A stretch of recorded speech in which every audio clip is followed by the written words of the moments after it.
products are expired food products. I bought bread from one without checking because I was in a rush, and it turned out that it was 2 months expired. Upon returning to show them, I found that the entire shelf was expired food. What was even grosser was the dairy cooler, which had ancient milk products. I'm so confused. I feel like I'm in an episode of The Twilight Zone. What's probably happening here? Update 1. Stayed late at work and didn't end up going yesterday. Sorry to the storm of people who did remind me. I'm reading through the comments to determine what to do, if anything at all. Sorry for less than an eventful update, but given how many people were saying I was gonna die, I'm just gonna point out that I'm alive and well. So again, as we have to take all stories on the internet with a grain of salt, assuming, let's pretend that OP didn't just make this whole story up, which is possible, but if this was not made up, the most prevailing theory is that this was some sort of money laundering scheme that had popped up in this particular town. A group of people with a lot of money to launder set up a bunch of these little stores in a cheap part in a cheap town,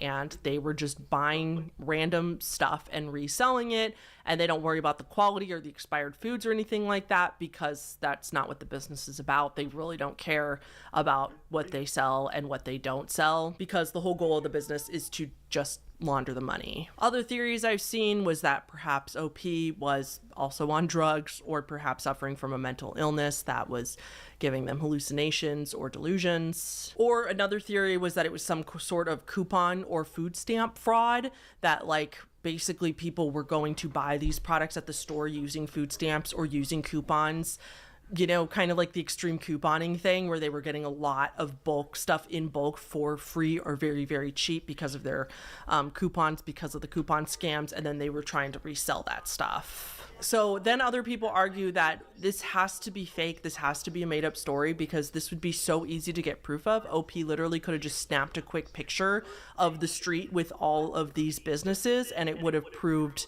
that they weren't lying really easily. I do agree with that. However, OP seemed to be really concerned about showing where they were. He or she kept saying, I don't want to give too many details of the town. As you could tell, they said town name instead of the actual town name and stuff. They didn't want people to know anywhere where they were. So maybe they're just really paranoid and that's why they didn't take a picture. But it also seemed really convenient that that's the reason you don't want to share any details because that could also mean that you're just making it up and you're just using that as an excuse. Selene Delgado Lopez is next. I've also made a video on this one, but it was a very, very long time ago. So I'm going to go over this one again. Selene Delgado Lopez was an alleged missing girl from the early 2000s that would repeatedly appear on the Mexican Channel 5's Missing Persons broadcast that would air every night around midnight.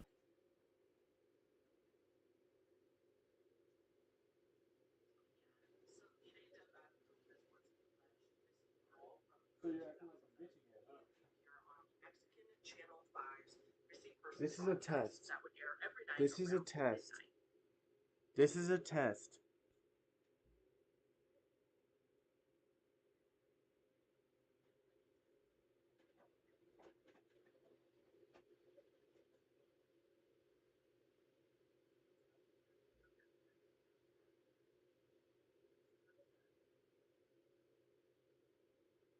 Test complete. Test complete. That decade when the Mexican Channel 5's Twitter page started posting these really, really disturbing clips in the middle of the night, in the early hours of the morning, and then they would delete the clips a few hours later. The clips also caught people's attention because they would often have the name Selene in some of the imagery. Now, I personally stand by my opinion from years ago that this was just a publicity stunt by Channel 5 to get a lot of eyes on their Twitter page and get traffic to their channel, as they would trend several times when they did this kind of thing. So then this whole saga continued in 2020 when a woman by the same name, Selena Delgado Lopez, showed up as a middle-aged woman on Facebook.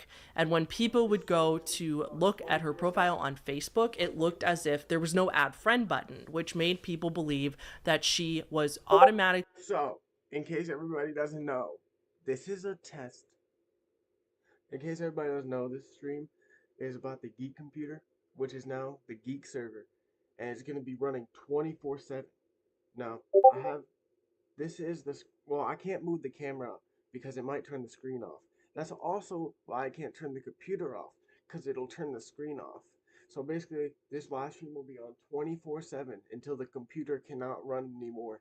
It is going to be running until it either crashes and doesn't turn back on, or it's just dumb up. So we're going to keep running this bitch, because if I turn it off, the screen will go off. The screen will go off. So basically, and plus I'm already getting a new computer, so I don't gotta worry about this computer. It's worthless and it's useless to me. It's nothing to me at all. So that's why we're gonna stream this computer 24/7 and leave it on forever. It could be on for up to 6 months, and I'd still leave it on. I mean, I'm gonna be moving anyway, so that's how you do it. So yeah, we're gonna be having this live.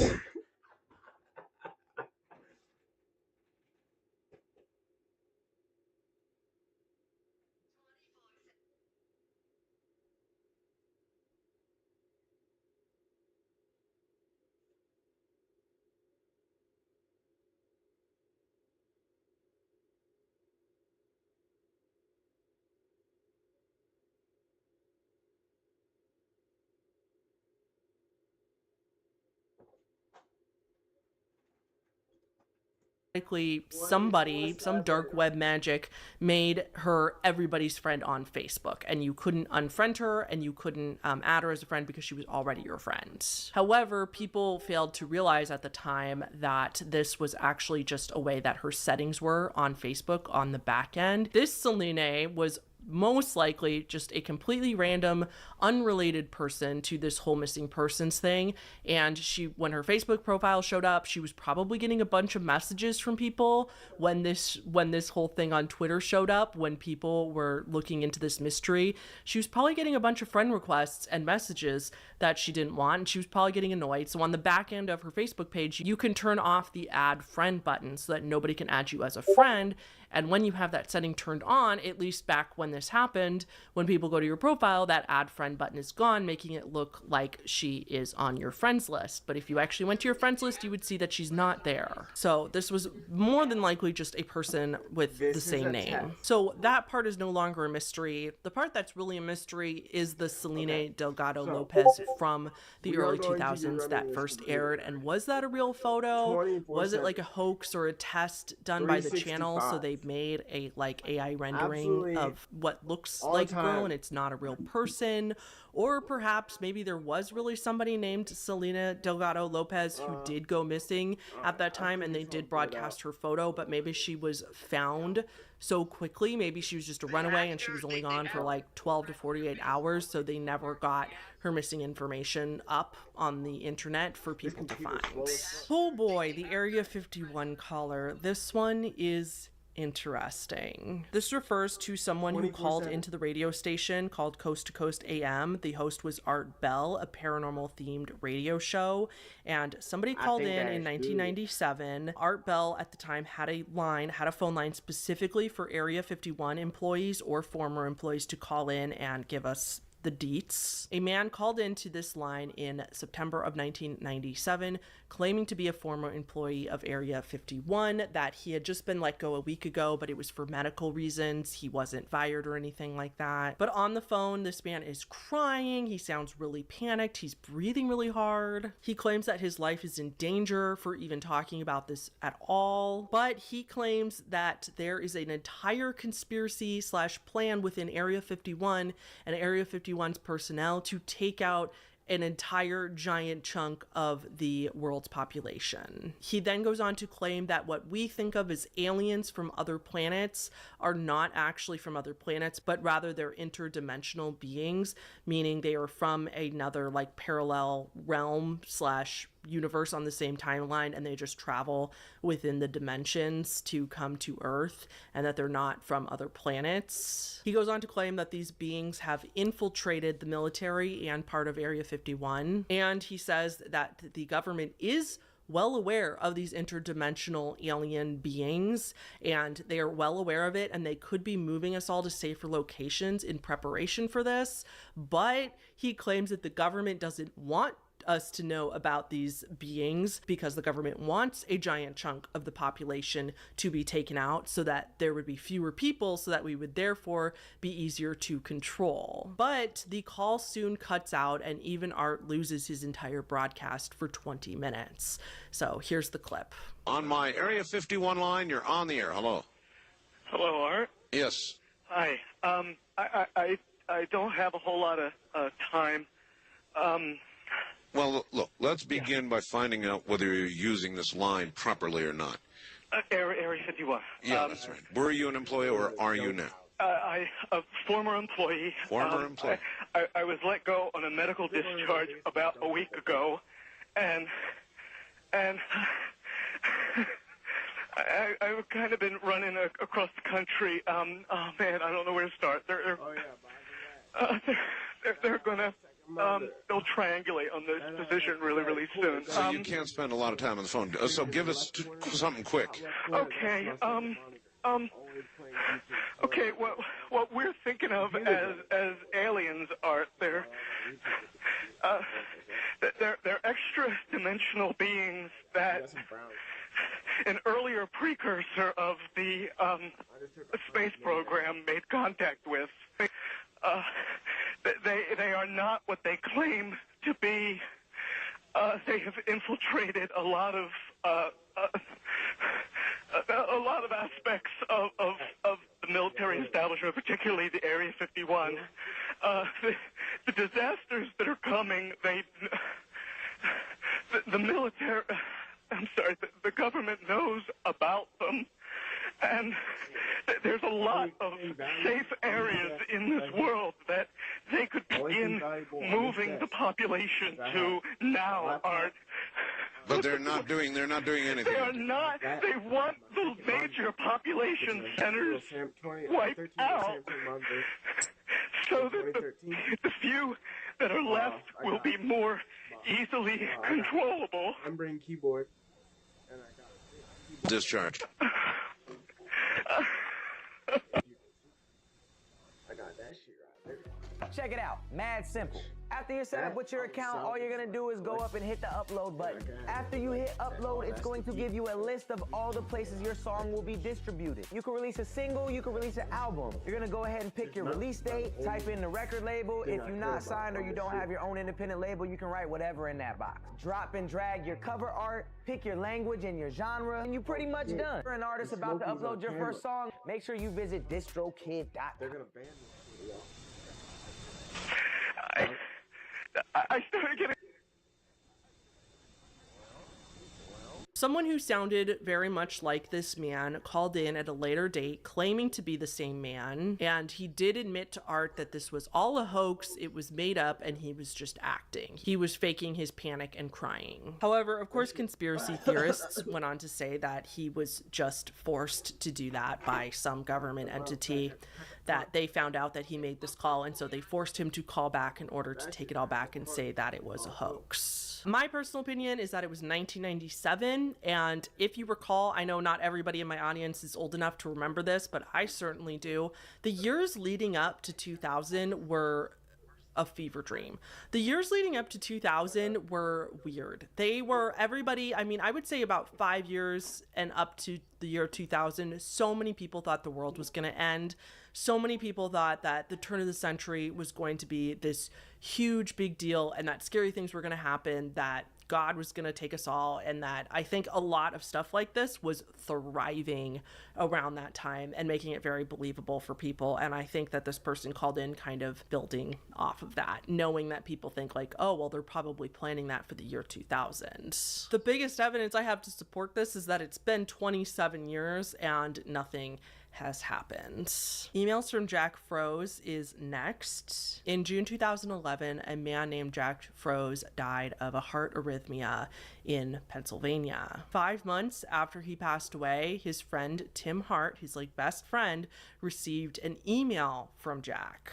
The subject, I'm watching. The body of the email said, "Did you hear me? I'm at your house. Clean your fucking attic." Tim claimed that the two of them were actually up in Tim's attic right before Jack passed away and that the two were talking about what Tim was going to do with the attic. Then, in the same month, a few days later, Jack's cousin, Jimmy McGraw, also received an email from Jack. This email said, "Hey Jim, how you doing? I knew you were going to break your ankle. Tried to warn you. Gotta be careful. Tell Rock for me. Great song, huh? You're welcome." Couldn't get through to him. His email didn't work. Jimmy had, in fact, broken his ankle just a week before receiving this email. But remember, that would have been months after Jack passed away. Now, that kind of crosses out the theory that his account was simply hacked. If his account was hacked by a random person, how would they have known that Jimmy broke his ankle or that Tim and Jack were talking about Tim's attic just before he had passed away? Now, of course, we could run with the theory that Jack's ghost or Jack from beyond the grave really was writing these emails to his loved ones. I don't personally buy that. I don't personally think that this was paranormal.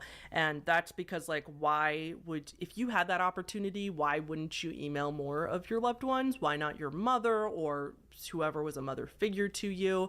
Or why not somebody else really, really close to you? And why wouldn't you make your last words more meaningful? Like, why wouldn't you write out, like how much they mean to you and stuff like that? Like, even if you had a short message, like it doesn't even say I love you or anything like that, or like I'm doing good or anything like that, like just seems kind of odd to me. So my personal opinion is that either Jimmy and Tim orchestrated this whole thing themselves and they actually wrote these emails to themselves, or even more likely, I personally think that perhaps it was Jack's mother. Tim, the best friend, did actually go to Jack's mother and ask her about these emails. She was aware of them. Jack's mom responded verbatim, "Think what you want about it or accept it as a gift," instead of denying it. So she doesn't say, "Well, it wasn't me." She went,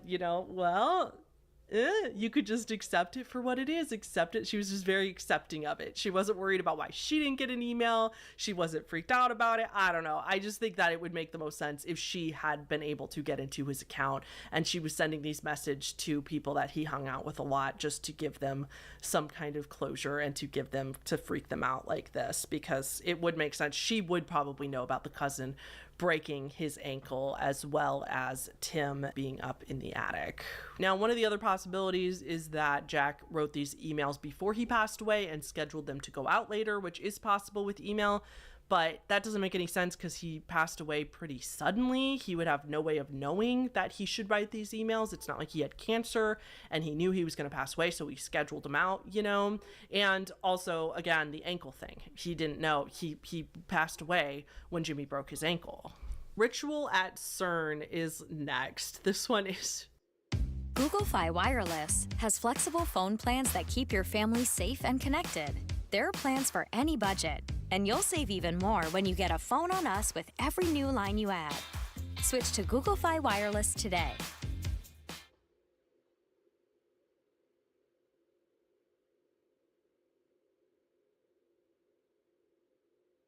Let's start this party.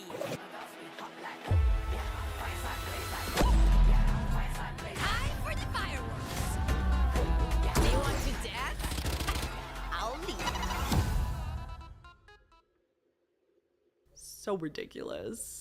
So if you don't know, CERN is the European Organization of Nuclear Research. The reason the acronym doesn't match the title of the facility is because it's actually translated from French. The long version of the actual acronym is French. Anyway, CERN is the intergovernmental organization that runs the largest particle physics lab in the world and is probably most known to be home of the Large Hadron Collider. In August of 2016, a video leaked online of what appeared to be people in black cloaks they were in CERN performing a ritual. In this video, it even looked like they were performing a human sacrifice. A statue of Shiva, the Hindu deity, was in the middle of this entire thing. Now, I didn't know this, but apparently there's all kinds of conspiracy theories around the Large Hadron Collider. Like, some conspiracy theorists believe that the Large Hadron Collider is actually a portal to hell. The officials at CERN, the actual CERN mainstream people came out very quickly and denounced the video, saying that it was completely fake. They said the whole video was a hoax. They did not approve of the video being made, let alone being released online. And they went on to say that the video was made by scientists who had access to the lab because they worked, somewhere in the facility, and they thought it would be funny. They kind of were going off because they had heard these conspiracy theories about the facility, and so they were kind of making fun of the conspiracy theorists. However, for CERN as an organization, they did not appreciate it. They didn't find it quite as funny because it just perpetuates conspiracy theorists, which I understand. I totally respect that, because those same conspiracy theorists that no matter what you tell them with logic, they're going to believe their conspiracy theory. They're just going to say that this is proof and that they just had to hide the video and say it was a hoax because it was an actual real video, and they're just always saying that it's a hoax. You know what I mean? When I'm pretty sure this was just some employees just digging around and thinking they were pretty funny, which again, if it wasn't harmful, like, I would kind of think it's funny. Like, it's obviously fake. Like, now I'm going to butcher this next one. It's in Spanish. I'm so sorry. This next one is Valor por Tamaulipas. This is a Facebook page run by an unknown person or persons. It's a Facebook page that's basically dedicated to exposing the Mexican drug cartel as well as government officials that are in on it. Tamaulipas, again, I'm so sorry for my pronunciation, is a state in Mexico, and the page posts updates, political climate updates about the state, but they're primarily focused on the drug-related violence in the state, and they also post very, very graphic crime scene photos. So that's where I warned you, if you want to go look at this page yourself, you can, but just FYI, if you don't want to see gore, don't, because the further you scroll down, there are very, very, very graphic photos that the average person does not want to see. I did scroll down because I was doing research for this video, and I have to say, yeah, they are not exaggerating. They're pretty violent photos. Now, this whole thing is a mystery because, like I said, nobody knows who is behind this page or who created it, and they are risking their lives literally by doing this. Mexican drug cartels have offered hefty rewards, like in the thousands and thousands, like $46,000 or something like that, to anybody who could inform them on who was behind this page, who was posting this stuff about them, or even their family members would suffice as well. I'm gonna let you fill in the blanks there for why they want to know who's behind this page. I'm sure you're smart enough to figure that out. After one of these major threats, like especially after this, the cartel offering rewards for people who could find them, the person behind the account at the time allegedly, reportedly, guessing it's a he, his wife and children had to move up to the US in order to stay safe. In 2014, this person made an announcement that they were retiring from running the page, and I am assuming that this was because he probably wanted to go be with his wife and kids because they had been separated for their safety. So they had retired from running the page, but he did pass it on to other people, and there are still people running this page, and there are still more recent posts. This is wild, but this is one of those mysteries that I really hope stays a mystery for this person's sake. I really hope that their identity is never exposed anywhere or anytime. I hope this stays a mystery forever. I hope this is never solved, because this person would be in a world of trouble if it was. Fun Time Kids Care is next. This one, so silly. So this is a real daycare center located in Salt Lake City, Utah. There's a lot of theories surrounding the building. You might recognize it from other videos, but it's this bright green building. A lot of people just think it has super creepy vibes. The window placement is weird. The windows are all like weirdly placed at different sizes. The signs in the windows and the sign on the building is weird. The colors are weird. It looks like a Barney the dinosaur inspired, and then the whole building kind of looks dilapidated and like a liminal space type thing. What's more, people who live in the area have claimed that online that they have never seen any children there. Never anyone. No kids on the playground, no kids going in and out or being picked up or dropped off. nothing. So of course this led to a lot of theories that like this was another money laundering thing, or like some kind of crime was going on in the building and it was a front and they were using the daycare excuse as a front, but there was never kids that actually went there. It was just so that it looked like a daycare. However, somebody from the child care licensing of the Utah Department of Health has come forward and said that all the theories about this building are unfounded and not true, that checks and actual lengthy inspections have been done on the building on the inside and the outside, and no red flags have been raised, that the whole thing is up to par. The child care licensing department of the Department of Health has also stated that the reason that people don't see kids there very often is simply because they only have a few kids at a time enrolled in the daycare. Okay, but that doesn't make any sense. There's no way that only having 2 or 3 kids, so few kids at the daycare at a time that nobody sees any of them going in and out, that doesn't make any sense, because the business wouldn't be able to run with that many kids. And I used to work at a daycare. They will pack you with as many kids as they can per teacher, like per the laws and per what's safe, of course, but they do try to fill the classrooms. They try to keep the classrooms full, because then those kids are paying tuition every month. I worked at a Microsoft parents daycare, it wasn't at Microsoft, it was, I'll say it, I worked at a Bright Horizons. And so this was definitely more notorious for richer people, but only a few kids, that makes no sense. That whoever is owning the building would not be able to pay the lease or the rent on that building with only a couple kids.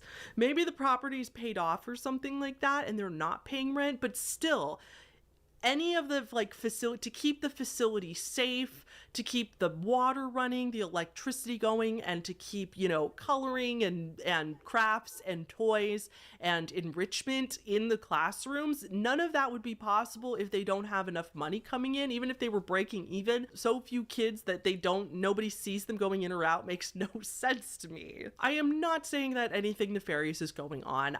I'm usually one to look for other explanations before I agree with a conspiracy theory. So I'm not saying that anything really dark is going on. I'm just saying that that cannot be the explanation. If it's true that nobody sees kids there, that makes no sense. Okay, John.com is next. This is a website that no longer exists, but you can find it on the Wayback Machine. This was just a website that you went to and there was random photos of random things. Here's a photo of what was on there, and each photo did have a link on it, but anytime you clicked on the photo, it would just show a picture of the photo with access code to go any further into the website. And no one has ever figured out the code because there was never enough clues. So no one has ever figured out the code or how to go on this website at all, and it's still a mystery to this day. Joanna Lopez is next, not to be confused with Celine Delgado Lopez. This is a different case, however weirdly similar at the same time. So in 1989, Joanna Lopez was shown on another news station as a missing person with a phone number under her picture to call. Her photo appeared for the first time on this news station amongst, it interrupted whatever other broadcasting, and her picture showed for 20 full seconds without any movement or background noise before finally disappearing and resuming normal programming. People thought that was strange in itself, but what was even stranger was that this photo of this supposed missing person didn't show us what Joanna Lopez looked like at all. It was completely unhelpful if you were trying to identify somebody out that was missing in your environment, because all you could see was that she had a white shirt and probably glasses on, but the photo was such bad quality that there was no definable features. When people tried to call the phone number under her photo, which led to the Chicago Police Department, but nobody ever picked up the line when they called. Then people started to research her name and nobody could find her name, Joanna Lopez from Chicago, anywhere online either. Now, the internet wasn't invented until 1983, and it definitely wasn't widely used by everybody like it was today until probably, I would say, late 90s, early 2000s. I remember using it in the 90s when I was a kid. I think people later looked for her stuff online. I'm guessing it was internet sleuths who were confused about this and heard about this story later and found that there was no record of her. So again, maybe the channel was hacked, or maybe it was a test or a hoax by the channel to see what would happen. Some people thought that maybe it was just the wrong name. In February 2022, a Reddit post on the r/Joanna Lopez subreddit popped up saying that they had been in contact with a woman by the same name from Chicago who, sure enough, ran away in 1989, but was back home safe within a few days.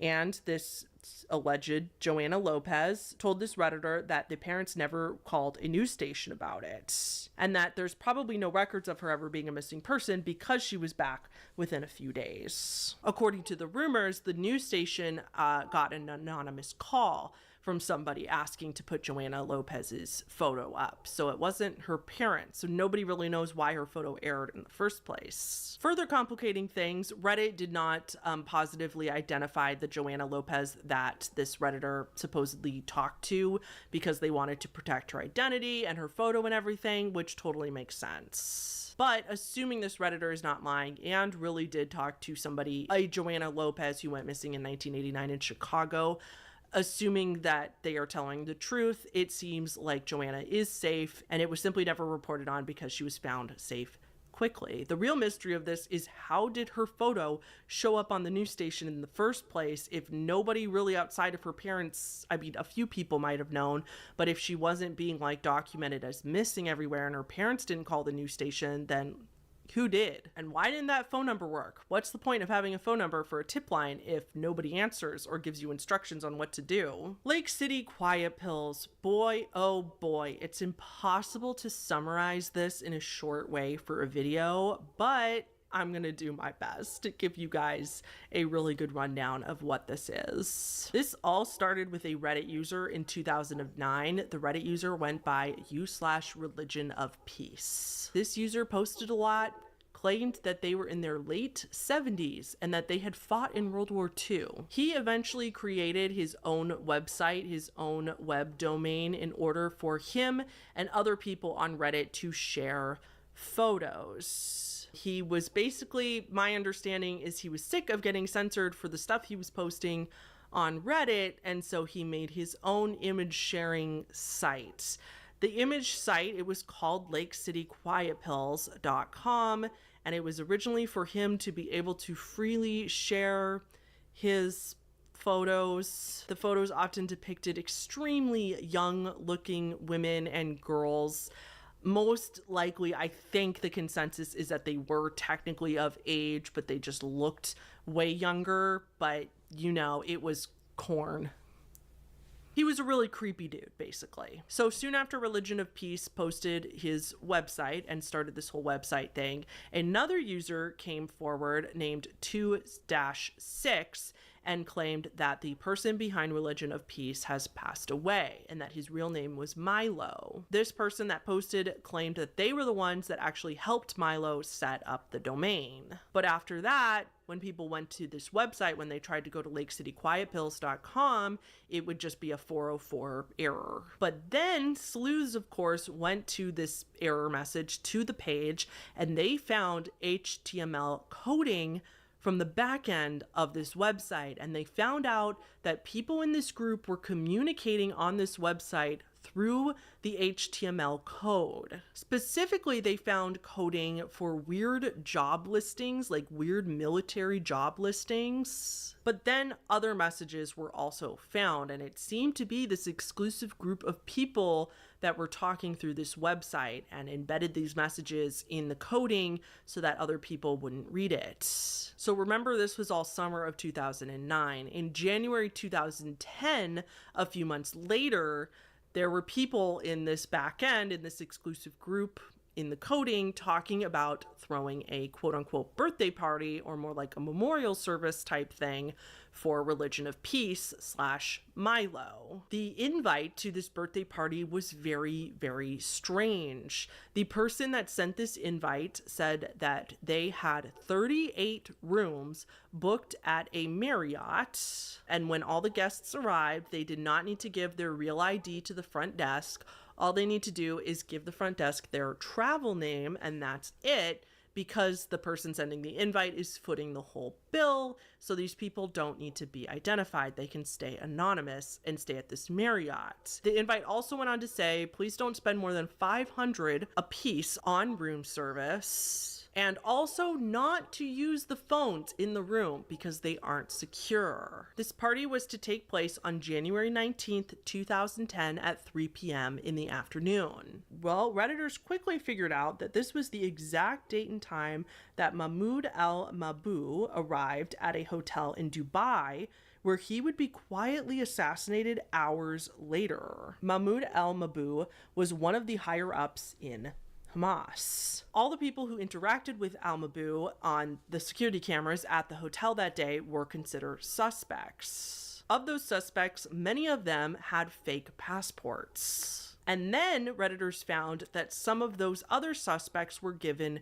credit cards, and these credit cards were administered / originated from a town in Iowa. And this town was only a few minutes, about 15 minutes away from Lake City, Iowa. And if you didn't know, the term quiet pills is often used as a euphemism for bullets. So that led a lot of people back to Lake City quiet pills. Now, I don't know. I don't know the answer to this one. Many people believe that this was a hoax and that the dates and time matching up were pure coincidence. I don't believe that the HTML coding could have been made after that date. I don't think, like, the person behind the whole the secret messaging on the website, like, maybe they went back and added this invitation and made it look like it was January 10th, you know, that it was a few days before the party, and then they made it match up to the assassination on purpose to make it creepy because they knew people were watching these messages. But I'm not sure if that's possible or not. Don't quote me on that.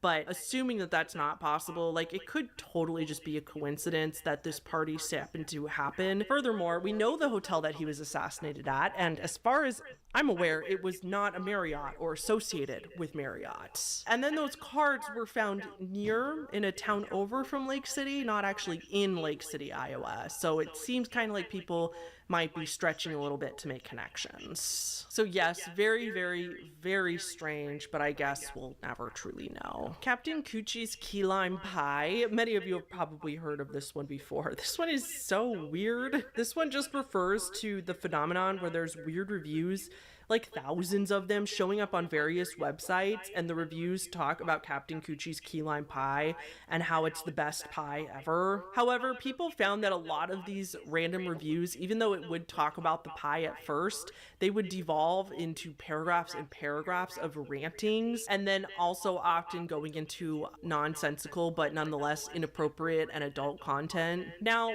there was actually a restaurant called Coochie's Cafe, and they did reportedly sell like the best key lime pie ever, but that restaurant hasn't existed for quite a while. Definitely long defunct. Of course, you think this is really dumb. This is probably just a bot running amok. However, a lot of people believe that it's not a bot, that it can't be, because the reviews are all over the internet in random places, and they're all long and specific and also very different from each other. They all vary quite a bit from each other. Plus, this has been going on for at least a decade. Camdrome is next. This one's also really fun. This was an ARG/horror game that showed up at PAX back in 2013. If you don't know, PAX is Comic-Con for gamers, basically. It's a convention for people but more for like arcade, video, all kinds of games. At one of the booths in 2013 at PAX, a computer showed up and the computer was covered in fake blood. And then on the computer showed this video stream of random people. It kind of looked like, it didn't actually show them getting killed most of the time, but it was implied that they were being killed, and all these random people, by this creepy person in a doll mask. Unfortunately, the video depicts too much violence, so I can't include it here. However, the full video that somebody took of this at one of the booths can be found easily on YouTube. Just mind you, it's age restricted. You'll need to be logged in to watch it. So this is kind of where the whole thing started, but then Camdrome also had a Twitter page that for years was posting very, very creepy tweets and stuff that seemed to be continuing on the story. However, sadly, the project was abandoned in 2017. A man named Edmund McMillan was the creator behind Camdrome, and he has hinted about the game maybe coming back in the future in order to give us all more answers and to just continue the lore. All right, the last one for Tier 5 is the Happy Valley Dream Survey. Oh boy, this one is very similar to the How Have You Seen This Man thing. We talked about that earlier in this iceberg. But in Portland, Oregon in 2015, little paper posters were showing up around town, and they said the following: the Willamette Valley Dream Survey is investigating a recent spike in bizarre, unexplainable dreams. If you've been experiencing any unusual dream activity, you can help by reporting a summary.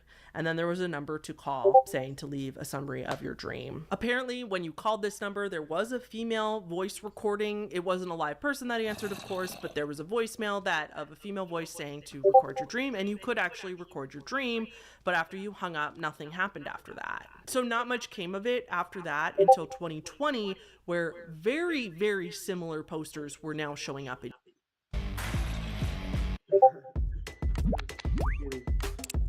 Keep all your passwords safe. Choose Chrome to safely store your passwords.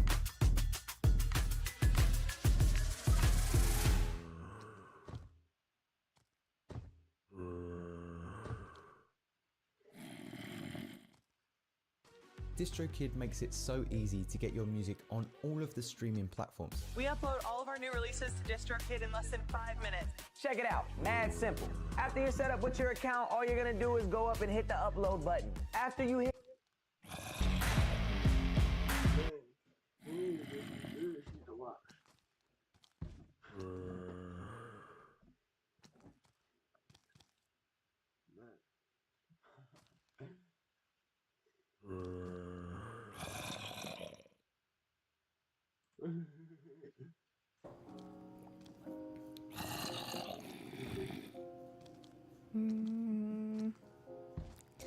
Hello. Hi, everybody. Welcome back to my Absolutely Fried podcast. My name is Jez.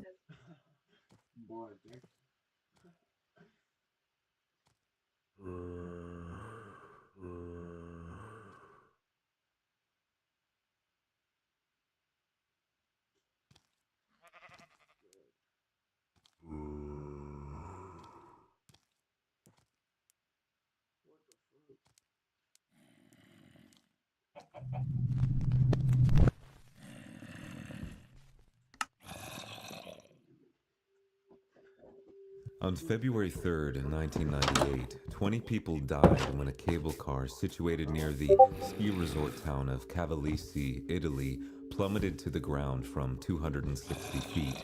It was caused when a United States military aircraft, which was flying excessively fast and too low during a low-altitude training mission, ultimately severed the cable that supported... It did be some good shit, so I'm gonna turn that shit. This is what I watch when I'm super fucking high. Hello. Hi, everybody. Welcome back to my Absolutely Fried podcast. My name is Jezebel, and every single Monday, Wednesday, and Friday night at 8 p.m. Pacific Standard Time, we get Absolutely Fried together on Kick and Twitch. Happy Friday! How's everybody feeling? If you're watching on YouTube, hello. Please don't forget to subscribe. If you're more of a listener than a viewer, just know that this podcast is available to you on every streaming platform. So Spotify, Apple Podcasts, Samsung, Amazon, you name it, it's there. Just search Absolutely Fried and it'll pop up, or you can check the description for the links. Also, don't forget to follow the podcast on Instagram at Absolutely Fried Podcast. How's everyone feeling? I'm feeling pretty good. Damn, I am feeling pretty good.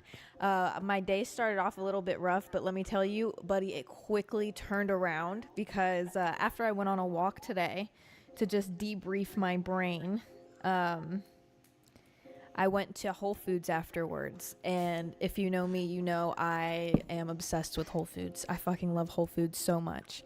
And one thing that I love from Whole Foods is their sushi. The thing is, though, the sushi that I specifically want from Whole Foods, they never have it. I specifically like to get the sushi burrito, and when I tell you, 99% of the time, I'll go there like 4 times a week. They won't have it. But today, something hit me. It was like, Jezebel, it might be there. Just go. I did, and they had it, and it was like one left. It was meant to be. And so ever since then, my day has been turned around. It's crazy. And this is something that I have talked about for so long with you guys about, you know, you never really have a bad day. You just have bad things that happen, little bumps in the road. And it could be difficult to remember that, you know, because we allow ourselves to just like succumb to whatever bad stuff. I feel like no matter what happens, for most people, the negative always outweighs the positive stuff. No matter how many positive things happen to you, no matter how good things are going, if one bad thing happens, it's enough to just throw off your entire fucking day, right? But like this is a good example of the fact that I felt like everything was going wrong in my day earlier, but then I had a fucking sushi burrito. And now it's a great fucking day for me. So it's really just about shifting your focus to the more positive aspects from the day. It can be hard to do that, and it's definitely something that you have to practice. But it's possible. Either way, I'm feeling very spooky today. Very, very spooky. Oh my god, I just realized something. Ugh. What? My little candle lights aren't on. They're just gonna have to remain off though, because if I get up, my cheeks are gonna be out. I'm wearing some more revealing shorts today. You guys don't normally see the bottom half of me, so it's more like I just make sure I'm more presentable on the top half. You know, like kind of like now since everything's like online and people do their interviews and stuff online, you just dress up your top half of your body, but you keep your pajamas on. Matter of fact, when I would do interviews, and pretty much most of my interviews in my adult life have actually been over Zoom, and then like the final interviews and stuff would obviously be in person. But every time I did a Zoom interview, I literally was butt ass naked from the waist down. Butt ass naked. And you're probably like, Jezebel, underwear? I don't really own underwear. I'm not really much of an underwear wearer, you know? I don't know what happened. One day when I was like 15, 16 years old, I decided to give up on undergarments altogether. I have no idea why, because let me tell you something. I was a big girl. I love to eat. I have always my whole life loved to eat, and I was a big girl. Some years while in high school, and then a little bit after high school, right?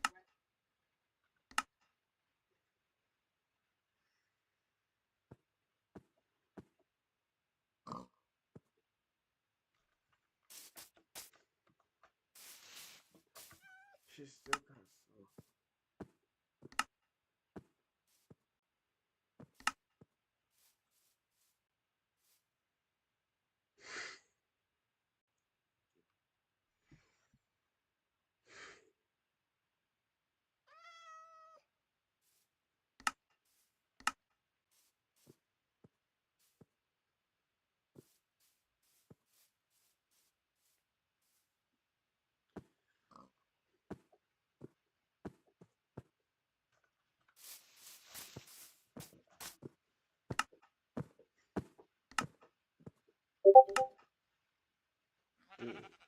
Yeah, that's that character is so good. What the hell am I looking for?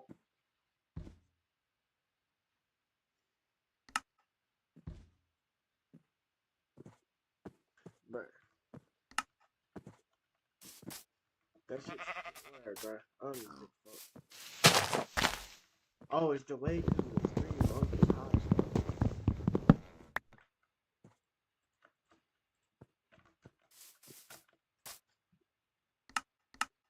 Shit, I need that shit.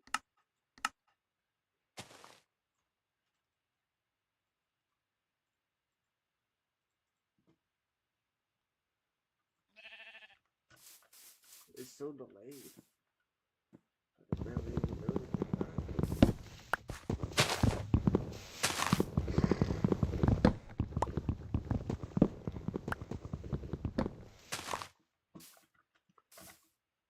Let's see what we got here.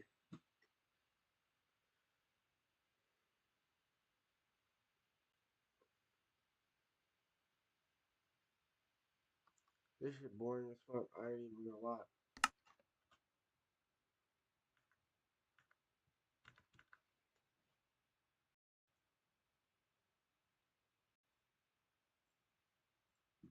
Right? And I had some, some sizable chesticles on me. What the fuck is this bitch talking about? That's what people be walling out talking about. So you want to start a coding career? We can help with that. We're Codecademy, and we've to go for Nomad intro, and because I was using no cyberware, I figured going.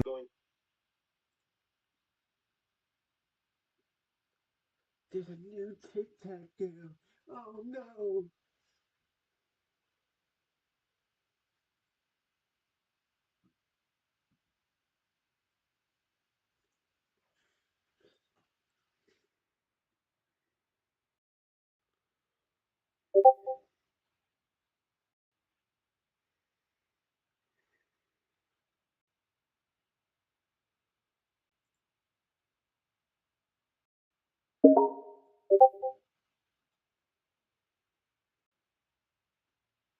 The audio is low key shot. No, I'm using the shitty mic. I packed my good mic up in my book bag for when I move. So I'm using the Geek mic.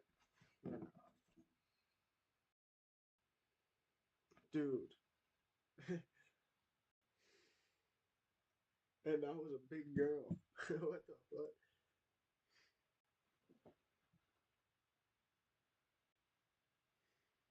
Alright, let's go see here. We need to listen to some new one.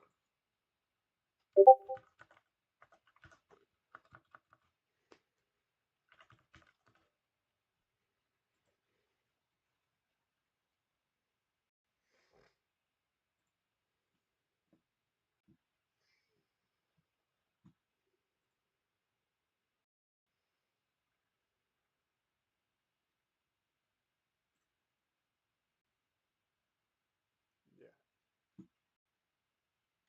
That's what we do.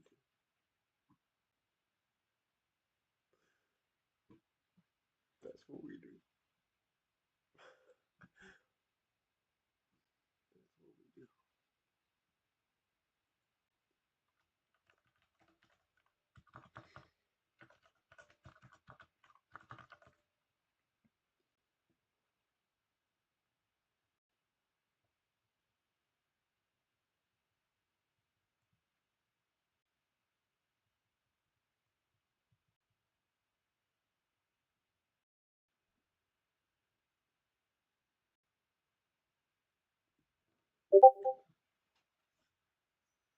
Nah, whatever.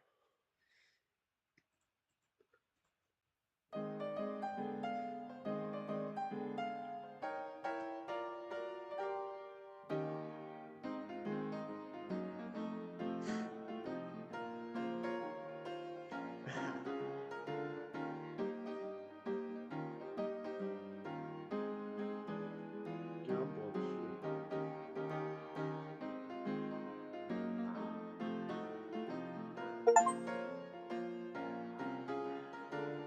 Yeah.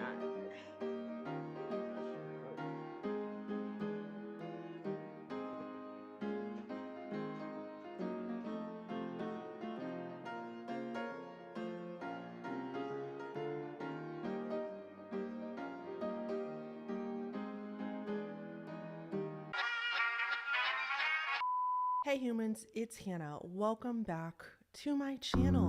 Today we are talking about the very bizarre case, the very rabbit holey disturbing case of Kelly Ronahan, the woman who ended up getting both of her legs amputated after a series of terrible events with the help from trolls on the internet. I've gotten this video recommended to me several times in the last couple years, but I got an email from somebody named Kelly, not related, not the same Kelly, of course, totally different, but her name's Kelly, and she emailed me with this recommendation, and that's kind of when I looked into it more after getting her email, and I just decided that I really wanted to tell this story on my channel. No one is unalived in this story or anything like that, but it is very unsettling and very disturbing, especially the material that goes along with it. There's also a lot of SH that's going to be involved, so if that's not something that's gonna be safe for you, and I don't mean like minor SH, I mean it's pretty surrounded on SH, and also just very, very bad. Like, I cannot overstate just how detrimental the SH is that we're gonna talk about. So if that's not good for you or your mental health right now, like, that's okay. You don't have to watch. Like, I totally understand. So, okay, for those of you that do, though, we're gonna get right into it. I do have a wonderful sponsor for today's video, and I'll see you back here in just a minute. A portion of today's video is sponsored by Factor. I'm very grateful to Factor for supporting my channel today, and I actually reached out to them because after I tried them a few months ago, I just started buying them on my own. I love their product so much that I was just ordering it personally on my own with my own money for most weeks for several months. So I just reached out to them again, and I was like, hey guys, I want to promote your product really badly because I absolutely love wow. it. I love Just Factor wow. because I'm a single You gal are really who weird and hates gross. cooking, grocery And floppy shopping, too. I hate prepping, I hate the cleaning up. anyways. And with Factor, I don't have Welcome to Juice any of School. those things, and I am still Mrs. get a Slithers. well-balanced, Today we are fresh, going to talk never about frozen, juice. very But first, nutritious a meal pop out of quiz. it. Their meals Starting come in this now. gold box right First to your question. door. It's delivered What right to you. is You don't juice? have to do anything, and it's ready in just 2 minutes. So all Juice you have to do is everything. pick a meal, It heat is all around and us. Eat it. Why Enjoy. are So you instead here? of cooking, I have a lot more time to get back into the sun and enjoy the warmer weather we've been having. So Factor's not only cheaper than To takeout, process and refine but juice, they're also just juice must very flow. sustainable. Is there any Factor greater offers honor than lifelong 100% of their servitude to the delivery juice queen? admissions to your door. They source 100% Wrong answer. renewable Prepare to die. and sustainably sourced seafood in all of Wow. their meals. It's Just super wow. easy. It's You not are really really too weird complex and to gross. skip an order if And it doesn't floppy work for you too. that week, Oh, you're gonna be out of okay. town. And as if Just Factor leave was then. not already wonderful What enough, are you doing they're up there? offering providing I can hear your little feet. on their first box today. That means that you can all try it out for yourself and just taste the food for yourself and see what I'm talking about. Head to factor75.com or click the link below and use the code CanadaHorrible50 to get 50% off your first Factor box. That is CanadaHorrible50 to get 50% off. Kelly Ronahan was born in Kelowna, Canada, alongside her twin sister, Gina. She would attend Okanagan College and soon afterwards became an extremely skilled and talented ballet dancer and even a ballet instructor. And that's not all we know about Kelly's background. I can find any other information. There's going to be a little bit about her childhood later, but no details, which is fine. Like, I don't think that information needs to be public if she never made it.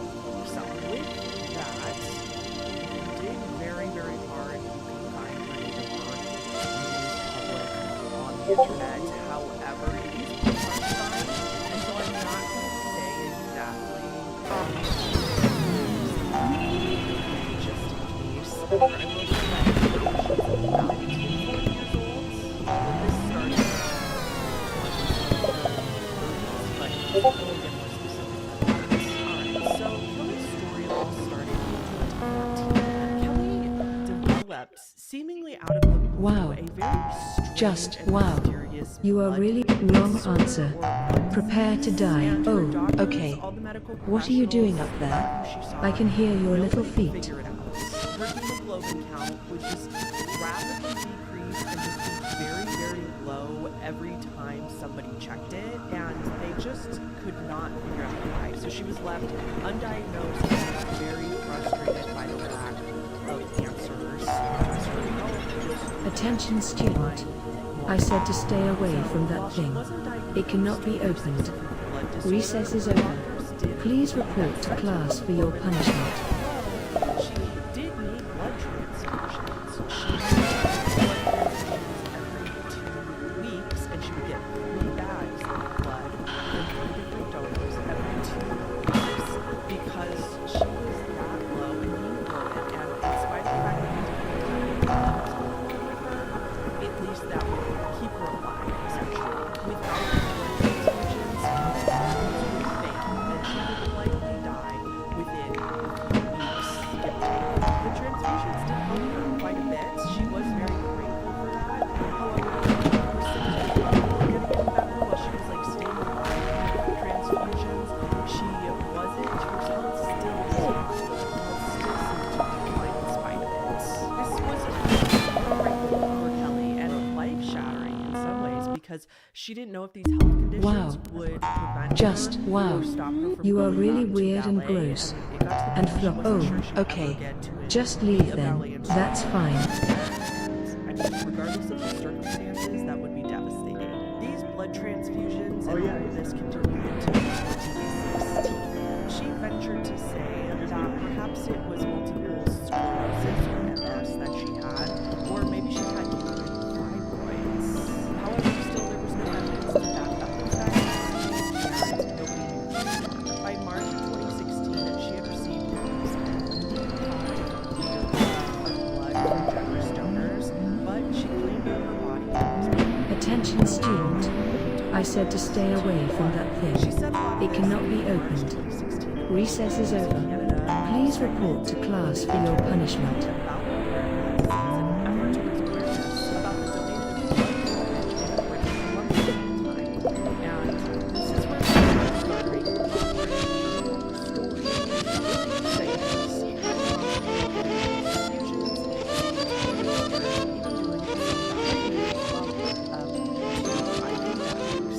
So by all indications, Kelly was getting some attention for this online and for her mysterious illness that she couldn't seem to figure out. However, after that Hulu segment, it definitely got a lot more eyes on her and a lot more followers. She had an Instagram account called Differentially Kelly, I think is how you say differentially, right? Differentially Kelly. And she started posting pretty regular updates about her health condition. Many people do this on social media. They've been doing it for decades. However, it's Student, become way more back away from the prevalent door. in recent times Do not with cross the social threshold. media and Worst platforms student ever. but it's not a new thing to do. A lot of people like to do that to feel supported and to kind of feel like they have this community of people rallying for them or just helping other people with similar ailments. Kelly's Instagram posts gained more traction and she was getting sympathy and well wishes and support from all of these random strangers on the internet. However, here's where things started to take a turn. Not everybody was sympathetic and not everybody was kind to Kelly. Locale Farms got a hold of her story as well as Kiwi Farms. If you don't know, if you're not aware, Locale is pretty much like an evil website that no public figure ever goes to unless they are a masochist. Like, it's one of those websites that you just avoid if you have any sort of following whatsoever on the internet because people are ruthless, everybody's anonymous, and it's pretty much a troll site where everybody thinks, and it's not even like holding people accountable for their mistakes or their wrong actions. It's like actively trying to cancel people because they get joy out of canceling people and it makes them feel better about their own pathetic lives, basically, to try to cancel anybody and everybody they can. It's a lot, and the thing is that, I mean, not only are a lot of people on these sites just ludicrously cruel, like, it's all about, I mean, just being as cruel as you can, mocking people, jokes at people's expense, appearances, they love doxing people, they just love kind of straight up harassment. It can get very ugly and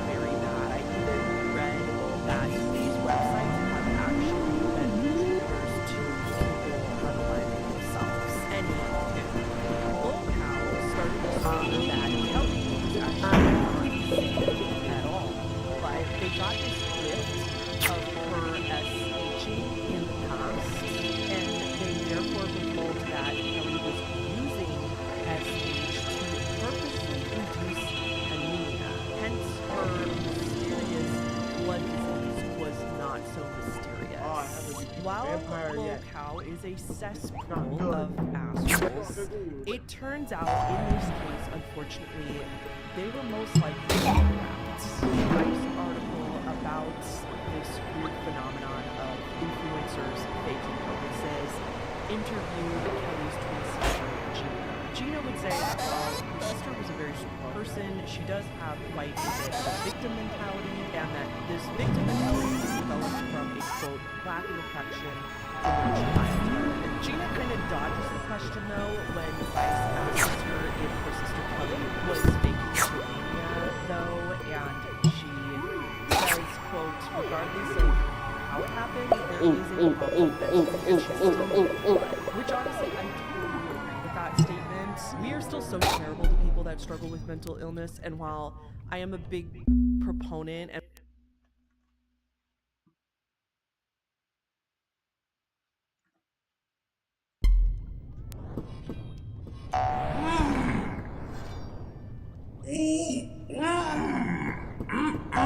that looks good. Flap, flap, here I come. Oh, you smell good. Oh, get over here.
and believer of the fact that in spite of your trauma, you're still responsible for your actions, pretty much no matter what. However, I do think that mental illness is still very misunderstood. And if it is true that this entire blood disease that Kelly claimed to have was self-inflicted, it does not change the fact that Kelly needed blood transfusions to save her life. Mental illness is still an illness. And like, what? Like, you want to argue that Kelly didn't deserve like real and basic medical care and necessary medical care because the source of the ailment was a chemical imbalance in her brain?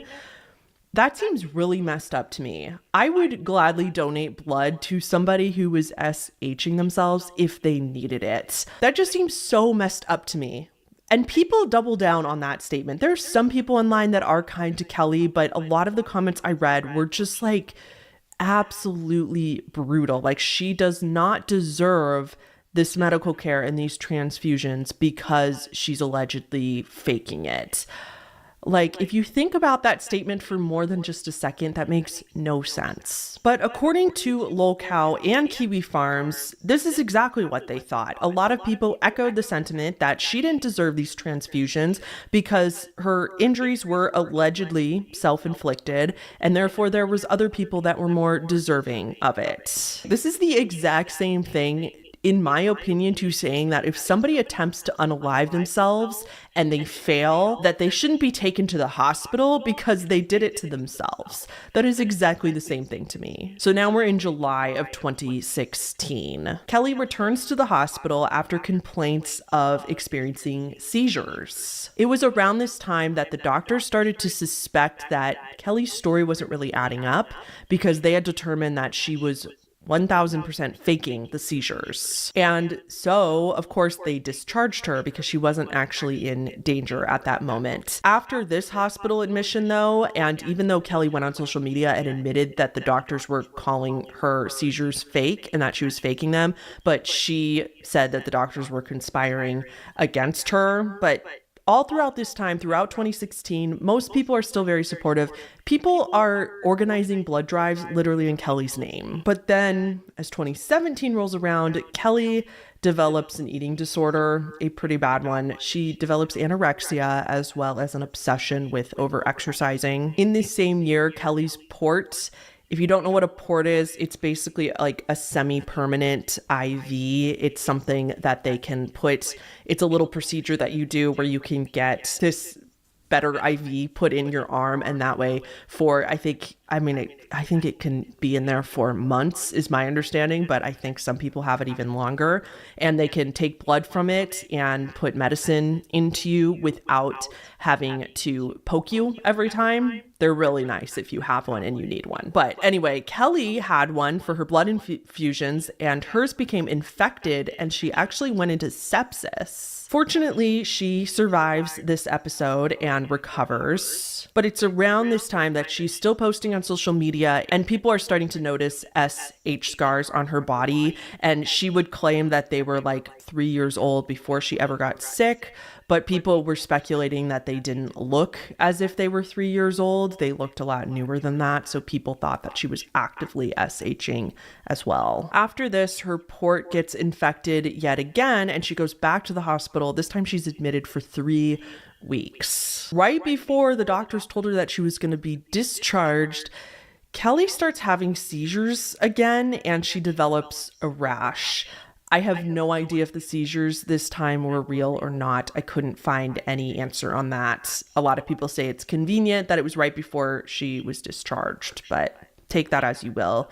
She was successfully discharged anyway. They kicked her out of the hospital anyway, but she had to return in April 2017 for something else. We don't know what it was, but it was for this visit that they did a routine blood draw and they tested it again for hemoglobin, but Kelly apparently didn't know that they were doing that particular test, and sure enough, it comes out normal. Her hemoglobin is miraculously gone back up and is back to normal levels. People online, of course, went wild over this revelation, claiming, I think Kelly posted it herself, like she's posting all of this, and people are speculating left and right that this was proof that she was faking this blood disease the whole time, which it's likely that she was. We'll talk about this later. I'm not denying the fact that the evidence all points to this being some sort of Munchausen's or other mental illness, that she is faking all of this stuff, or at least self-inflicting a lot of it. I'm not denying that, but the speculation was just like a lot. Like, I don't know why we're speculating so much and saying for a definitive fact about people's health conditions. Kelly claps back at everybody and says that the doctors were scheming against her. Like I said, she said the same thing when the doctors said that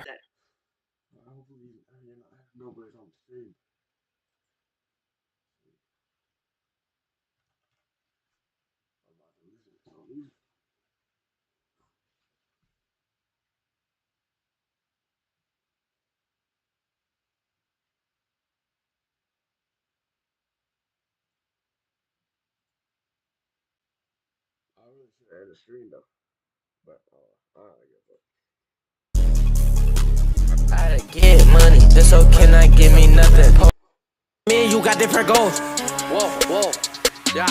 I shoot the bitch up, hey, everybody running at that bitch, run my fuel soul. Twin seen that, ain't say nothing. I get on step, on you, not my wall. BS shit, I choose violence. She wanna fuck, but gang, she see that flat hit on that door lock with the woe. Man, I fuck a friend, man, I be like so. Carbon 15, I make shoot like G.I. Joe. 7 5s, I make B with double O. And if you tell he gotta go, if you fuck with me, I break his nose. You wanna work a job, man, I wanna raw shit. I think me and you got different goals. I know where the disc came from, nigga, and I got your low. I shoot the bitch up, hey, everybody running at that bitch, run my fuel soul. Playing with the vamp fiasco. I get on step, on you, not my wall. Make them put the jets on, send her home. She wanna fuck, but gang, she see that flat hit in my bio. I went mental.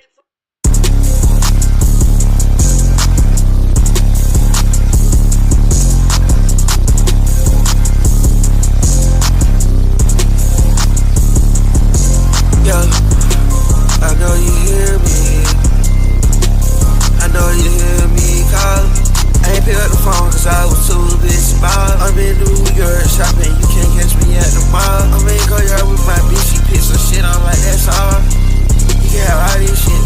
I asked her what she wanted to eat, she said she want my dick. I'm with the personal hoes, come up, but we gon' let them pick. Cause we all in the shit, yeah we all DTR. Yeah we all down to fuck some hoes. She say she down to do the drugs, I do it, now she move. So I'm off the shrooms, I'm off the codeine, whoa.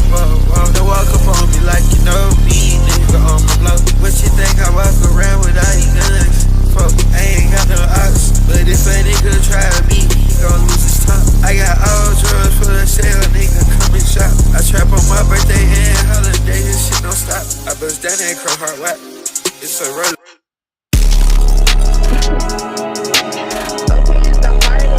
I swear to God. You know, I think more than me because he did a lot of really nice, generous things for me. Like he bought me a house, you know, cars, and paid off my student loans, and you know, all kinds of stuff. And he'd just be like, okay, he didn't care. He just didn't care about stuff like that. When he came to see the house, he was like, oh, this is like the places you used to take me. I'm glad you like your house. Did it on my own, I'ma do my own thing. Mama in the mansion, have to relocate. Remember playing hide and seek in the cross bay. Now I can play it in the 16-room by the lake. Real estate is an investment, houses in the hay. Tryna block me from my blessing. Get shot in the face with a 40 Smith & Wesson. I'm a fool with the aim.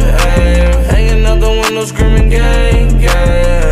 Don't talk about it, be about it. At your place of residence, we got those shits around. It's obvious, it's evident. Ain't nobody better than better than better than Cowboy gun talk, loaded up, buck him. Chopper like nunchucks, use it like Chuck now. Child's play, psycho since a shorty like Chuck now. Broad day, walking in your house, no rushing. Two-faced, niggas nowadays, I don't trust them. Behind your back, planning your attack, that's your brother. Knife through your back, but you feel the pain in your cardiac. It hurt when your day one's changed like no other. Snakes in the grass, they gon' be there forever. Third eye open up. I'ma see him forever. I'm running overtime, so I'm fine. Real day ones, no peons on this side. I'ma do my own thing. Mama in the mansion, have to relocate. Remember playing hide and seek in the cross bay. Now I can play it in the 16 room by the lake. Real estate is an investment, houses in the hay. Tryna block me from my blessing. Get shot in the face with a 40 Smith & Wesson. I'm a fool with the aim. Hanging out the window screaming gang, gang. It's funny how they think they can't bleed. If that's true, then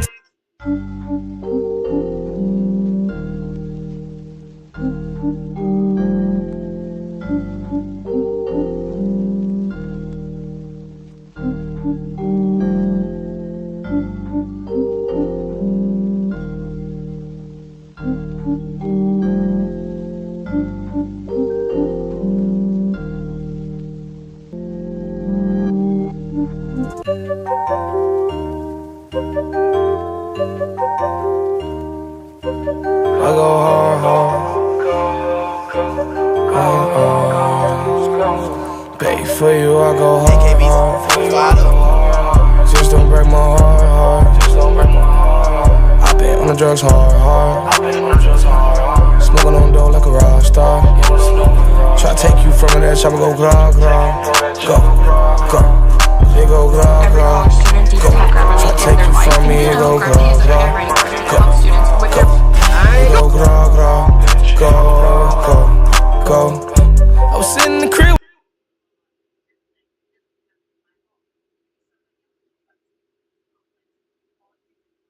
with a handful of racks and a heart full of pain. Yeah, funny thing is, I really did think our hoes were the same. Then I saw your face, and I heard your name. Had to make you my. We gon' be okay.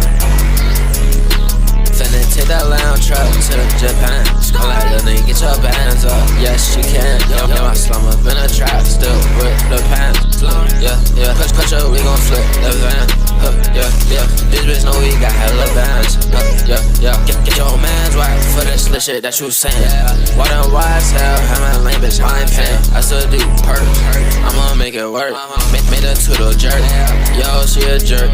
Came through, I'm tryna hit, son, I'll make it worse. I know my son tryna blitz, I seen it first. Drop hands on some shirts, Osama the worst. MP5 burst, leave you in the dirt. Chopper on me, ARP, chopper on me, ARP. My bro just picked up the lane, my bro just picked up the lane. Hoes nagging, let the jeans sagging. Hope that ain't lasting, bitch, hoe ain't lasting. Bang jacket, hoes jacket, I'm having. Squirt on Dracos, run them down like a savage. Finna take that lounge truck to Japan. Skull like the nigga, get your bands up. Yes, you can. Yo, I slum up in a trap, still with the pants. Yeah, yeah. Push up, we gon' flip the van. Yeah, yeah. This bitch know we got hella bands. Yeah, yeah. Get your man's wife for the slit shit that you saying. Why them wise hell, have my lame bitch, I ain't paying. I still do perks, I'ma make it work. Made a toodle jerk. Yo.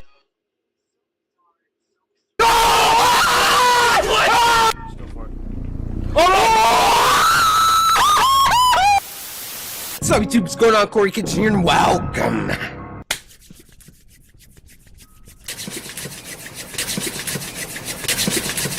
to Mortem. All right, I got here with me, my friend Bang, Brandon.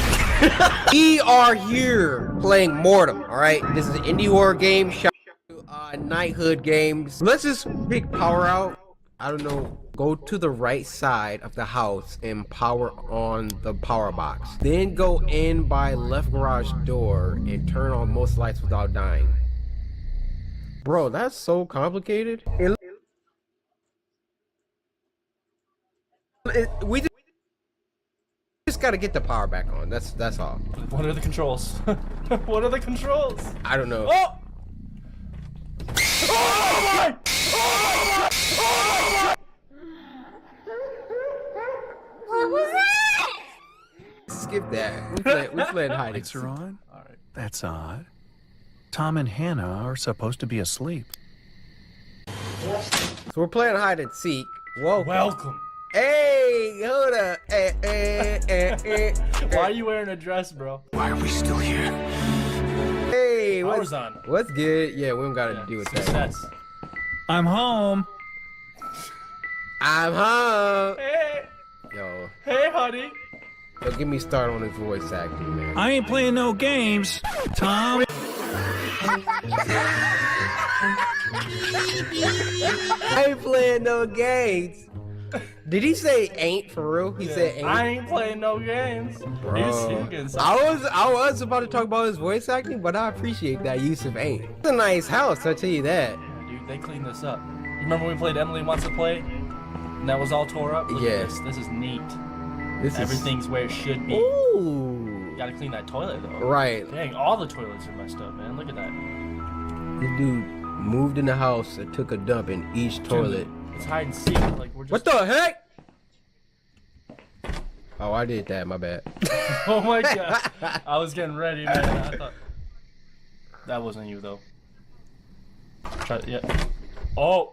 Uh-oh. Here we go. Did you open that? What is Tom's Geek, got key doing in my office? Who is Tom? I'm joking around this whole time. I thought that was my name. That boy in that picture right there, that is Tom. Then who the freak am I? Oh shoot. You need to. God, it reeks in here. For mortem 10 times, and after each tagging with the flashlight, she will chase you. Right-click to tag. When she is chasing you, the closet downstairs opens when you are near. Enter the closet and turn off the flashlight. Too many with F. instructions. You gotta right-click on the person to tag them, and then you gotta find a closet. It was so many instructions. Where's the closet? Downstairs? No, yeah, downstairs opens. All right, hold up. Oh, was that it? Is that it? Yeah, that's it. So just hide. This is just a tutorial. Gotta survive for 9 minutes. Start at 10. Hello? This is just a tutorial.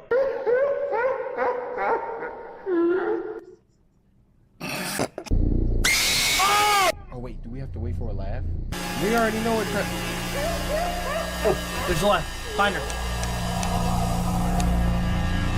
Find and right click. Why didn't we die that time?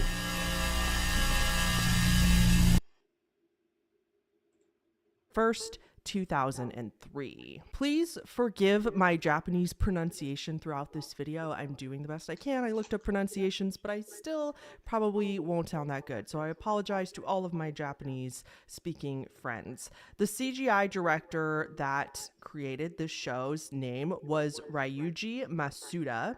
He was the writer, director, and creator, and his art director and character designer was actually his wife, Wakeko Masuda. Now, Ryuji Masuda, the creator of the show, really just wanted to make a CGI animation. Something he was passionate about, and he really wanted to make one that would end up on TV. At the time, there was this 5-minute slot that was open at Kid Station. So he asked one of his connections if they could hook him up and get him this 5-minute slot. All Ryuji knew was that there was a 5-minute slot open. He didn't know that it was for a kid show. He didn't watch Kid Station, and so he had no idea that the target audience was going to be children. I'm not sure how he didn't know this when it was literally called Kid Station, but I'm also not positive that he knew what the name of the station was. Perhaps he didn't even know that. But you'd think that since it was called Kid Station, that would have tipped him off to the fact that the show was supposed to be for kids. So Ryuji Masuda didn't originally create this show with kids in mind as the target audience, if that makes sense. He made an animation based on what he wanted to do. But nonetheless, the producers at Kid Station, or the executives, whoever makes those decisions, aired it as a kid's show anyway. They liked it and they were like, yeah, sure, why not? He was given 3 months before his first air date and he just jumped at the opportunity because, like I said, he really wanted to make a CGI animation to share with the world.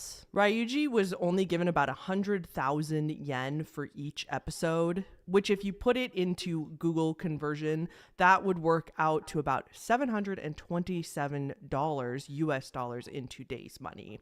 This was 20 years ago, but that kind of gives you an idea. He had a very, very small budget for each episode. You could tell by watching the show that the budget was very low, and Ryuji actually accepted a very small monthly salary as well in order to make the show because, like we already said a million times, it was a passion project for him. So he was willing to do it for little pay. But as you could see, the show is set in the desert specifically, so there wouldn't have to be a lot of details in the background. Popey only has 3 fingers because that cut down on time and budget, etc. You couldn't just tell. A pretty low budget show. However, in spite of how low budget it was, surprisingly, the show became very popular. The show actually hit it off very well with audience, and in spite of its controversy, people liked it.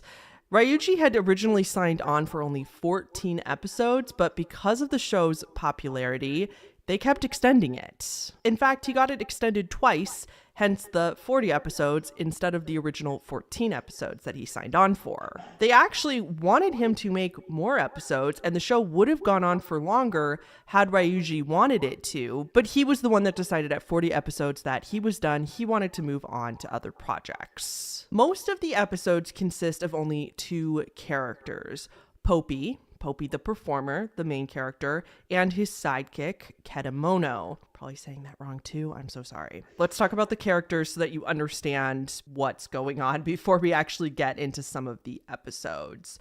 So Popey, our main character, he is a human. He's supposed to be 17 years old, and his birthday is on April Fool's Day, ironically. His dad, named Pappy, appears on the show in some episodes, but apparently Popey refuses to believe that it's actually his father. His only other known family member is his little sister, Marfa, and while she exists, according to the creator himself, she never actually appears on the show at all, likely because of the budget. Popey is an apprentice clown and is always dressed in the same striped bunny onesie, and he has this very long tail, even though bunnies don't have long tails, and he's always carrying around this blue bag. Popey is our main character, but he's actually batshit crazy, for lack of a better word. He shows off the walls, just like bonkers jealousy towards all the other characters in the show, especially Kedamono. He has a very, very short temper, and he's just like not rational at all. Now we have Kedamono, which in Japanese literally translates to beast. Kedamono is Popey's sidekick on the show and the other main character second to Popey, of course. He's a wolf, I'll bet a purple and pretty anthropomorphized version of a wolf. And instead of seeing his real face, he is always wearing different masks in order to express his current mood or emotion. We never see his face in the show. He was apparently picked up by Pappy and Popey to join the circus with them, but really, he's mostly used as Popey's punching bag and prop. Popey's antics are almost always aimed at Kedamono, and Kedamono always seems to get the worst of all of Popey's treatment and is just the vessel in which Popey takes out his short temper on. It's very sad. It's extra sad because typically Kedamono is this sweet, caring, concerned character on the show. Like, he's the good guy. Each episode is a very short, standalone episode. They're all about 5 minutes, like including the beginning and end credits. The show typically revolves around Popey trying to perform some kind of circus act, and the whole circus in the show is called Wolf Circus. Like I said, almost every episode gets pretty dark, and almost all the episodes show some sort of violence or violent themes, and also just generally very inappropriate themes for children. Like, it's so weird. The characters die in the episodes quite a bit, but they'll return in the next episode completely unscathed with absolutely no explanation. That's not extremely weird for cartoons like South Park and stuff does that as well, where characters will often die and then just return randomly. But Popey has died 28 times throughout the series, and Kedamono has died 10 times throughout the series. Okay, so that's a good background on the show itself. Now we're going to go over some of the episodes and talk about the episodes specifically. Remember, this is not a complete list. Literally every single episode brings something very, very strange and creepy and unsettling to the table. So we're going to go over 5 or 6 episodes that I just personally like the most, I think are the darkest and the creepiest in the series. One of the most discussed episodes is called Swallower. It's episode 11 and is often regarded as the darkest episode of the series, and perhaps it's because after it aired only once, it was subsequently banned from ever being rebroadcasted. You can find it on YouTube though. The episode starts out with Popey licking a sword as Kedamono watches him, because that's normal. Popey then throws the sword up in the air and swallows it. He spits it out and laughs as Kedamono claps. Popey then picks up a much longer sword next, and this seems to really excite him to do this next trick, even though Kedamono now looks very concerned for his safety. This time, Popey throws it in the air again, but when it comes down and he swallows it, Popey is instead fully impaled. Popey, who seems to have understood that this was a mistake, asks Kedamono for help with just his pleading facial expressions. Kedamono tries unsuccessfully to pull the sword from Popey. So instead, Kedamono tries to get a truck to pull the sword out from Popey instead. He ties Popey up to the truck and ties his feet to the other end so that he could try to pull the sword out. This also doesn't work, and Popey can then be seen being dragged along the ground by a sword impaling him as the truck drags him around the circus. Kedamono panics when he sees this and starts swerving the truck uncontrollably. Then we get this lovely visual of Popey's face now covered in blood and his eyes rolling to the back of his head. Absolutely just bonkers imagery for a kid's show. Kedamono again crashes the whole truck, trying to avoid Frog, another character of the show that comes around from time to time, and they are both seemingly taken into a fiery explosion. But don't worry, they are both miraculously fine, and Popey has gotten the sword out and is now chasing Kedamono around with it because for absolutely no reason at all, he blames Kedamono for his predicament. Popey ends up swallowing Kedamono instead. Popey laughs hysterically as Kedamono tries to escape Popey's stomach. This makes Popey very angry again. As we know, he has a short temper, so he throws the sword up yet again, and this time impales himself on purpose in order to impale and kill Kedamono as well. And the episode ends like this.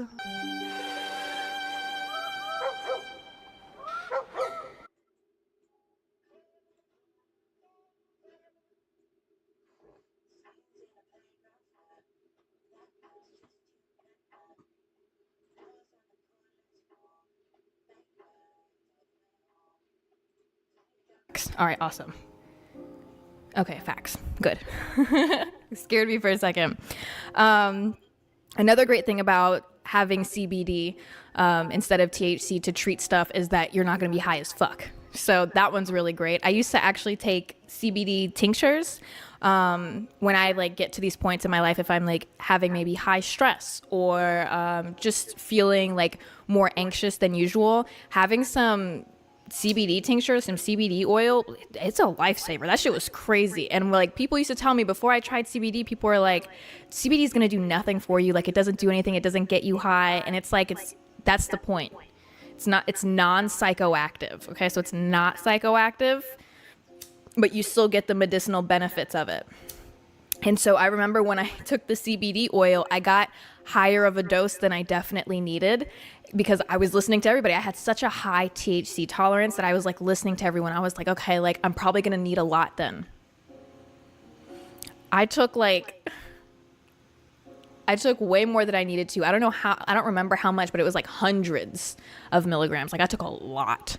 And I remember feeling how do I even say this? Y'all ever took ashwagandha? I've never taken it, but I would assume that's what people mean when they say you emotionalist pretty much. You don't care about anything. You're good. You're fine. You're just going through the motions of life. There's no feeling there. That's what it felt like. So today, since I'm having so much pain, I was like, all right, let's go to the dispensary. Let's pick up some CBD mixed with THC. The video is going to be pretty funny because typically when I go to this dispensary, I love this dispensary so fucking much. It's literally my favorite dispensary. Every time I go there, I feel like I pretty much know most of the workers. The worker that was there this time was a new worker. When I go in, usually when I go to the dispensary, I'm recording, and I think they've just gotten used to that, so they kind of just let me go in and do my own thing. Typically when you go to a dispensary, the person that's there is supposed to follow you around, be right next to you, whether it be for questions or if they're just trying to make sure you're not stealing. Well, this person I'd never seen before. They were very much, so to me, they were new, right? Which was fine. I didn't have a problem with them being in my video. They could tell I was recording, and I was like, if you want to be in it, you could be in it. That's fine. I was having conversations with them and everything, right? But the thing was, this guy had no idea what he was talking about. He had no idea what he was talking about, and I don't know if I should just, cut that out or not. I was looking for... I know that dispensary specifically has a few different pre-rolls that are CBD mixed with THC, and some of them are super, super, super low in THC, so 1-2%, and it'd be 14% CBD. And then there's other ones that are between 5 to 12% THC. And so I was specifically looking for the one that's maybe around 4 to 7. And I was talking to him, but the thing was, I've only tried one, and the only brand I've tried is this brand, which I think is great. These are awesome. Also, if you happen to have an oral fixation and you like smoking all the time, but you don't want to be high all the time, CBD, high CBD, low THC pre-rolls, those are great because then you won't be high off your ass, but you can get that quick oral fix of smoking. But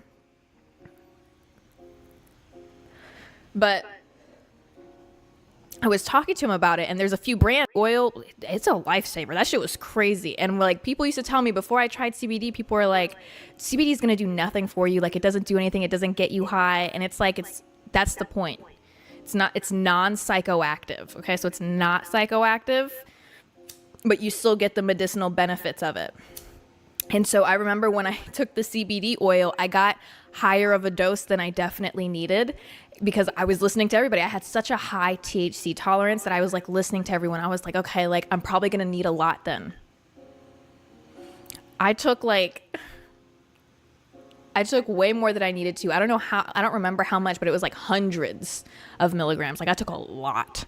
And I remember feeling how do I even say this? Y'all ever took ashwagandha? I've never taken it, but I would assume that's what people mean when they say you emotionalist pretty much. You don't care about anything. You're good. You're fine. You're just going through the motions of life. There's no feeling there. That's what it felt like. So today, since I'm having so much pain, I was like, all right, let's go to the dispensary. Let's pick up some CBD mixed with THC. The video is going to be pretty funny because typically when I go to this dispensary, I love this dispensary so fucking much. It's literally my favorite dispensary. Every time I go there, I feel like I pretty much know most of the workers. The worker that was there this time was a new worker. When I go in, usually when I go to the dispensary, I'm recording, and I think they've just gotten used to that, so they kind of just let me go in and do my own thing. Typically when you go to a dispensary, the person that's there is supposed to follow you around, be right next to you, whether it be for questions or if they're just trying to make sure you're not stealing. Well, this person I'd never seen before. They were very much, so to me, they were new, right? Which was fine. I didn't have a problem with them being in my video. They could tell I was recording, and I was like, if you want to be in it, you could be in it. That's fine. I was having conversations with them and everything, right? But the thing was, this guy had no idea what he was talking about. He had no idea what he was talking about, and I don't know if I should just cut that out or not. I was looking for... I know that dispensary specifically has a few different pre-rolls that are CBD mixed with THC, and some of them are super, super, super low in THC, so 1-2%, and it'd be 14% CBD. And then there's other ones that are between 5 to 12% THC. And so I was specifically looking for the one that's maybe around 4 to 7. And I was talking to him, but the thing was, I've only tried one, and the only brand I've tried is this brand, which I think is great. These are awesome. Also, if you happen to have an oral fixation and you like smoking all the time, but you don't want to be high all the time, CBD, And so I was specifically looking for the one that's maybe around like 4 to 7. And I was talking to him, but the thing was, I've only tried one, and the only brand I've tried is this brand, which I think is great. These are awesome. Also, if you happen to have an oral fixation and you like smoking all the time, but you don't want to be high all the time, CBD, high CBD, low THC pre-rolls. Those are great because then you won't be high off your ass, but you can get that quick oral fix of like, you know, like smoking. But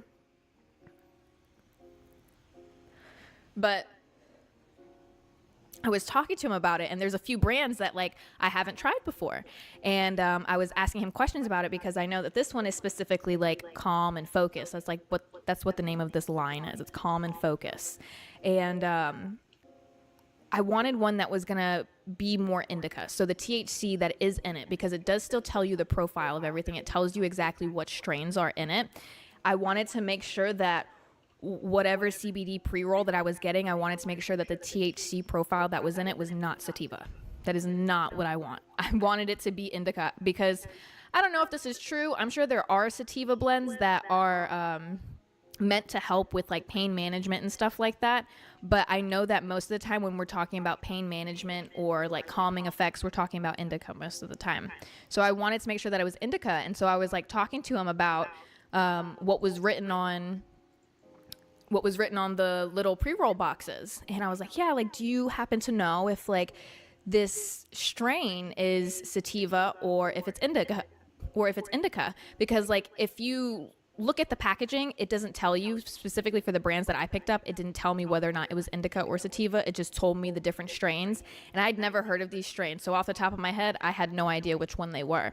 And so I'm asking him, I'm like, yeah, do you happen to know? And he was like, you know, honestly, like, once you get into like the pre-roll mix of CBD to THC, that doesn't matter anymore. And I was like, oh, what do you mean? He's like, yeah, like the sativa and indica, it doesn't exist anymore.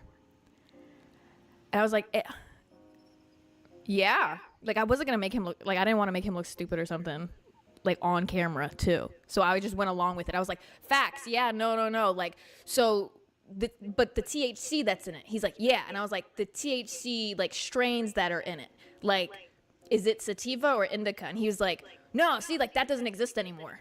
And I was like, oh, yeah, facts. Okay, gotcha. So like, it's not there. He was like, yeah, it's not there. It's just, none of that even matters. Doesn't exist in it. And I was like, okay, got you. Okay. He's like, yeah, because it's just CBD. And so it doesn't matter. And I was like, okay. All right. That's good. That's fine. Because, all right. I was like, you got it, bud. You're good. Yeah, you're good. And at this point, I was like, I'm not going to ask any more questions. I'm just going to get what it is that I know, and it's this. So I got that, and that was enough for me. It's not there. For real, it's literally on camera, him saying that. And so I'm like, damn, should I, like, cut that out and not post it? Like, I don't... It's not there. And I was like, oh, okay. But yeah, I ended up just getting what it is that I normally get. I didn't get the new stuff. I just told myself that I was going to come back home, do a little bit of research into the ones that I found, and I'll just look up on their website if it says if it's sativa or indica. Because, correct me if I'm wrong, but I'm pretty sure that there are, like, sativa and indica CBD. Like, sativa and indica are also, like, your CBD is going to be an uplift. Like, it can be sativa. It can also be indica. Correct me if I'm wrong, but I'm pretty sure. So I don't know what he meant by it's not there anymore, but... Hey, bud, you know, it's cool. Do I usually go live at this time? I do not, actually. I normally go live at 8 p.m. Pacific Standard Time, but since I'm taking myself to get a steak tonight, I decided to go live early. And at first, I was just going to go live, like, I was going to just, like, do this, like, 1 or 2 hours before, but I was like, let's do it, like, super early, because I know that, like, West Coast time is super late for a lot of people, so I knew that if I did this, and, like, there's, like, a few people out there that are on the East Coast or in another country, like, they might get a chance to catch it if it's this early, so hopefully some of you guys are able to. I thought THC was sativa and CBD was indica. That's not correct. But that's okay. If it's a CBD topical or gummies, it doesn't matter because they only use the CBD. The cannabinoid The cannabinoid. It's almost not weed anymore, but the cannabinoid has pain dulling factors. Got you. Got you.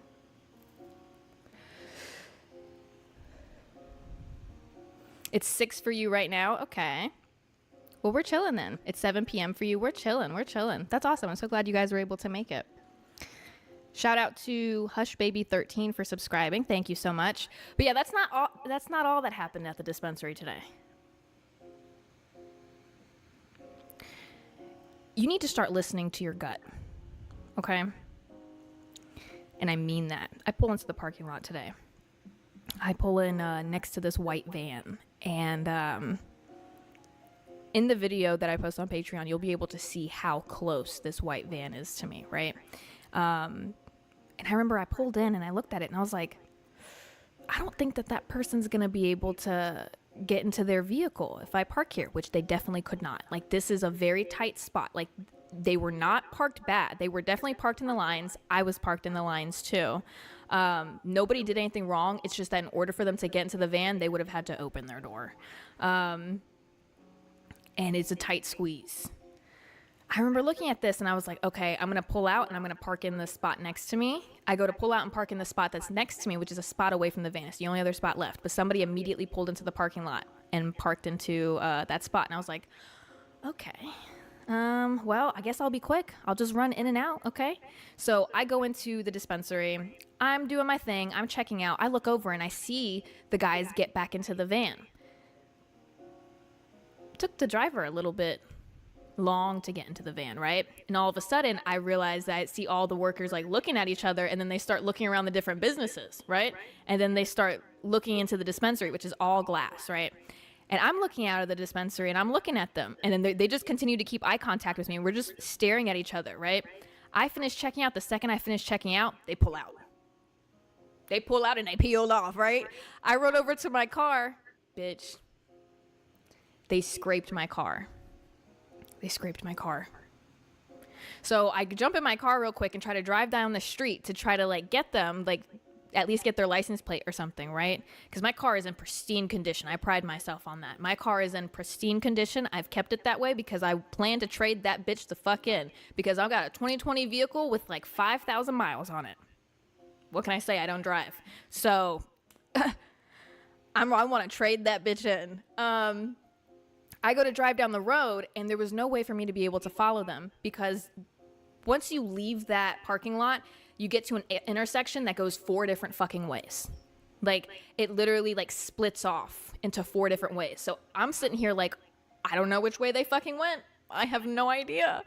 And so at that point I turn around, I go back to the dispensary, and I'm like, dude, please tell me you can get the footage. Please tell me that you can get the license plate. He told me they didn't see the license plate, but they did get the name of the business on the side of it. So I called the business. I'm like, okay, at least I've got that, right?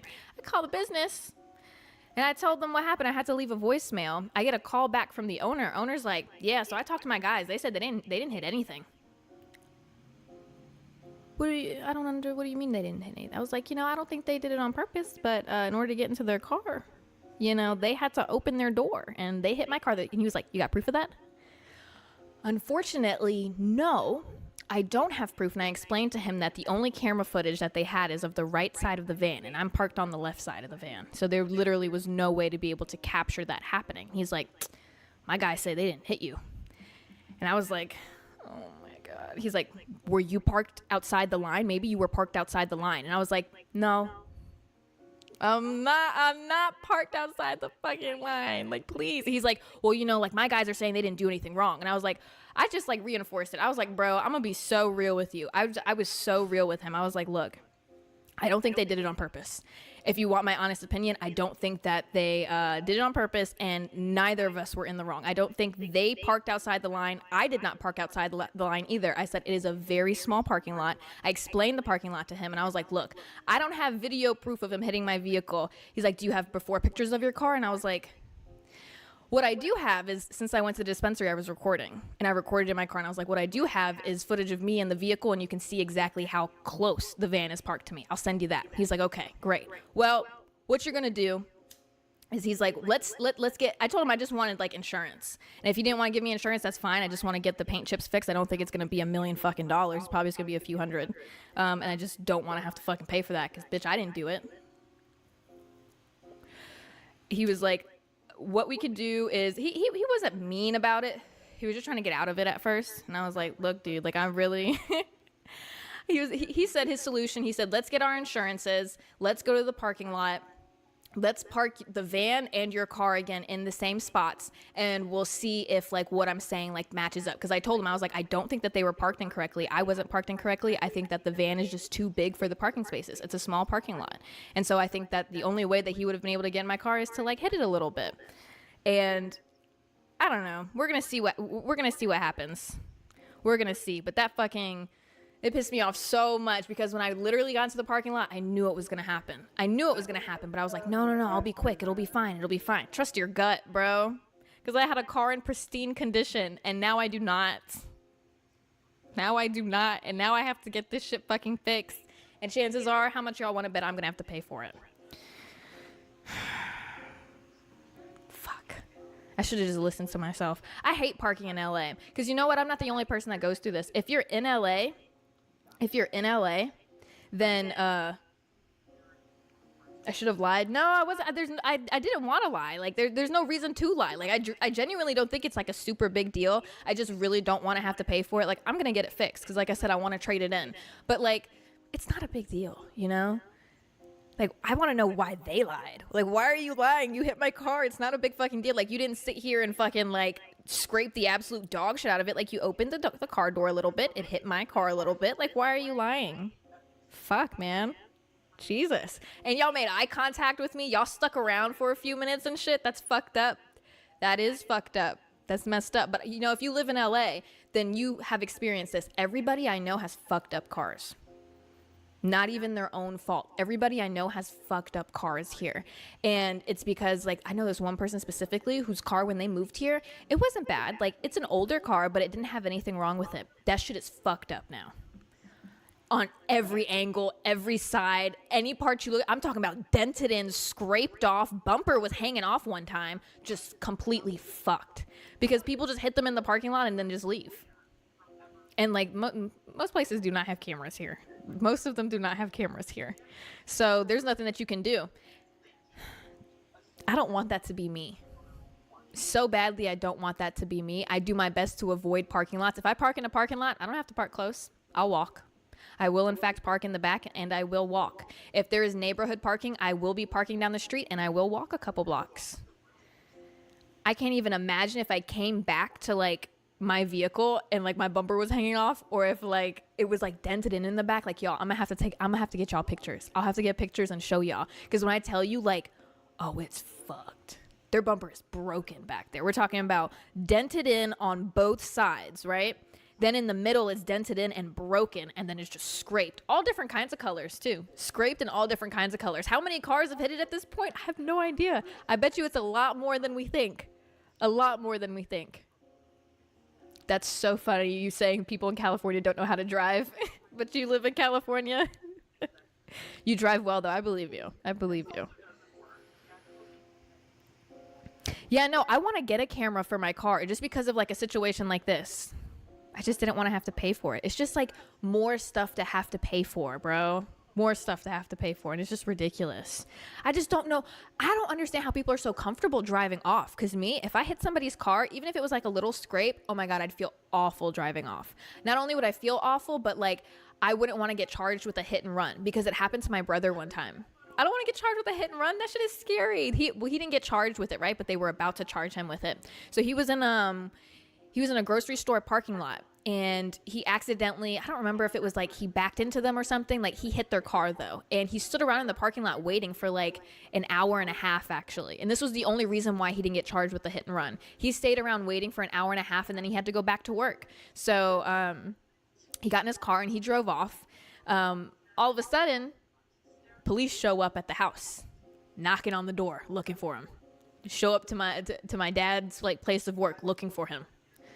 looking for my brother. They're like, yeah, he hit a vehicle and he drove off. And they were gonna charge him with a hit and run, but they were like, the only reason why they're not charging him with it is because they saw on the cameras that he stayed around for like an hour and a half. So he obviously waited and was trying to do the right thing, but he couldn't. So that's the only reason. To me, I'm scared because I don't want to get found. I don't want them to come knocking on my door. I'm not trying to get charged with a hit and run. I don't want to get charged with anything. Y'all know how I feel about jail. Do you go to jail for hit and runs? Do you go to jail for hit and runs? I just know I don't want to. I don't break the law. That's one thing about me. You will not catch me breaking the law. I don't want to go in there. Y'all already know how my parents have traumatized me from prison and jail, but also just the TV shows. That's enough. I don't know if prison's actually like that, but here's the thing. Prison and TV shows and jail and TV shows, I feel like it makes it look prettier than it actually is. I bet it's disgusting in there because I be scrolling on like social media, and those men that are like in prison and jail, they come up and they're like live and shit. That doesn't look too fun. That does not look fun. It does not look clean. They be separating their bunks and shit with like bed sheets. No. Also, I don't want to be touched. Okay, I'm gonna just say it. That's the one I was holding back. I don't want to be touched. I feel like I feel like they would. I would be somebody's bitch in jail. I know it. I know it. Have y'all seen me? Damn. That's something sad to admit. You know what I mean? Like, all of y'all, like, really think to yourselves right now. Think about how you look and, like, just be real with yourself. Like, would you be somebody's bitch? If the answer is yes, then you really do not want to go to jail, especially if you're a man. Oh, especially if you're a man. Because, like, as a woman, like, I'm going to assume that I wouldn't have to worry about, like, penetration. Like, they're probably going to want to, like, do stuff. But, like, with the man, you got to worry about penetration. That could not do that. Nope. Damn. Men should be more scared of prison and jail. Y'all need to stop breaking the law. Like, when I think of somebody breaking the law, I think of men. Like, y'all gotta stop doing that. Y'all are putting way too much on the line because, like, that's kind of crazy that men will turn around and, like, break the law and know that that's a possibility. Like, a possibility, like, yeah, I could handle jail. Could you? Could you handle jail? Could you handle 8 men coming up to you saying that you look pretty today? Could you handle that? I don't think so. Doesn't matter how big you are. Sometimes that's what they like, I bet. Sometimes they, like, remember how just a second ago I was like, well, think about it. Think about yourself right now. Like, would you get bitched in jail? Sometimes they like them big and bad. So you could be all muscular and shit. You could be, like, pushing, like, 7 feet tall. You walk in there, again, you're up against 8 dudes. If 8 dudes see you and they say, I want that one. Grab them. Get him. No! And you know what? Them guards be in on it, too. The guards are in on it. There is no safety. All that's out the window. Nope.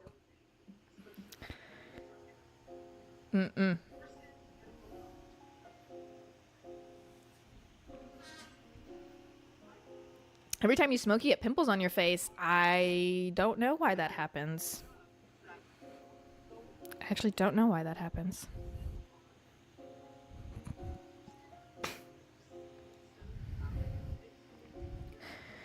Booty Warriors. That is crazy. That is a crazy name. That is insane. Yeah, no, so I'm terrified of jail, so you won't catch me breaking the law. That's not going to happen. I'm not going to jail. You kidding me? I have nightmares about that shit. I felt disrespected today. I didn't think I was going to bring this up, but I think I might bring it up. I think I might.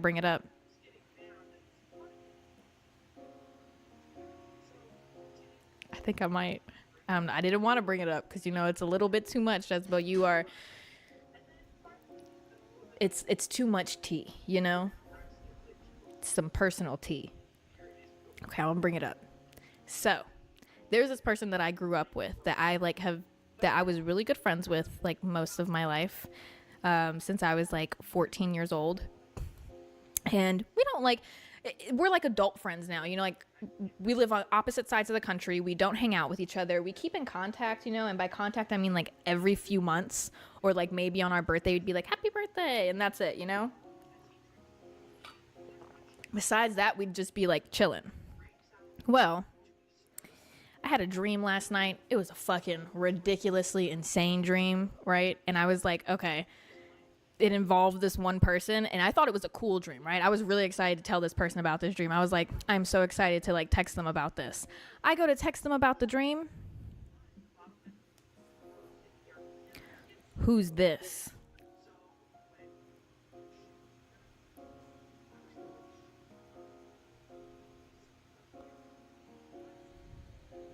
What do you mean, who's this?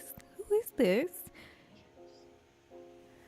Now, I felt some type of way about this because y'all would probably think, I know some of y'all are like, well, Jessica, maybe they just got a new number. Maybe they just got a new number. And I was like, I would want to side with you on that one, but this person definitely has to have at least, they have to know it's my number. We've been friends for this fucking long. Like, you have to at least have some of the numbers fucking memorized. Like, let's be real with each other, right? They probably just got a new phone, bitch. I'm gonna be so real with y'all.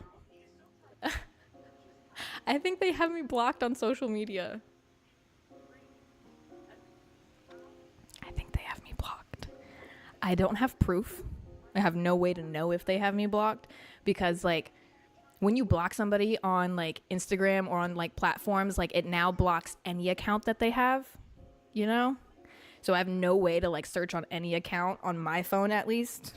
And I don't know their name by heart. Like I don't know their Instagram name or like their handles by heart. I just know their actual name. So like I tried searching it like hidden and shit, like incognito on my laptop. And I couldn't fucking find anything because I couldn't remember their username. So I don't know if I don't know what's going on. I don't know. I think maybe they have a girlfriend. It's a guy. This is the only guess that I can assume is that they got a girlfriend, but I would have no way to know because prior to being blocked on social media, they never posted anybody. So they didn't post period on social media. They would just like upload like a couple pictures of their car or something. But they didn't really post anything about like their personal life. So I just assumed, my assumption is maybe they got a girlfriend and said girlfriend said, fuck that bitch. And I can't lie to you. When I got that text message of who's this, low-key, that shit hurt. You've known me like almost 10 years. Are you serious? 10 fucking years and then that's it? Bitch, that's fucked up, okay? Like I was thinking about it all day. Like this whole morning I was like, that's mean. Like you could at least like told me that you were gonna be like at least send me a message to be like, hey, look, I'm gonna be real with you. I'm dating somebody now and she doesn't want me to talk to you. I just wanted to let you know.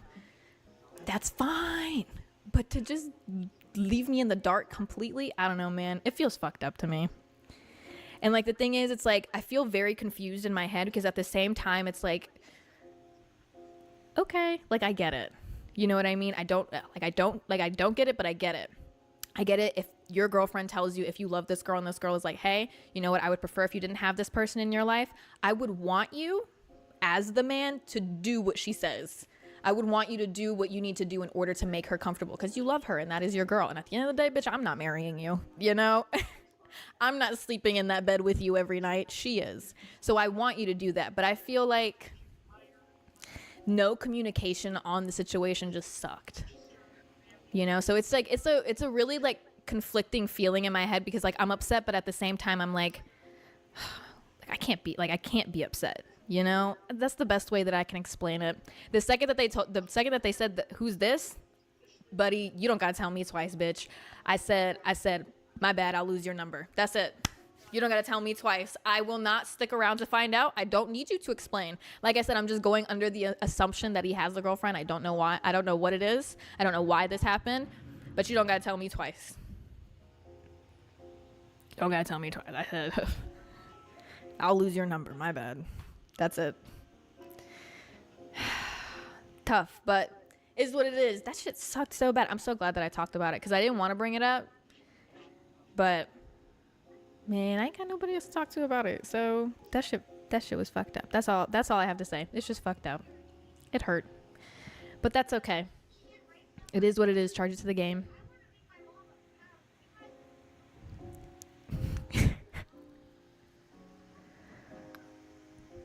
Y'all get me so much. What type of steak am I going to eat? I have no idea. Bitch, I'm going to Outback. I'm not going to like a fancy restaurant. I'm going to Outback. Might get myself a bloomin' onion. Y'all know I've never had one.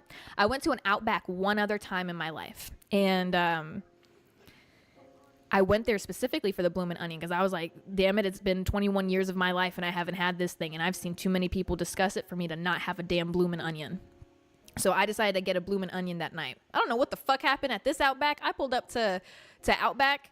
Bitch, they were out of like half the shit on their menu. And by half the shit, I don't mean like, oh, just like steaks and stuff. I mean like the sides and everything. And then they were out of the bread too. So I didn't even get to have bread, which is like a big part of the meal. Like I love places that serve bread because I'm going to eat a whole loaf. I'm going to, in fact, eat an entire loaf. And then when I request the second loaf, I'm not going to touch it. And then when I go to leave, I'm going to take said loaf home. So I get a free little loaf of bread to take home. I ordered the bloomin' onion. That bitch was burnt. Like it was burnt. Like I'm not even joking when I tell you it was like damn near black. Like it was burnt. This was not the bloomin' onion. I tried to take a bite of it and it just tasted like burnt stuff. You know what I mean? Like that flavor where it's just like burnt. That's what it tasted like. And so I like called the waitress over. I'm like, I'm so sorry. Before I could say anything, she for real looked at me and went, "Is burnt?" And I was like, yeah. She said, "I got it. Don't worry." This was not the first time that happened that night. I don't know what was going on there, but they're burning bloomin' onions.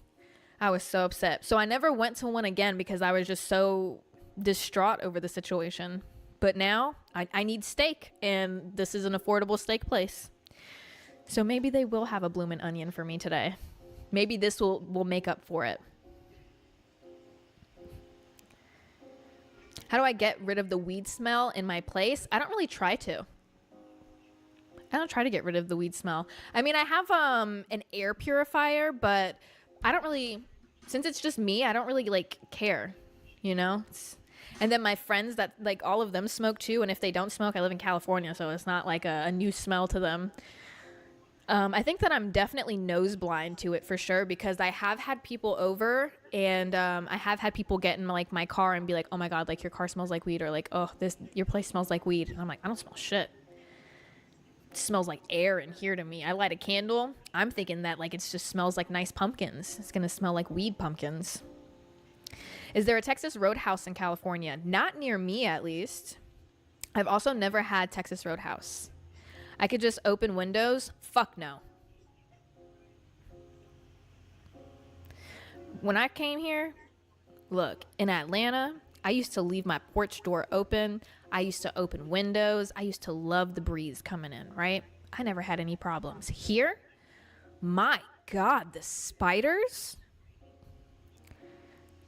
You know what nobody tells you when you move to LA? Black widows.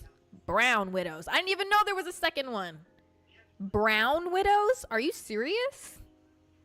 Both are very bad, and they're extremely prominent here. Why did nobody tell me that? When I thought black widow, for some reason I thought like desert. I thought like middle of nowhere, like no people. That's what I think. I think like an outhouse in the middle of like the mountains or something. Like I don't think that it's just gonna be in Los Angeles. Are you serious? Yeah, no. Apparently it's a really big thing, and I'm pretty sure there's been a brown widow in my home. I had my porch door open. Mind you, I had the screen door installed. Y'all know how I went to Walmart and I got one of them little screen things that you can put up on your porch door, and it like you can just like walk through it and then it like magnets and closes right back. Buddy, I'm sitting on my couch. I bought that specifically for bugs, and I wanted to keep my porch door open. So I'm sitting on my couch. I'm enjoying myself, right? And porch door is open, lights are off because I don't want to purposefully attract bugs. I'm watching TV. All of a sudden, across my floor, I see something damn near the size of my fucking hand crossing my living room. The ass on that thing was huge. I mean, I don't know what, like anatomy-wise, what that part of the spider is called, but it was massive. All I did was get up and kill it. I can't. Killed it. It was so scary. And so since then, I have not opened my porch door. I don't even really go outside there anymore. I don't need a porch here. I don't need one. You have brown recluse spiders in Iowa along the interstate. You would have cried. Yeah, no, I was scared because you know what happens to me every time I see a bug like that? Anytime I see like scary bugs like that, when I try to go to sleep at night or like honestly for like the rest of the night, I feel like there's something on me. You know, like I get the slightest little tingle and I'm like I feel like it's like there's another one. There's another one here and it's on me right now. I could not sleep that night. It was terrible because I kept thinking there was going to be one in the bed. Because mind you, again, I have been bitten by spiders. Back when I lived with my parents in the country, I had been bitten by a spider. I swear to God, I remember there was this one. I kept waking up in the morning with like these bites on my legs, and I'd get like one every night, and it'd be like, it wasn't like bed bugs or like anything like that. Like it looked like something had bit me, like a spider bit me, right? But I thought I was losing my mind, and it started like swelling up on me. And I remember one night, it was a Friday night. I was staying up late, you know, it was like 2, 3 in the morning. I had the lights off, but I was just laying in bed. I felt something bite me. This time I was awake for it. I throw the covers off and I turn the flash on my phone. This big fucking spider's in my bed biting me. So scary. That shit bit me. Yeah, I killed it. Another terrifying story of a bug. Another bug that I'm absolutely horrendously terrified of. House centipedes. Nope, won't do it. Won't do it. A house centipede? No, not happening. Have you seen those things? Look it up. Well, don't look it up. If you're high, don't look it up. You know, if you're sober, just don't look it up. It's terrifying. And they're fast. How fast do they go? I'm going to tell y'all right. Yes, they're so fast. How fast does a house centipede move? Because like the whole thing about them is like, you see it, you got to kill it. Because if you even take your eyes off of it or even blink, it's going to disappear, right? It says up to 1.3 feet per second. That's fast. A foot a second? That is so scary. And, ooh, I had just gotten home from like a school event, right? And I was sitting on the edge of my bed. I had my pants off. I had my pants on. Sorry, I was about to take my pants off. And I looked down at my leg. Guess what was right on top of my thigh? House centipede. I screamed, bitch. I screamed and I started swatting my hands like really, really fast, right? I saw it land on the floor and then it disappeared. And then it disappeared. And so I'm screaming and my mom comes in the room and she's like, what happened? And I tell her everything. I'm like, there was a house centipede and it was on me and it's gone and I don't know where it went. And I'm freaking out. She's like, okay, it's okay. She said, we're going to find it and we're going to kill it.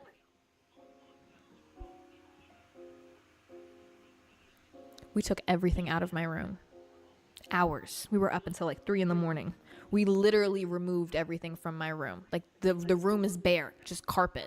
We worked together to take the bureaus out, to take out the bed, everything. It was gone. And at this point, my mom's like, Jezebel, like, you could sleep in the living room. And I didn't want to sleep in the living room because water bugs. We lived in the middle of the country, so bugs were definitely prevalent. There were water bugs. You would see them in the house. Okay, this was like a larger home in the middle of nowhere. There's gonna be water bugs. So the only option I had was to bring my bed back into my room and sleep there and hope that the centipede didn't pop back up. Worst time of my life. I don't even think I actually slept that night. Shout out to Bridget Phobia for subscribing. Thank you so much. Oh, I didn't see that one. Hopefully it'll pop up. Anyway, yeah, no. Let's leave the bug situation alone though. Let's move on because I have a lot to tell you guys about my Friday night because remember I told you I was like, I'm going out 1 a.m. going to the club. Stop. My aura was on fucking 1 million that night. I don't know what it was about me, but let me tell you, boom, let me paint the picture. I was gonna literally go live for like 2 fucking minutes because I wanted y'all to see how fucking hot I looked. I'll just be real with you. You know what? I looked good. So let me tell you, boom. I put on this like skin tight long sleeve black shirt. And I put on these like skin tight like black booty shorts. Yep, I did. Because it was freezing cold outside, right? But like everyone was like, okay, it's gonna get like really hot in the club. So I was like, okay, let me put this on. And then I was like, what shoes do I wear? What shoes do I wear? I have these ginormous like brown platforms. They're huge, right? And so I put them on. Like I looked so good. And I was like, okay, I got this black on and only brown. And so I put on this giant, like I had like this brown like fur jacket and I put that on top. I looked so good. And the hair, let me tell you the hair. So boom, I had it like this, right? In a braid, but it was two. So one ponytail, two braids. Because I saw this one girl make a video and she was like, I love when white girls like have their hair in like a ponytail and two braids are come out of it. She was like, that shit eats. I'd never done it before, but that right there, I was like, boom, I'm gonna do that. And so I did it. And y'all, let me tell you something. If you have long enough hair, you need to do that. You need to do it because I don't know, I was getting stared at that night. I had a few people speechless, and I've never seen people like legitimately like staring at me to the point of speechless. I put on a little makeup that night too. Let me tell you, I looked good. I did in fact look good. If there's a night in my life that I will allow myself to like be cocky and shit, it is that night, because that's not it. Oh my God, that's not it. So boom, I ended up like knowing people that are on the same like that are like connected with like the artist. And so I got to go on, I went to something called, y'all know what it is. What is it called? What is it? I forgot what it's called.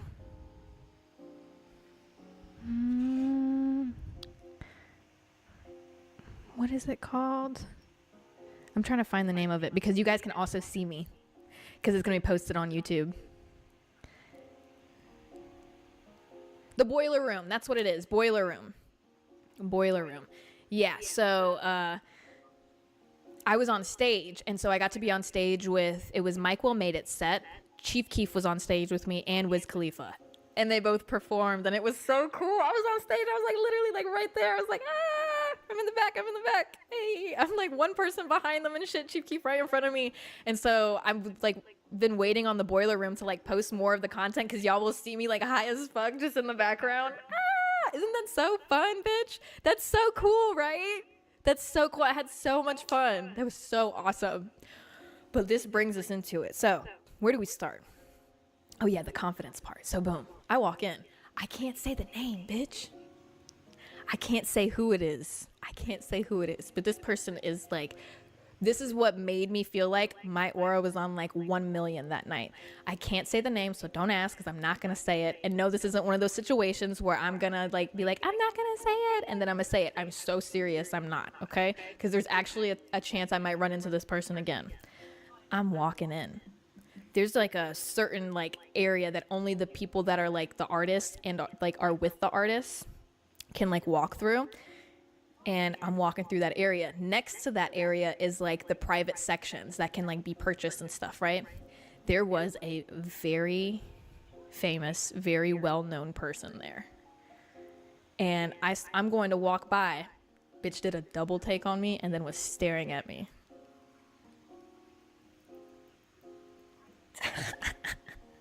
They did a double take on me and then they came back and they stared. And you know what I did? You want to know what I did? I looked at them and then I looked away. I know. Yep. That was so cool. It felt like such a movie moment. I was like, oh my God.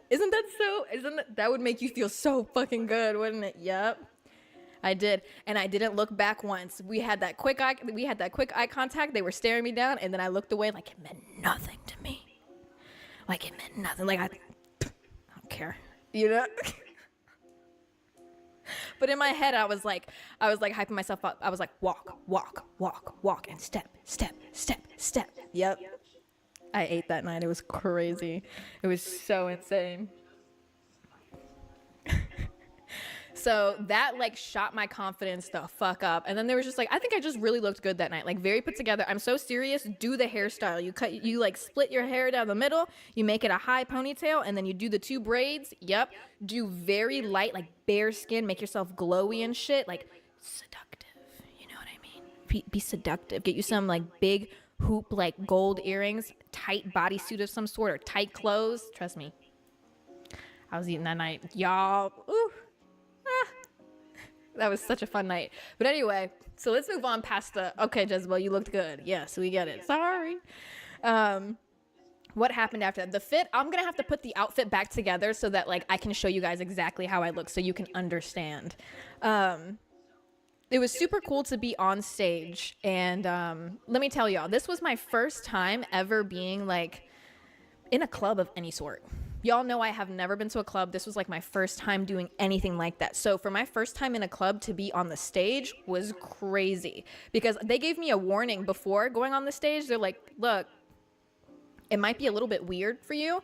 They said that everyone's staring at you. Like you are what people came for, you know, like you're with the artist and the team. So they said when you're on the stage, like just vibe to the music, just chill, like just have fun, interact with other people on the stage. They were like, the whole club is like surrounding you, so everyone's gonna be staring at you. And they were right, you are getting stared at the entire time. But I just was in my own place, like I just got high out of my mind to the point where like if you guys, when the Boiler Room posted, I'll let y'all know because it was to the point that like I was so fucking cooked that like my eyes were closed most of the time and I'm just like in the crowd like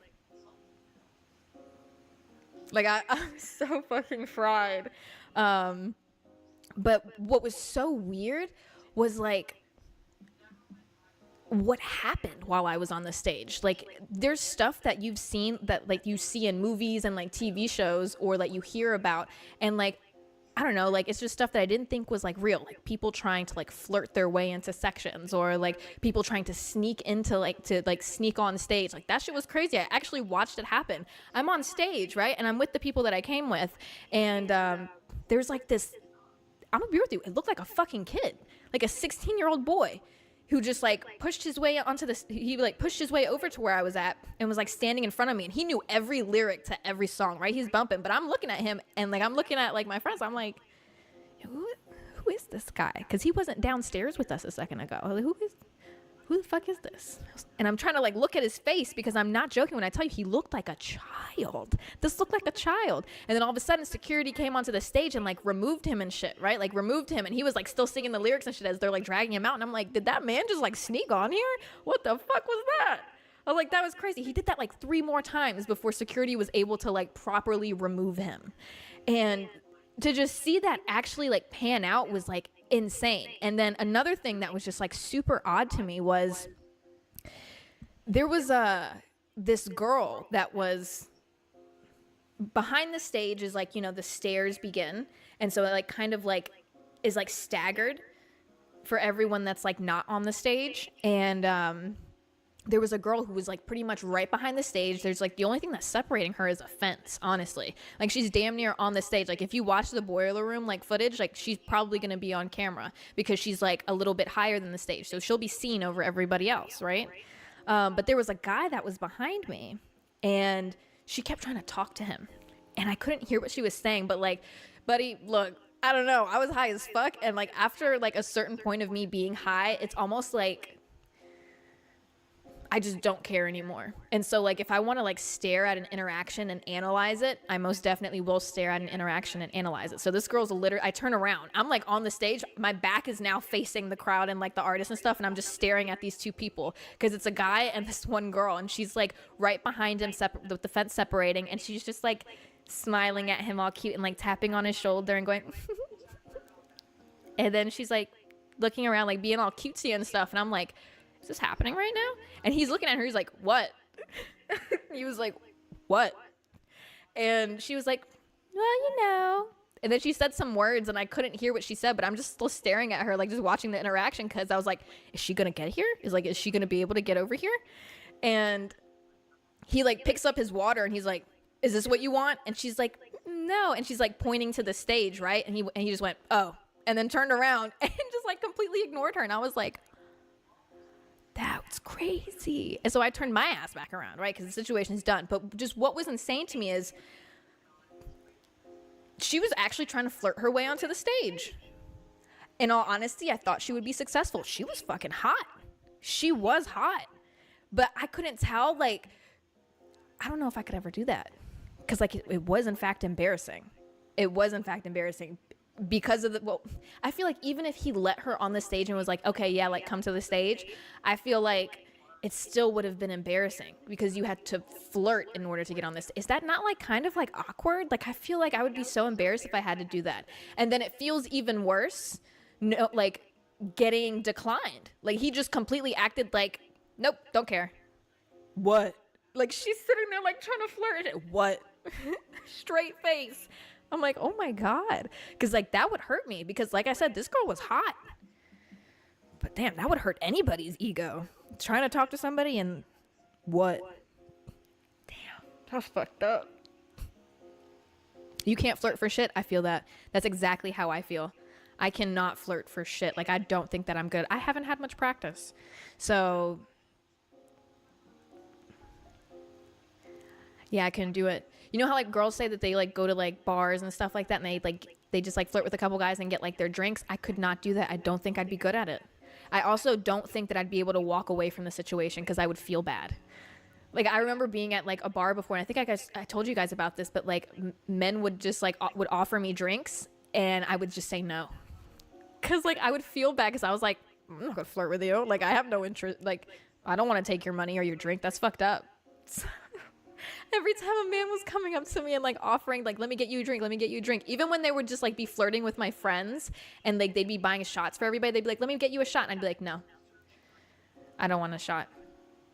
I didn't even want to, like, give them, like, any sort of idea that she might talk to me. Like, I don't know. I felt bad. Like, I was literally felt bad. So I feel like if somebody got me a drink, I would feel like I have to talk to them. You know? Like, I'd be like, oh, okay. Yeah, it's fine. It's also uncomfortable. Like, that's what I imagine. I feel like it's, like, uncomfortable. But I just feel like that might just be my anxiety, maybe, because I hear so many people go out and do that. I just don't have I don't know if it's that I don't have the confidence or what. Enters panic mode. Yeah, no, seriously. But, yeah, no. Another thing that was super weird. This one was so weird. So, mind you, I think that in order to get into the boiler room, you have to buy tickets. And I don't know if they're expensive. They're probably not. I don't know if there's, like, certain levels, like, tiers to the tickets. If it's, like, starts at $5 and goes up to, like, I don't know what it's like. But I do know that I'm, like, 99% sure you have to get tickets. And, there was this girl who was at the very front. So she's right in front of the stage, right? The entire fucking time. And mind you, most of these people in this club, holy shit, these people are all off some sort of drugs. Like, most of these people are rolling. Like, these people are off of drugs right now. And you could tell by the way people were dancing that they were. There was this one couple that damn near was having sex. Like, it got to this one song that started getting played, and she just started grinding. She started throwing her ass back so hard. I've never seen somebody throw their ass back so hard. But her man was catching it. At least I think it was her man. Like, he was up behind her, and even he looked like, whoa. Because she had the whole flow going. Like, she was rubbing her ass from his chest all the way down to his knees damn near. And I was like, damn, right? He caught that shit, though, and he was going with it. But she was, like, getting low with it, too. Like, she started, like, moving them down. Like, they were getting, like, low to the floor and shit. And I was like, oh, my God. Like, are they going to start fucking? And I look away for a few minutes. I look back. Bitch, they're making out. And I mean, like, making out. Like, this is drug making out. Like, no sober person would kiss somebody else like this. Like, they're eating each other's faces. Like, oh my God. And that was insane. But I know they had themselves a time that night. They went home and, I don't know, something might pop out in a few months. But this one girl, I did not like this girl. She made me mad, actually. Like, she kind of upset me. She was at the very front, literally front and center, right in front of the stage in the middle, so that you have a view. Like, you're damn near breathing in the artist's face, right? She made no face the whole time. She had sunglasses on, and I thought, like, okay, like, maybe she's like high or something. But, like, if you were high, like, you would have at least, like, moved a little bit. I'm talking about stiff as fuck, just staring the whole time. Sunglasses on, just staring. And she made a few faces, but the only like faces that she made were like unenjoyment, like disgusted face. Like a certain song would come on or something and she'd go. And Mike brought like a few artists with him. And one of them is this girl. Her name is Lex, and she has such a beautiful voice. Personally, it's not my type of music that I listen to. I do prefer to listen to rap, but she is more of like, I don't know what you would call it. She sings, and it's sad singing, kind of. But she's good. She's good, right? He plays the song, right? And this is, in my opinion, a great first song to listen to, because although I wouldn't listen to her music, that song was really fucking good. Right? And so Lex starts performing and everybody in the club is eating it up. They're like, oh my God, this girl's voice is so beautiful. One girl looked like she had just heard an angel. Like she was like hanging over the fence, right? She was also in the front. And Lex started singing and she started going, like grabbing her face like this was the most beautiful voice she'd ever heard, right? And then they like cut the song short to like get into another song, right? And when she stopped singing, like the girl looked so upset. She was like going like this, like shaking her hands, like her mind was blown by her voice, right? I pan over to that bitch from earlier. Why the fuck is she going like this? she's not into it and shit. And I was like, why are you front row? Why are you front row? You had to get tickets. The flyer tells you who is specifically performing. Why are you here? Why are you here if you're so disgusted by what you're hearing? I'm confused. And then you're probably like, well, I don't know. Maybe she just wasn't feeling the vibe, right? You want to know when she was feeling the vibe? When somebody who had fucking free weed to throw out to the fucking crowd, oh, that's when she got excited, right? She didn't show no emotion except unenjoyment, dissatisfaction, just blatant rudeness on her face, right? But the second somebody opens up a bag and is like, I got weed, and goes to throw it out, her arms go up in the air. She's suddenly excited. She's bouncing up and down and shit, super happy. Where was this at? You couldn't at least fake it a little bit earlier? Like, what's going on? And I know it's just her. Like, there's no way you're telling me you didn't enjoy every single song. You hated every single song. He played some bangers. We're talking about Mike Will Made It here. Mike Will Made It has made some bangers, okay? So absolutely ridiculous to me. And Chief Keef and Wiz Khalifa, and you didn't bump once? Why are you here? It upset me. It literally upset me so much. Like I kept trying not to look at her because it was like everybody around her is like bouncing and is like happy and excited and shit. And then she's just standing there.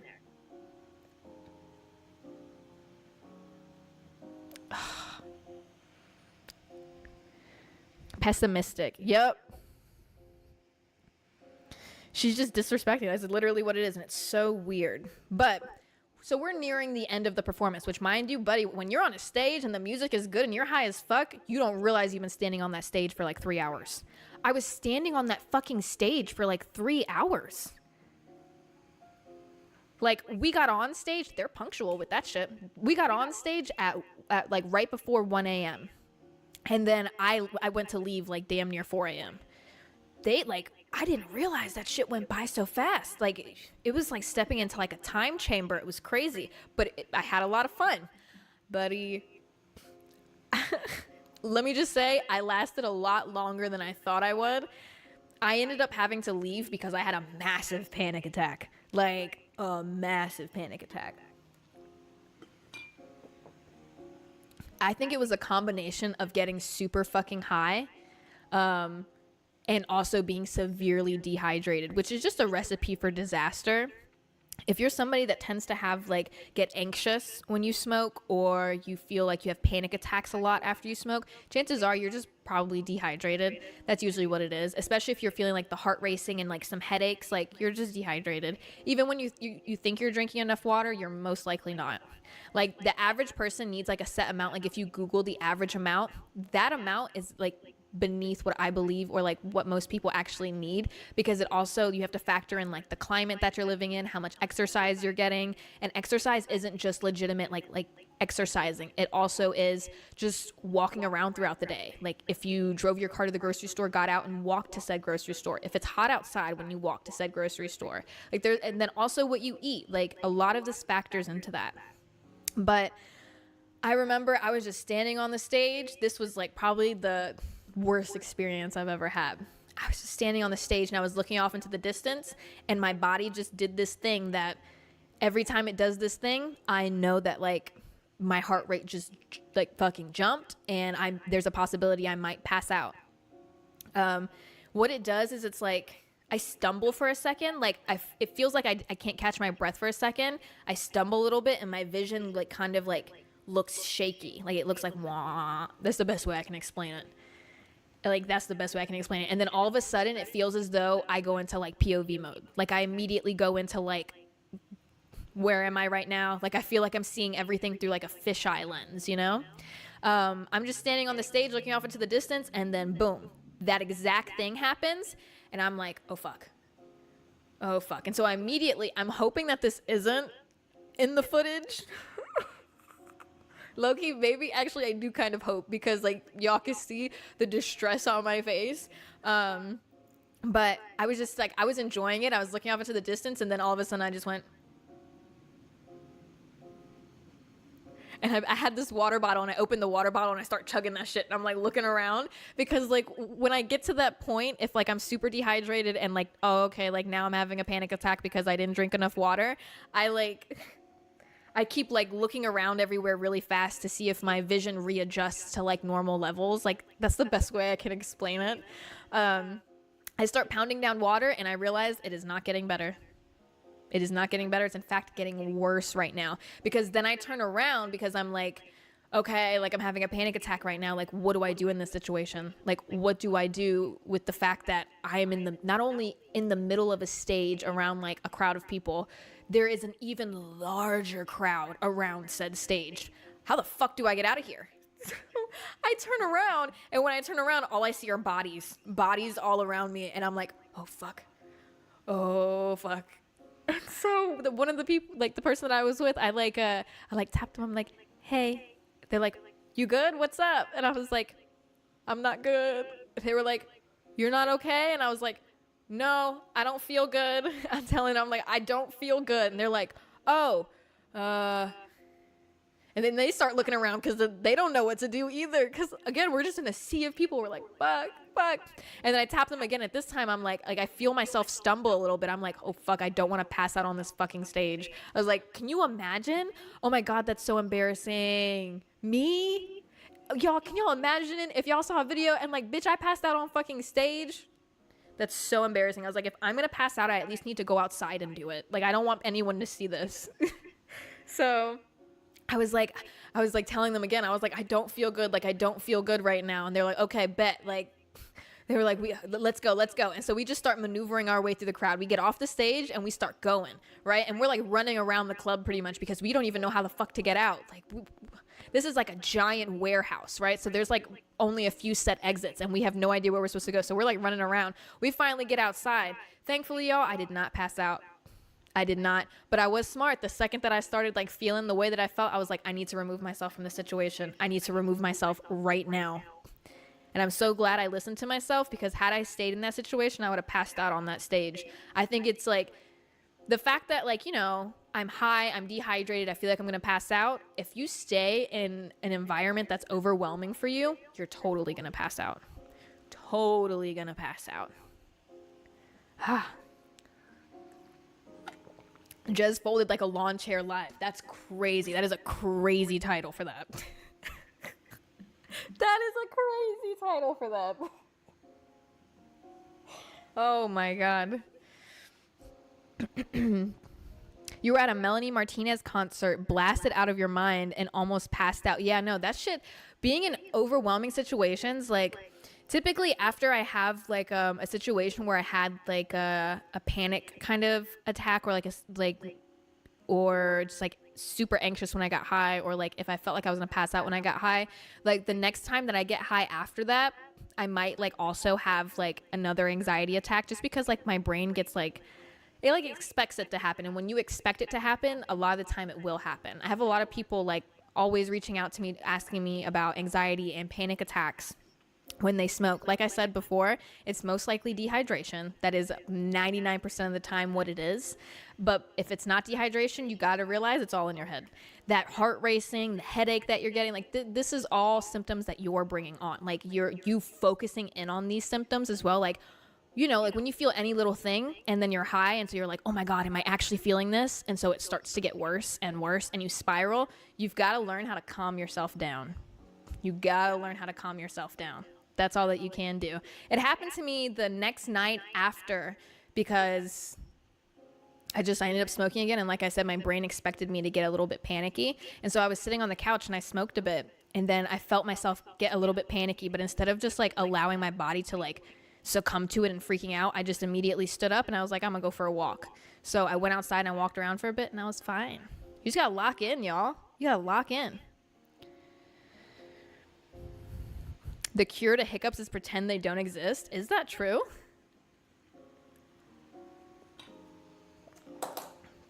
Drinking a calming tea. That sounds nice. I might do that tonight. Yesterday I got too high and convinced myself I was in psychosis and hallucinating, even though I wasn't. So I hurried up and put on your stream and took deep breaths. Oh, that's so awesome. I'm happy you were able to get through it. That whole convincing yourself you're in psychosis thing is so real. That is so real. Bro, dealing with the thoughts, like if you're somebody that's already anxious, or if you smoke something that makes you go like kind of like you get too many thoughts going on up here. Y'all already know it. Like in one of the past live streams I told you about one of the random thoughts that I had. Like my brain will just start telling me stuff. And sometimes, like, this is another reason why I avoid sativa. I'll literally be telling myself in my head, I'm like, you're in psychosis right now. Like, you're in psychosis. And then, like, I would start freaking myself out in my own head. I'd start, like, and then, like, telling yourself you're hallucinating even though you're not. Like, definitely have done that, for sure. For sure. There's so many people out there that I know go through all of this, and then they're like, oh my God, like, this is only happening to me. It's not, babe. It's happening to most of us. There are a select few amount of people that don't experience any of this whatsoever. Like I've had conversations with people where they're like, that's never happened to me. Like I've never had that thought. I've never had this issue. And they've been smoking for like ever. But most people definitely go through it. You just gotta lock in. You thought somebody broke into your neighbor's house and killed them. You were tripping. No, yeah. Oh my God. Do y'all remember when I told you I had posted about this story where I was celebrating somebody's birthday with them, and I had them over at my place, and they went outside on my porch to smoke. And while they were outside, I like closed the door behind them, and I accidentally locked it just out of habit. I always lock a door when I close it. And I went to my bathroom. I told them I was going to go shower, right? I told them this. Closed the door, accidentally locked it, went and took a shower. I'm taking a shower and I start hearing like this like distant like banging. But I think I'm like, oh, I'm just tripping. And then I hear the banging again and I'm like, what is that? Is somebody banging right now? And so I go to listen again, and then I hear it like even louder, like somebody banging. And I was like, oh my gosh, somebody's like, and then I realized, oh shit, I must have locked the door when they were outside on the porch. So I quickly throw my towel around me and I like run to the door, and I'm like laughing. I open the door and I'm like, oh my God, I'm so sorry. I accidentally locked it. And it's obvious I just jumped out the shower, right? And they were like, oh my God, I completely forgot you went to take a shower. I was like, what are you talking about? And they're like, I thought something happened to you. And I was like, oh my gosh, what do you mean? And they're like, I smoked a lot. I smoked like too much. And I was tweaking. And I was like, what happened? And they told me that they thought that I locked them outside to go into my bathroom and off myself. They thought I locked them outside to go off myself on their birthday.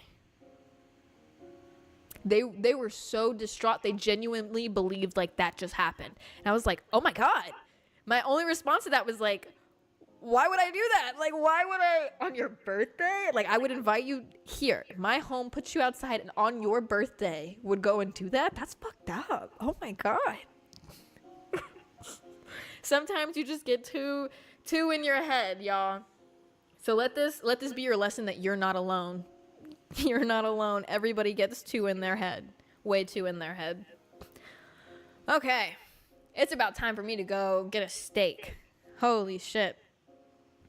What a rough day on me, man. I went to the dispensary to get some fucking pain management weed, only to have my car get scraped, and now I have to go through all this insurance bullshit where they're like, let's go meet up in the parking lot in like 2 weeks from now, and da-da-da-da. So that's great. I'm so excited. This will be awesome. Great. Anyway, guys, thank you for everybody that was able to make it so early. If this was like your first time joining, or if you normally can't make it and you were able to join this time, I am so glad to have had you here. I'm glad that you were able to hang out. People have been asking me to every now and then at least do like a couple live streams that are a bit earlier. So I'm definitely going to try to start like working these in here every now and then so that you guys get a chance to come and hang out live, so you don't always have to just watch on YouTube. But anyway, I love you guys so much. I hope you had a great first day of the week today. Today's Monday and you got through it. So that's good.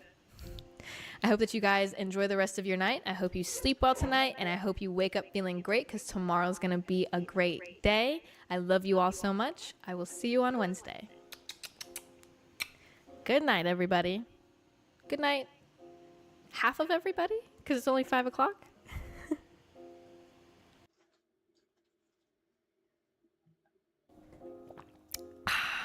Okay. Oh my god. There's a fly in here. Don't know where he came from. I've had all my windows, all my doors closed. I don't know what the hell's going on. Anyway, hello everybody. Happy Wednesday. Welcome back to my Absolutely Fried podcast. Do you see the new layout? Oh my god. I did it. I did do that. Welcome back to my Absolutely Fried podcast. My name is Jezebel, and every single Monday, Wednesday, and Friday night at 8 p.m. Pacific Standard Time, we get absolutely fried together on Kick and Twitch. If you're watching on YouTube, hello. Don't forget to subscribe. If you're more of a listener than a viewer, just know that the podcast is available to you on all streaming platforms. So Spotify, Apple Podcasts, Samsung, Amazon, you name it, it's there. Just search Absolutely Fried, or you can also check the description for the links. Also, don't forget to follow the podcast on Instagram at Absolutely Fried Podcast. The cute little setup, guys, isn't it so cool? I spent so much time on it, man. I've been wanting to switch out the overlay that I had for so long, and I finally just like told myself, sit down and fucking do it. It took me about 6 hours. This looks very simple, but for some reason, I don't know if it's just me and I'm doing it to myself. Bro, this took me 6 hours to do. But here we are. Here we are. Let's just jump.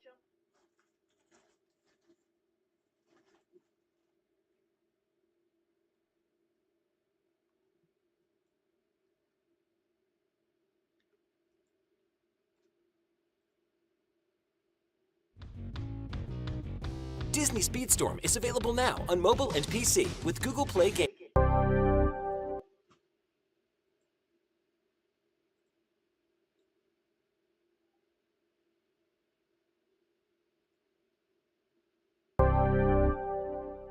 Attention gamers! Easily capture and share your gaming highlights with Outplayed. All those photos in my diary. This could be a way out. This. Well, these shots came out. Wait! Please, Mr. Jefferson. Max, I would love to talk shop, but I really listen, need to go over all right, these relax. Listen, especially all now right. they're fresh in my mind. Somebody throw a tomato. I think our session I know. was a career high for me. Series Sunday, I'm a day late. Listen, I'ma just be straight You up. still have Be my straight up. time. Don't give them no bull crap, Corey. Just let them know. Listen, Nobody's I going did to not read it. budget my time Thanks for wisely reminding this me. week. As most of you know, There's nothing more I do innocent Spooky Scary Sunday than a kind of teenager's like diary. earlier because it takes me a while to edit that junk Look at and get it ready by yourself. Sunday. Your boy tried to be slick What a and wake waste up on of Sunday and record it. Look at that shot. It's like 4 o'clock You can do p.m. so I much have a better. meeting at 8 o'clock. I already know even if I recorded this extremely fast, there's no way I'm gonna be able to edit it that fast. That is going up today. So I'm already thinking like, here they go. We were doing good too. That was 2 Sundays in a row. 2. We haven't done that since 2019. All right. Listen, I love you, okay? All I gotta do, budget my time better next week. It's all about budgeting your time, spending your time wisely. So y'all gonna get this one on a Monday, but listen, y'all are getting it. That's the important part. Am I wrong or am I wrong? With that being said, Spooky Scary Sunday. Nope. Spooky Scary Sunday, for those who are new, it's a series where every Sunday, shut up, don't say it. The Samurai come together and we have a blast. We get together and we watch a scary video sent in by you guys via Twitter using the hashtag Spooky Scary Sunday. Go to Twitter, follow me at Corey Kenshin, use the hashtag Spooky Scary Sunday, and leave a link to the scariest video that you know. And if your video gets picked, you get a shout out. And nobody so you really is back now, huh? Ever again. No, I'm gonna find you. Been So sit popular back, relax, since the grab early some snacks. 1800s. Go ahead, get Your you some generation milk was not the duds, first to get you use some images pork for rinds, selfie and a expression. glass of water. Best combination. And with all that being said, The first point video. remains that the portraiture has always been a vital aspect of art and photography for as long as it's been around. Now, Max, since you've captured our interest and clearly Leave want that to in join and the show 'em what conversation, we're can you The first please video this week is tell called us the name of the Don't Look process in the that gave Mirror, birth and to it the was first uploaded by ACM Official. This was sent to us by Trey, who said, "This is a good video, Corey, and I hope you're having a great week. You are the legend YouTuber." I'm sure that was just a misinput, as Charlie would say, and that you meant to say I guess having somebody a hasn't great had their day. coffee. Now, Trey, I would be Do you having want to try a again? Okay, the Daguerrean process. Blah, blah, blah.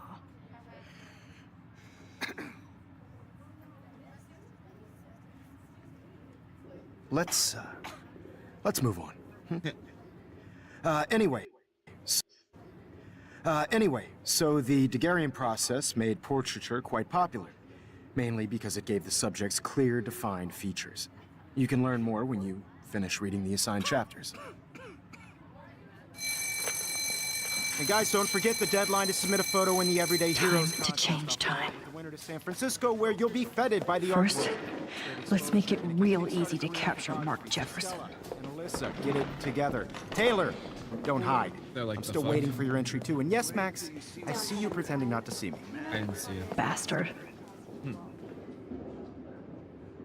I have to warn Dan. Fantastic day. Let me put my Easy Gang screeners on. Your hostess with the most is CPU Genius, and we're back again with another tech review from the Wow. headset from you know who. This new VR headset has been completely upgraded from last year's model with new. Oh, got the FNAF in the back? Okay. Way more easier to set up, new hardware. It's just an all-around great gaming experience. This headset also works off of Android APK, which allows you to jailbreak it, but I do not recommend it. This new VR headset comes loaded with new games.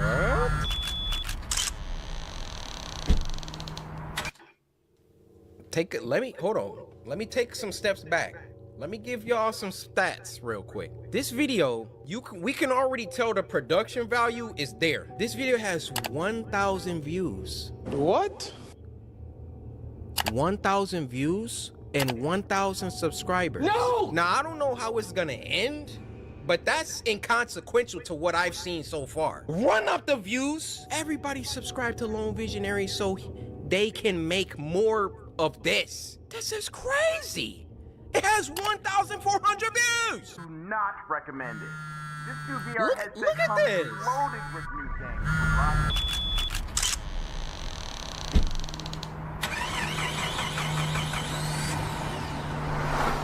This is fire. Sound, the shot, the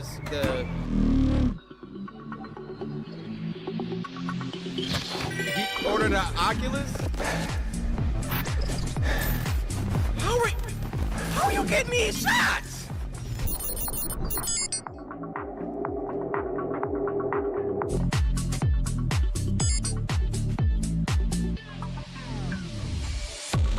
Hey, Corey Kenshin, man on a mission. I'm starting to think like you ripped this off like someone else. Like this isn't your stuff. All right, I'm not gonna pause no more, but I'm literally blown away. When you see something like this that has that goes to show you there are so many YouTubers that are slept on. Like, who edited this? Spielberg? Or no, he directs, never mind.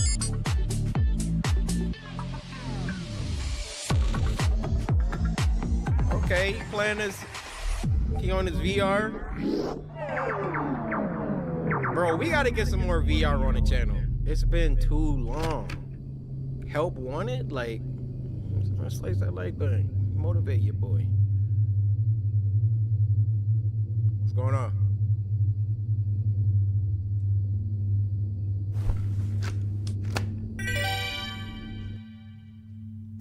Hey everyone, we're Crew!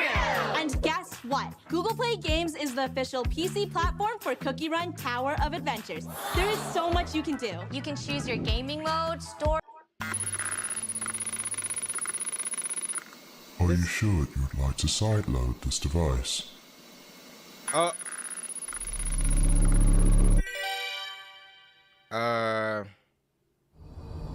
don't think that was good. Whatever just happened.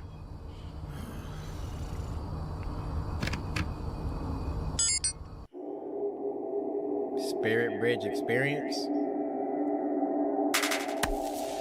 To contact a feeble spirit is a foolish task in Papa Legba, making no exception. The spirit world is meant Bro, turn that off! and any sign of impudence will be met with hostile spirit. Said these words. Don't do it. Don't do it. I'm dang near don't want to read it. I'm putting my hand up. Papa Legba, Lovre, Ote, yoked with T. Next. Do you have an offering?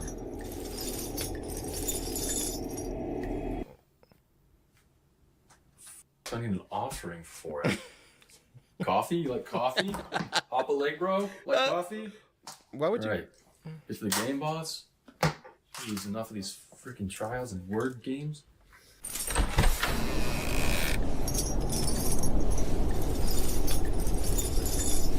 This is crazy, man. Ah, you son of a... You ugly... Sylvester Stallone? God, you ugly motherfucker. Look at that. Oh, those your teeth? That's gonna be real, bro. That's standing right in front of him. Is there really not a game? And of course you know new technology is not going to come without its own set of bugs. There's been reports of Crashing and data moshing and... a lot of other things. Oh! CPU genius, you alright?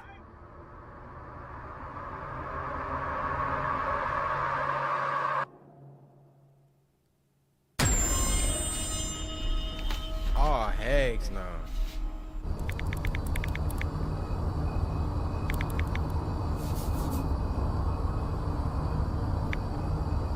Yeah, he's in it now. He's cursed.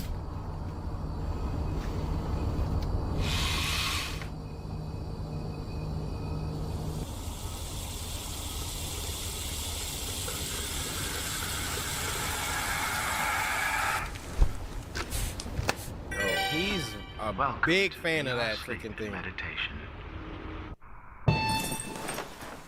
Oh, what?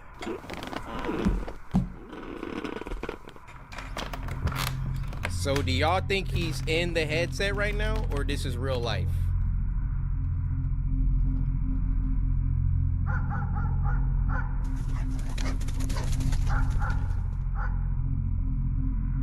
Hopefully it's the headset, but...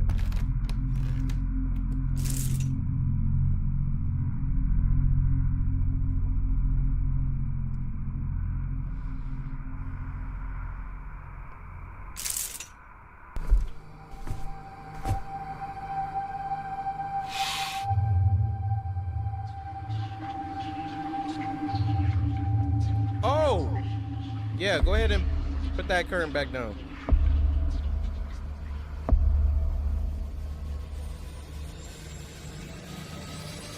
Oh, heck no.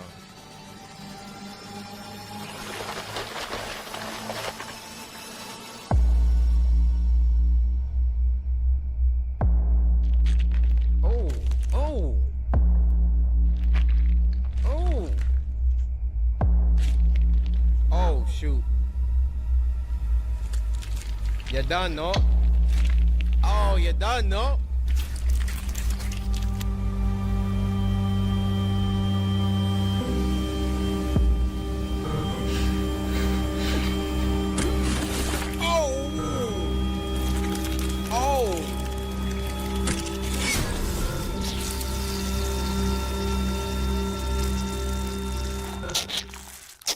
Might have to do a sensor on that. Dang, Jason Gaines, my guy. That was crazy. That was freaking crazy. I'ma just say my dude got his head ripped off at the end. Cause, you know, age restriction team, y'all already know. Might have to censor that ending, but as a first timer on a Spooky Scary Sunday, Lone Visionary, please make more. Everybody, please, let's get them to at least, like, I feel like 20K should not be hard. 20K subs, let's go.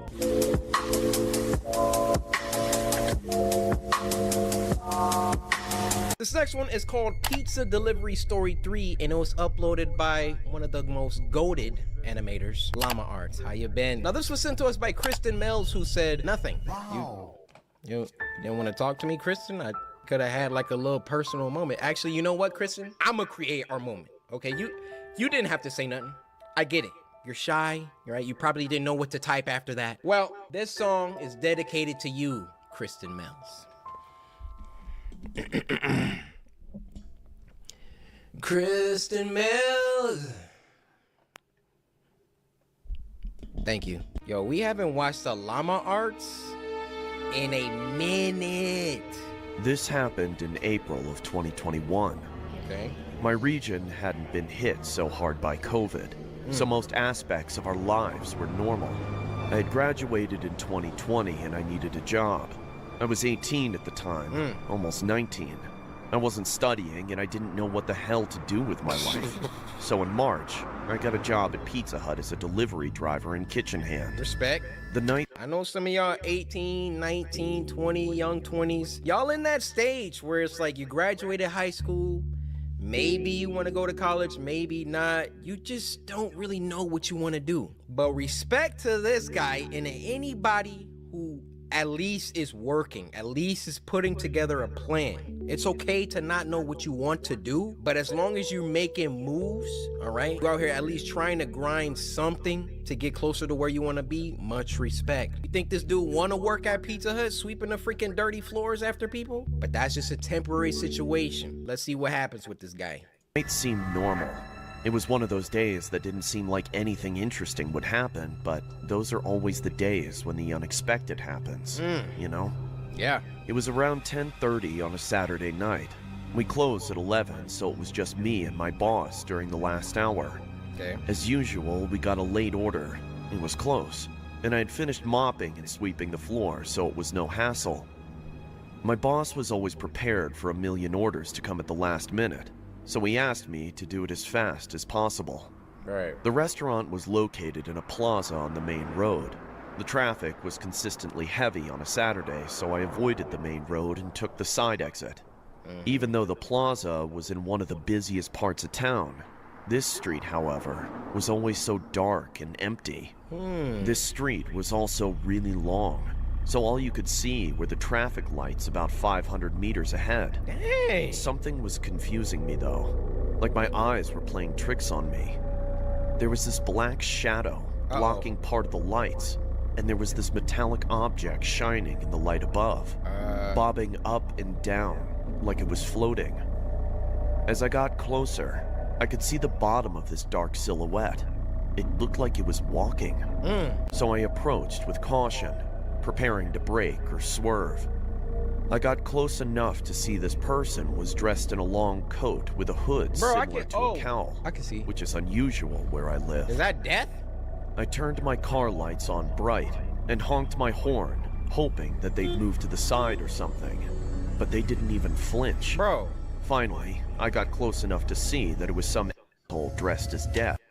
What is my dude honking at him for? He's on the sidewalk. Bruh. He's not even in the street. Like, we got Grim from Billy and Mandy over here. He just minding his business. He's just a non-driver, that's all. Carrying a scythe. Something was odd, though. People, even if they are on the sidewalk, usually look over their shoulder at an approaching car. I mean, they don't have to. They didn't. As I drove past, however, this person ever so smoothly looked right into the window of my car on the driver's side. It gave me such a fright, like when people clap in your face. I passed them too quickly to see their face, let alone see what gender they were. After I passed them, I looked into my rearview mirror trying to see them, but it was so dark. I stopped at the traffic lights, and that's when I started to panic. I remember those scary clown guys who used to block people's path and tap on car windows. They could get ran so over. I went through the red. No one was on this road anyway. I pulled over to the side and tried calling the cops at the station, just in case some... What? Bro, you mean to tell me this is a male Karen? At the very least, we got somebody dressed as the Grim Reaper, standing on the sidewalk, minding their business, not doing nothing, and then they just give you a quick little glance. You got a little scared because you all... If you would have just kept your eyes on the road to begin with, you probably wouldn't even seen them, much less paying like 99% of your attention to them. Now you're gonna call the cops? This is crazy so far. Somebody hits them, but no one answered. I remembered my boss told me to hurry, so I just went on with the delivery. Deliver your pizza, bro. I got to the house and parked on got the the side of llama the arts? road, and I gave the people their pizza. It's always awkward handing over the pizza in silence, so to make conversation, I told them what I saw. Bro, this protagonist delivering a pizza? What do you mean it's awkward? Bro, take your freaking pizza. Yeah, that'll be $17.84. Take the money, go. This dude was like...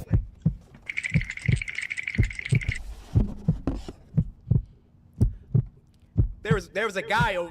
They laughed and said that it was probably someone making a TikTok. I laughed as well. I guess it was a pretty good prank. Bro, I got in my car take and your went to soft start it, behind home. but I couldn't find the keys.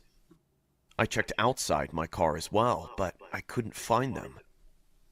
I searched for ages, but no luck. I started to panic and kept thinking about that person I saw on the street. I jumped into my car and locked it from the inside. I almost started crying when I heard jingling. I looked to my right to see that person dressed as Death, holding my keys, staring into my window. I felt everything in my body pulsating. Now but I couldn't move. we can be scared. It was like they were staring into my soul. Eventually, I started acting on instinct. I don't remember thinking or doing it, but all of a sudden I was holding down the locks inside my car. My car is small and only has 2 doors, so I could easily reach across and hold both the locks down. They started spamming the car remote and trying to open the door. I was using all my energy to hold down those locks. I don't think I'd ever used so much effort and strength before in my life. All this time, I couldn't take my eyes off them. This person, this thing, standing over my car with a scythe. I knew that if they got in, I wouldn't stand a chance. The shadow from the hood hit their face. Was this even real? They stopped trying to get in and just looked at me. I started screaming out of exhaustion, and I became dizzy.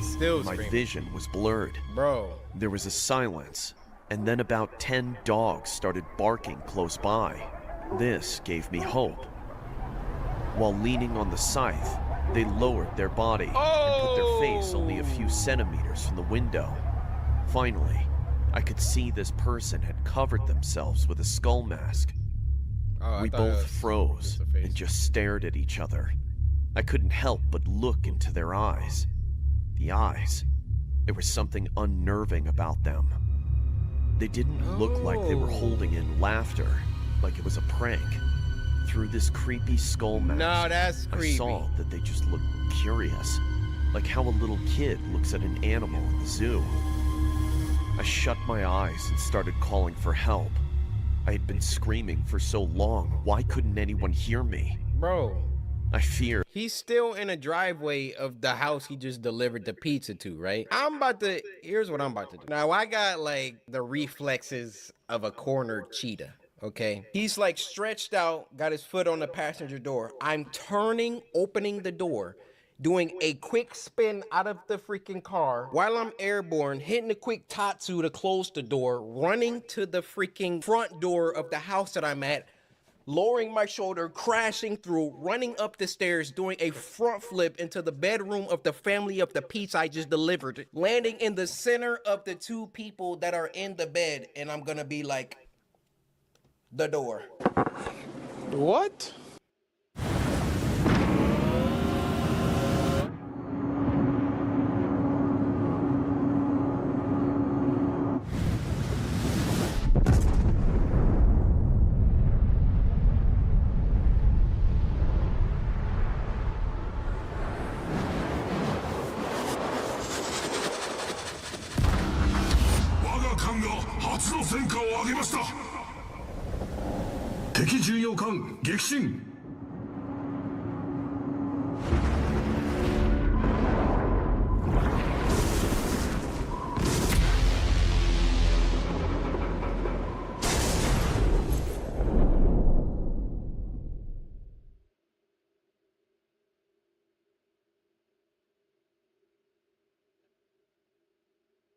Every college student needs to have Grammarly in their life. If you didn't know, Grammarly is an AI writing partner that helps students with their writing from beginning to end so that they can get good grades with integrity and confidence. For example, they could help you brainstorm initial topics, summarize articles, or give you feedback on your essays. I use Grammarly a lot when I'm stuck on a topic of an essay. I ask Grammarly for assistance on what to start off with and brainstorm for my new essay. Another super helpful thing is that they can automatically generate citations. You don't have to do it manually. You don't have to leave your webpage. If you don't already have Grammarly, I feel like you should definitely get on it because it is so helpful.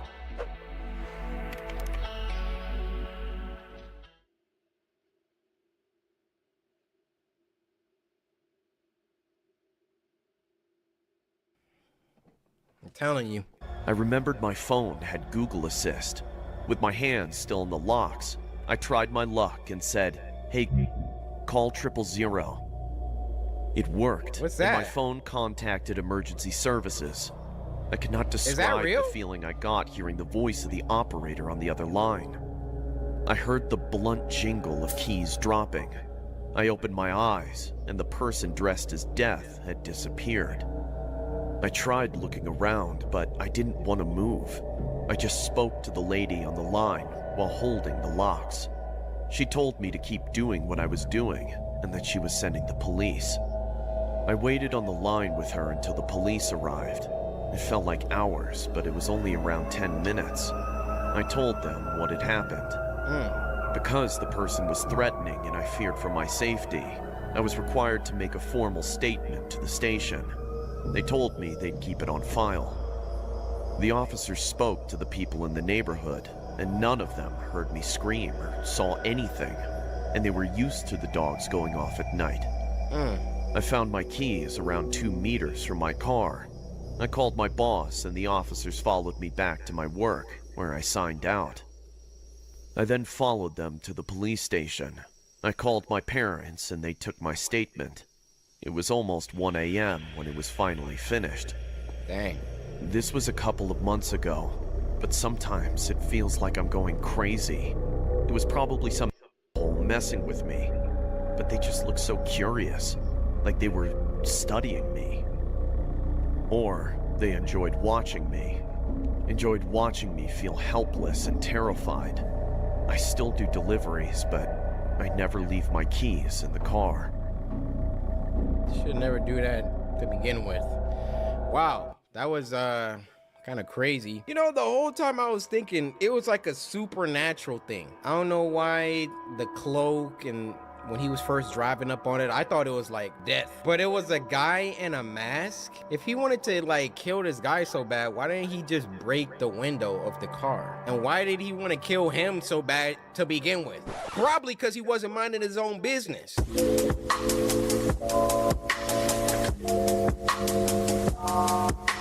This next one is called The Changing Room, and it was uploaded by Grimoire Horror. How you guys doing? I remember we reacted to something from them before, but this was sent to us by Misty Clap, who said, this video got me jumping, and I am also a big fan, and can I get a bar? Can you get a bar? Misty, you know I keep that thing on me. Time to gobble, Misty.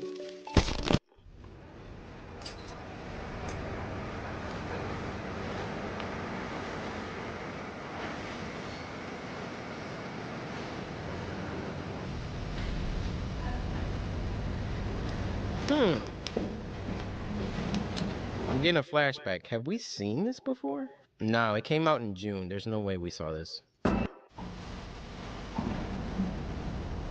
We've done so many episodes and watched so many short films, like, sometimes things overlap, but we haven't seen this.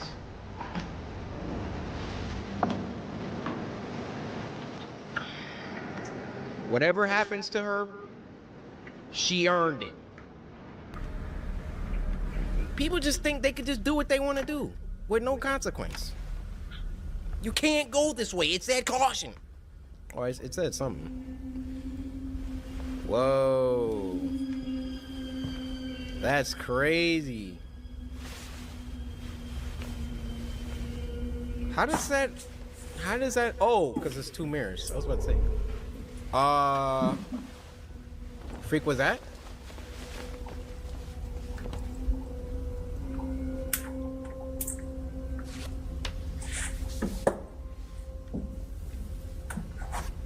Girls always be having their phone in their back pocket like that. I'll be asking to get y'all phone snatched. I got a fart. Whoa.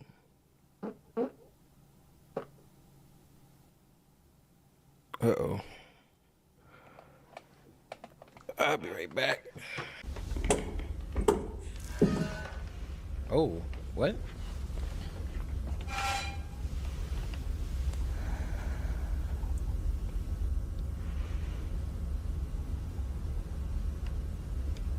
Now would be a good time to leave. Oh, you gonna keep changing. All right. That's strike two. Is that an arm?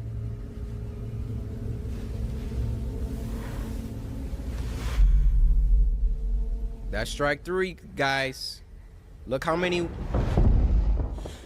Something just fell in the room.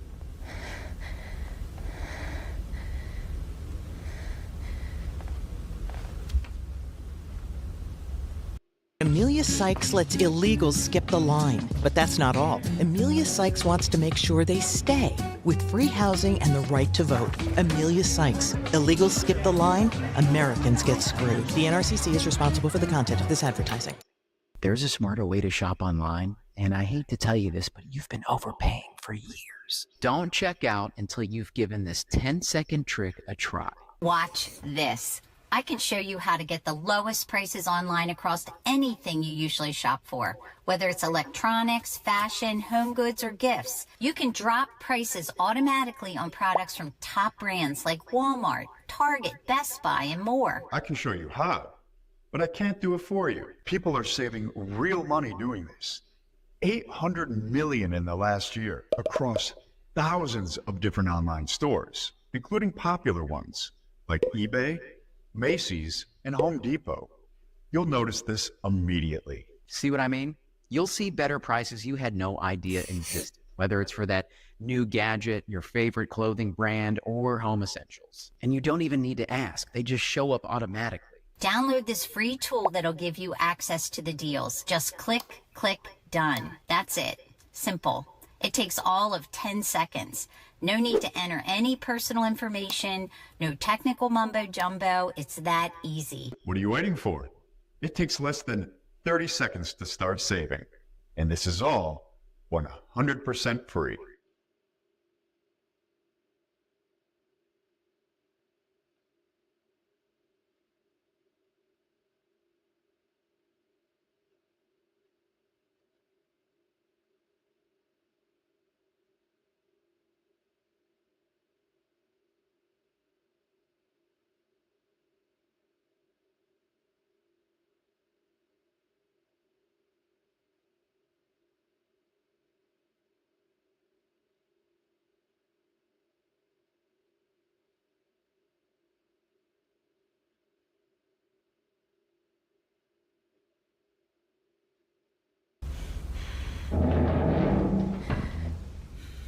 did they do that?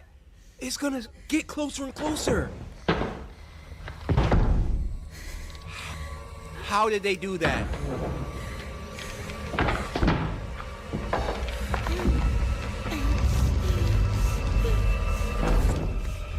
Oh, strike 3, you're out.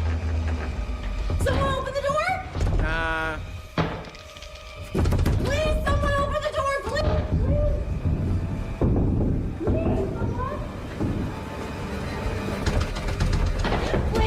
Please open the door! Oh my goodness. How did they do that? Please!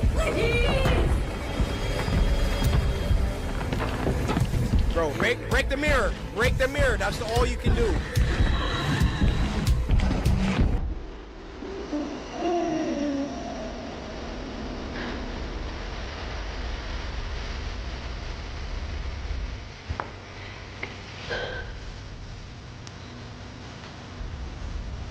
Come on. You know it's there.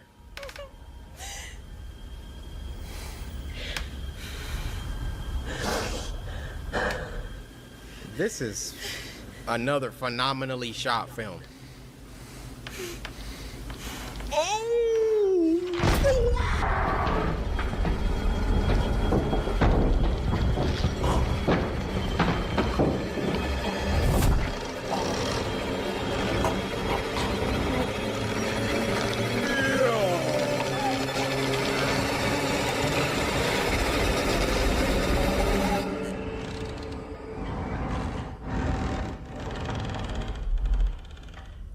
Fire! Bro! Sam Evanson, Jamie Stevens. I'm still tripping over how they made the shot with the mirrors, but then he could go through each room. Nah, that was hard. Before we start this last one, I want to say thank you to everyone who actually got on Twitter and sent me a story. This has been the most, I've received the most submissions ever, because last week I had to threaten y'all and say like the series is gonna end because nobody was sending in stuff. We getting heat now. This is what I'm talking about. Keep sending me stuff.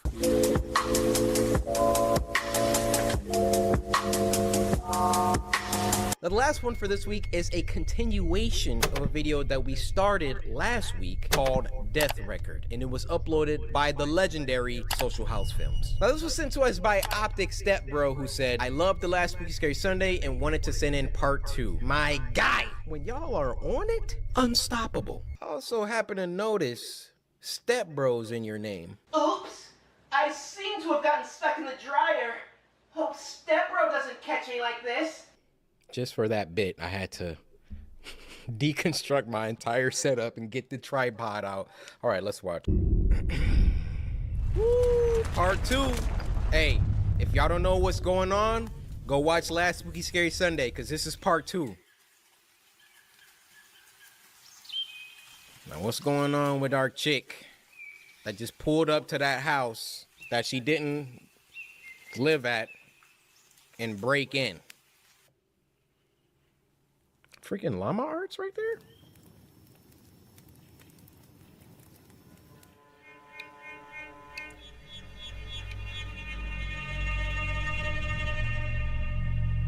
Oh.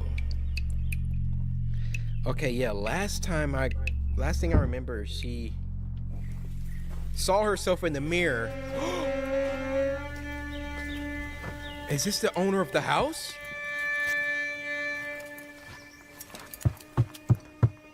Tie your shoes.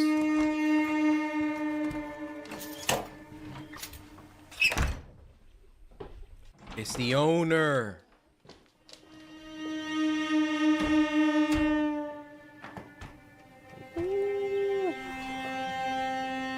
Social House Films, y'all production. I hear the music. S tier.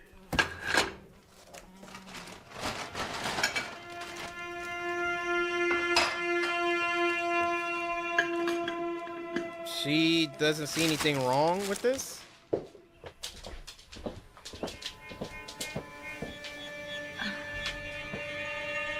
Shoes on in the house? Wet with snow?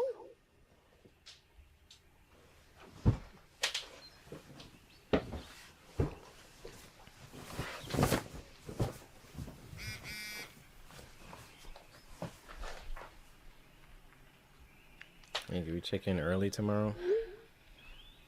She just had that copied and pasted?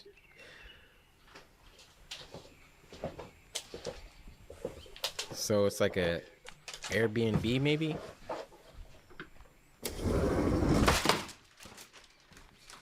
Ah, that's why.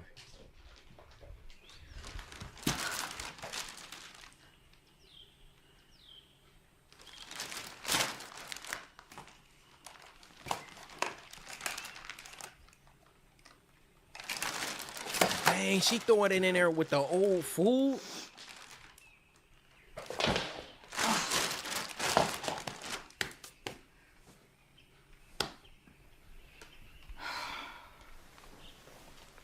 That was a death record.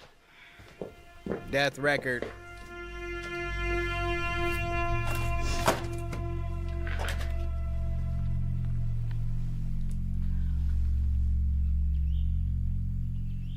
Wait. So, like, are we done with the first protagonist?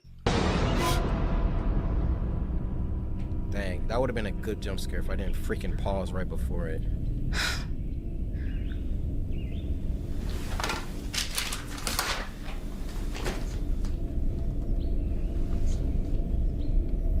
Patient session. All right, some experimentation with this record.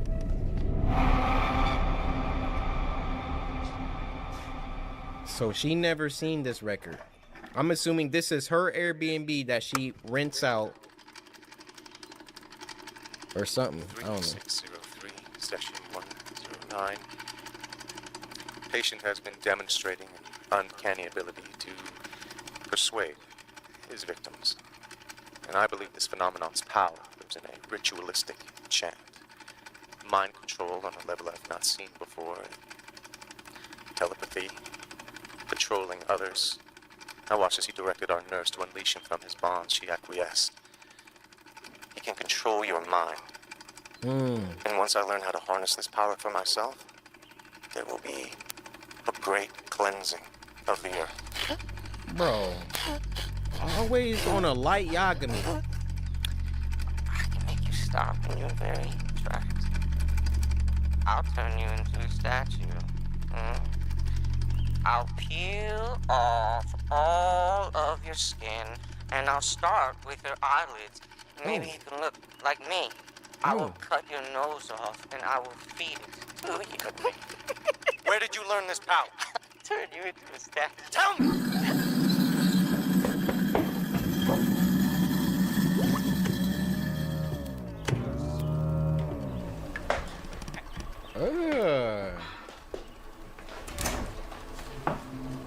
Oh. Uh-oh. See, by the...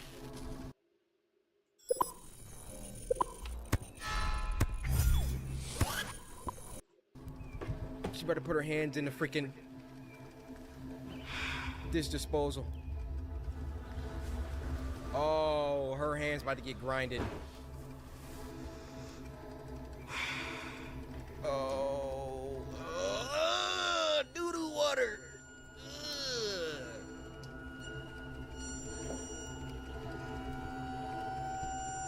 Just pull the plug and come on.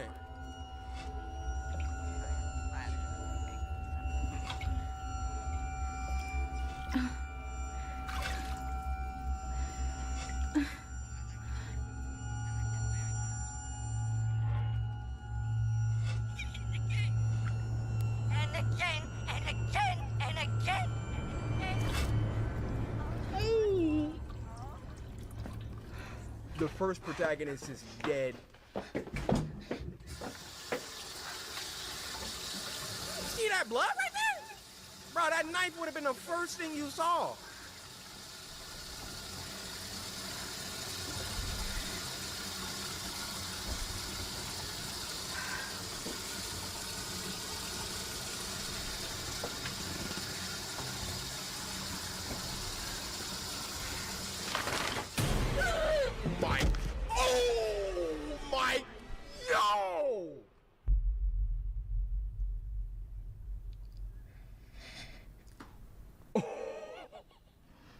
Oh my goodness.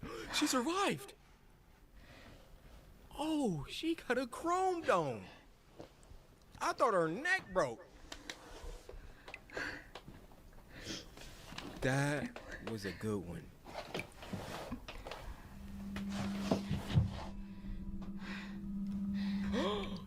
What?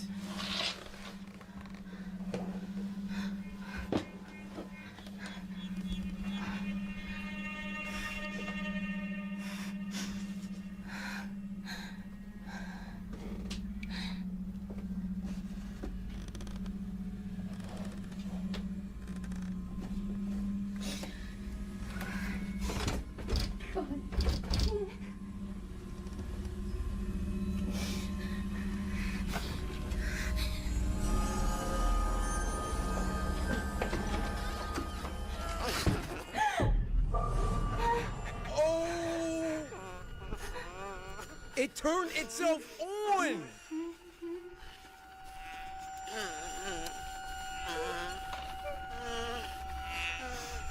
Literally mind control. Who was in that rocking chair?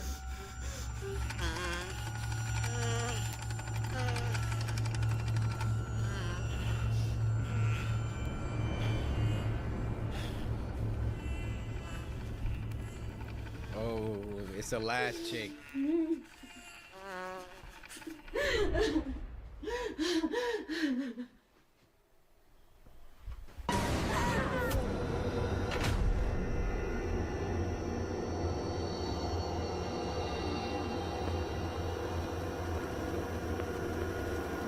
Wow. This is so fire, man. They made a 3-part horror film. This is why y'all the goats. So in part 3, first of all, somebody please send in part 3 so we can watch the finale next week. But in part 3, is the protagonist from part 2 then gonna be the antagonist? It's like whoever died last, like they gotta kill the next person? Bro. So that's all the time I got for this Spooky Scary Sunday. 10. We got a Llama Arts in. We got some freaking new talent on the scene with Visionary. That freaking what was that? Transference? That one was nuts. Ended it with a social house film. I don't remember the last 10 I gave y'all, but it's been a while. I'ma need another one next week. I mean, even the one where the dude was climbing in the mirror. Some of the most professionally shot shorts we've seen. Next week, I'ma need the same. And don't be late again. We gonna have an issue if that happens again. You hear me? Spooky Scary Sunday.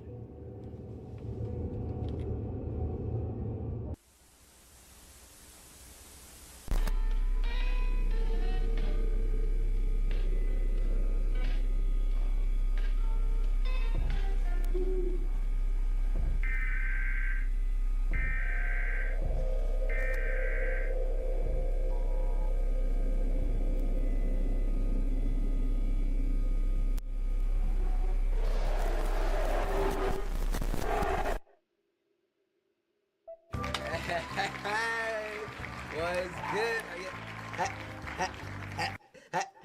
How y'all suckers been? I mean, it's been like, what, 18 months? Boy, hair getting long. Like, bro, I'm not gonna be able to keep wearing this hat on top of this afro. But for now, hey, what's...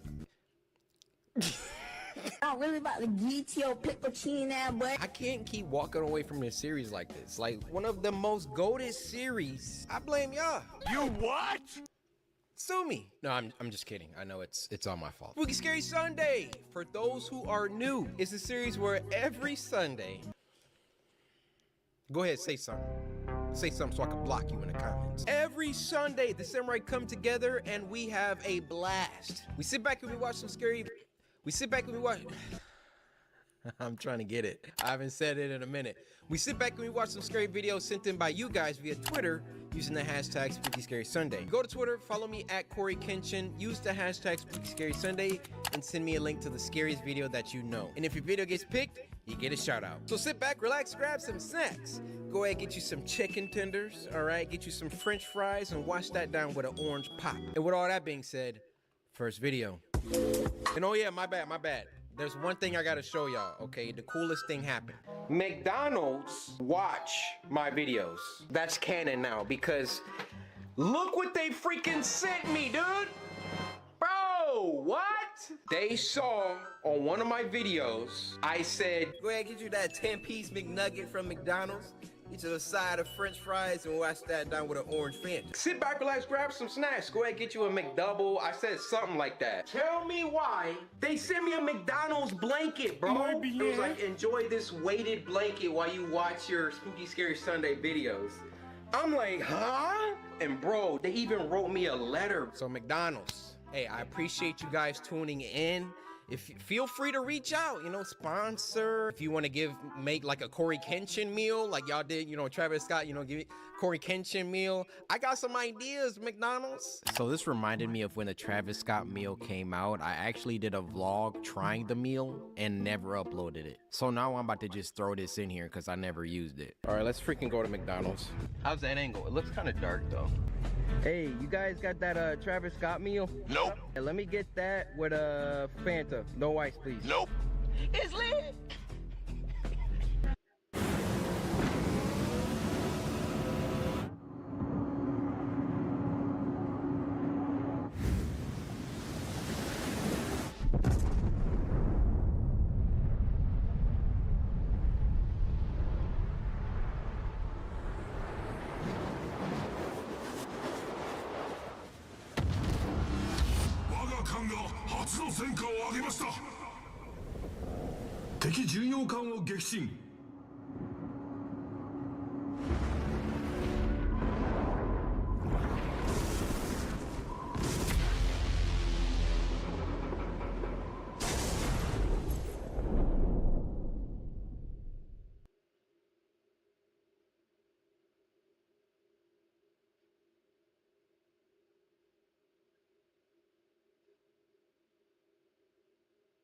We've all been there, reading the same sentence over and over because your brain is exhausted. And while socializing and even online shopping can give your brain a break, there may be another way to improve your mental and physical health. It's called forest bathing. The goal of forest bathing is to replenish your energy by being aware of and connected to the natural world around you. Research suggests that this process can reduce your heart rate, blood pressure, and even pain and anxiety. Here are a few ways to receive the benefits of forest bathing without the forest. Working with plants. Houseplants are perfect companions for forest bathing in the comfort of your own home. If your space is small, grab a succulent or two to place on the windowsills. For those with a green thumb, a window garden is perfect for growing herbs for cooking. You can also ask friends or family for cuttings from their plants. Each plant is different, so check online for the proper method to cut and grow the plant at hand. Decorate with natural themes. There is also something to be said for observing the colors often found in nature. Implement blue and green by hanging up tapestries or wall art in your space. All the better if they feature nature imagery. Changing your laptop background to a pleasing landscape and make the theme blue to help you focus when you're studying. Use online resources. If you're in need of nature at a time when it's not easily accessible, virtual options can work well too. Find a playlist full of nature sounds to help you fall asleep or focus on your homework. If you need a brain break, skip the Hulu binge and research some dream hiking locations around the country. Even just looking at nature can give you the benefits you're looking for. Regularly implementing forest bathing is proven to have significant benefits. Considering the minimal time and resources it requires, it's an ideal way to fit self-care into a busy academic schedule. Now, get to bathing. Thank you. You too. Y'all know what's going on. And so do I. Man, I'm finna whip this hoe. We in here, baby. The way that I got this camera positioned right now, like it's kind of like in my face. Corey Kenshin food reviews. The Travis Scott meal, which is just a quarter pounder with bacon.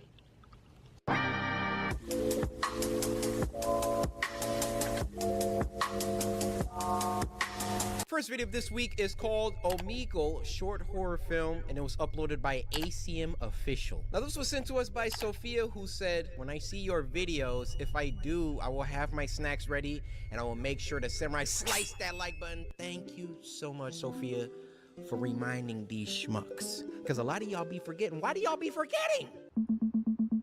Hold on, let me turn my volume up. Hold on. Hi, I'm Julie. You're cute. What's your name? Nah. Damn. Oh, dang. Secret Lab. It's a YouTuber. Jerk. Okay. Sure. Let's see a magic trick. Pick a card. Oh, yep. That first glitch, I would have been out of there. How are you glitching IRL? Look under the laptop. Girl, why are you... Oh, nah. Nah. Laptop would have got closed up. How did you do that? Why is she smiling like that? I guess so.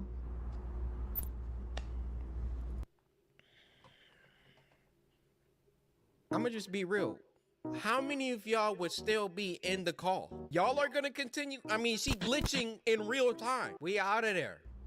I'm not in the call anymore at this point. I don't get it. What's the trick? Oh yeah, I thought it's gonna pop in on her screen.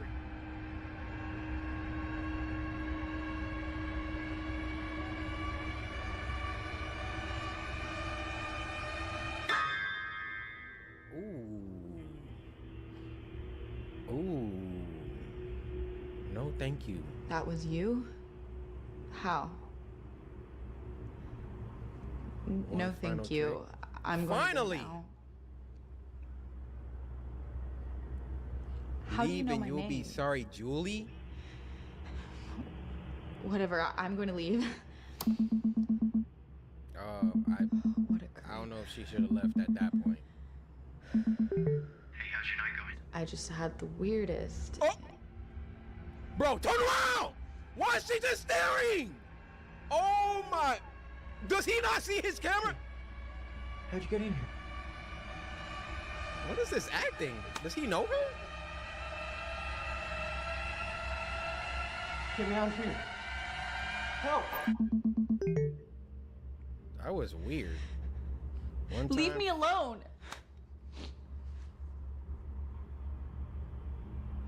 Oh. You done goof, Julie. Where am I?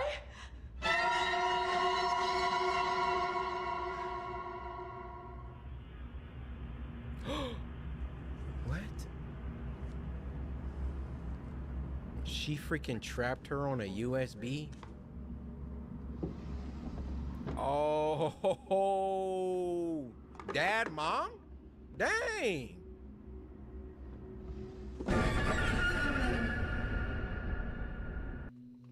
Solid. Acting was suspect. I mean, that guy's acting had me thinking that he knew her. He was like, hey, how did you get in here? I'm like, oh, hello? Who is you? You know, that's the type of energy that you're supposed to hit that situation with.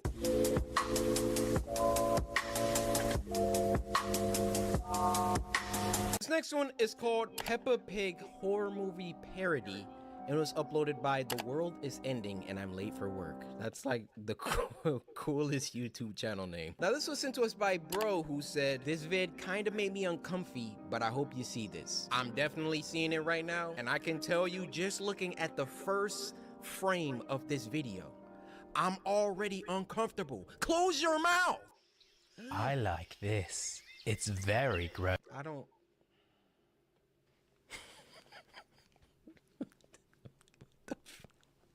I like this. It's very gross. Granny Pig, and she was only defending herself. Was overnight. What? An offering had to be made. This isn't you, Peppa. George. Big George. Oh my goodness, it just ends like that. I see there's a part 2 in a description. Oh, part 2 is literally 47 seconds. Okay, I guess we're just gonna continue. I don't want to die. His warmth is already in your flesh, George. I've been looking at that socket where the tooth is supposed to be this entire time. And they animated this like this on purpose.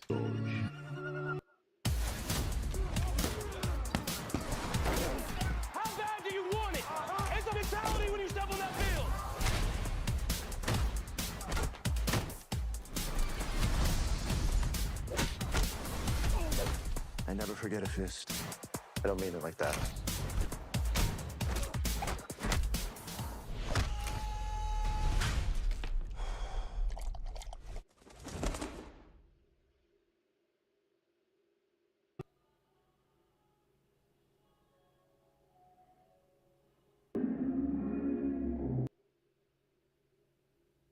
Yeah.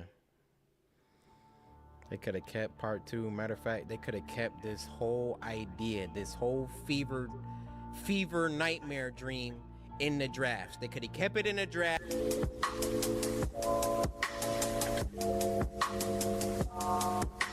This next one is called Death Record, short horror film part 1, and it was uploaded by the GOATs, Social House Films. Now this was sent to us by me, who said, "Hey Corey, this is the first time I'm sending a vid in for SSS. This vid has multiple parts on Social House Films channel. I recommend go check them all out." So me, 3 years into Spooky Scary Sunday, this your first time sending a video in? I appreciate you finally, you know, rising to the occasion. And the rest of y'all out there, follow me on Twitter and actually send in Spooky Scary Sunday submissions. We running low. Soon the series is gonna be over because nobody's sending nothing. Think about that. Social House Films, it's been a minute. It's been a minute.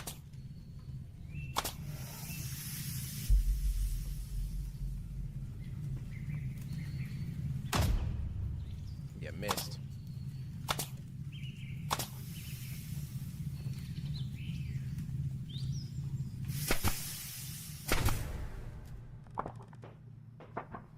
Okay.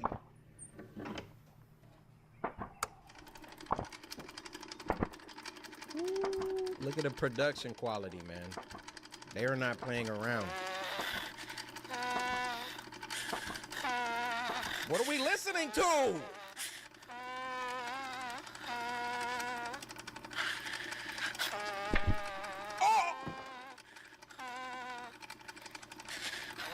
I didn't even notice he was putting it up to his head. So when the music started playing, look at old boy in the back.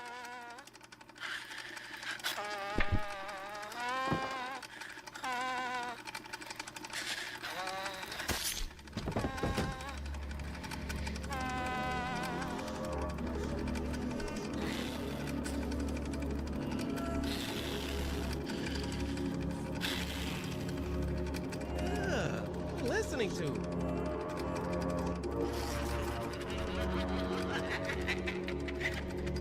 All right, so obviously, once this vinyl starts to play, everybody in the vicinity just, The Happening. Y'all saw The Happening? Doing front flips off buildings, all of that.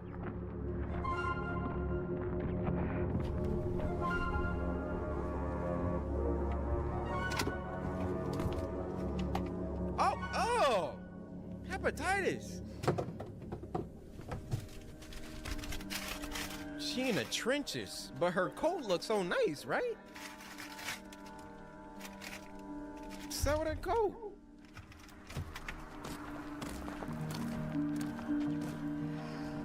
You got makeup on? Like, how bad are you really struggling?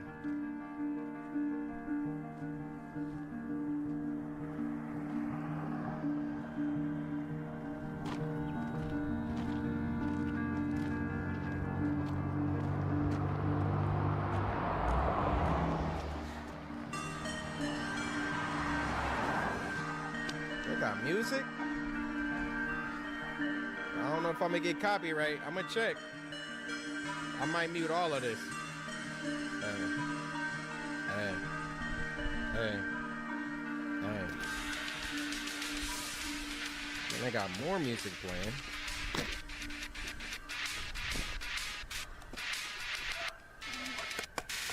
So you got a CD player in 2022? That's tough.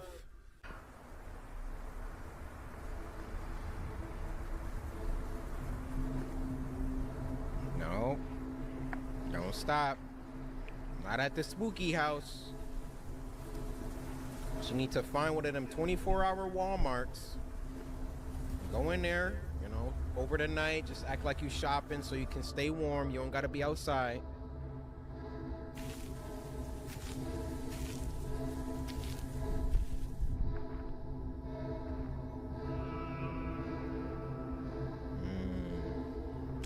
very ominous. Now you're breaking and entering.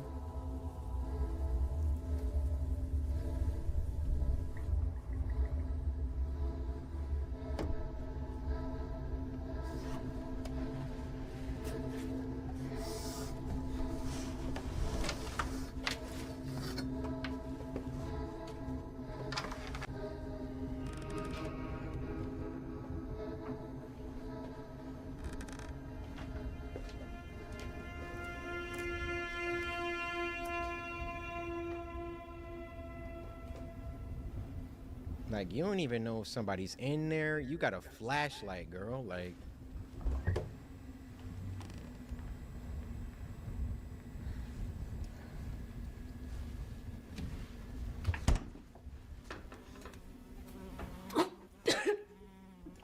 I thought she was about to go for it the way she attacked that water bottle earlier.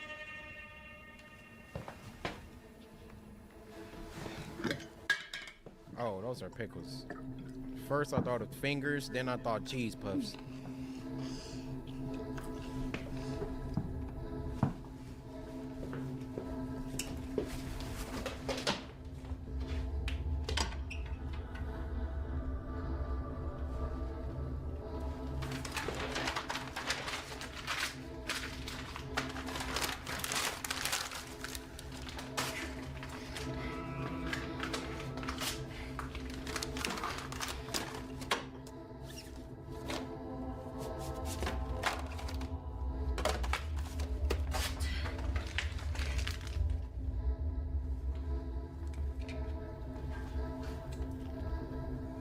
She literally just moved into this house, like, didn't clear the area, didn't make sure nobody wasn't upstairs, made herself at home with the quickness. What was that?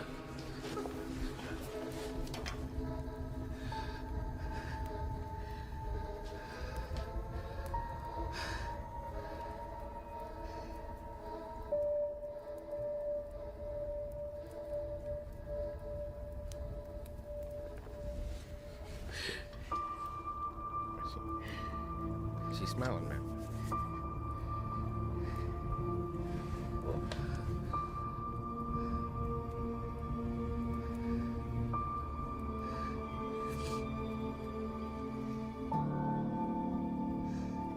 All right, so my hypothesis, given that she got makeup, you know, she got a nice coat, backpack, she ran away.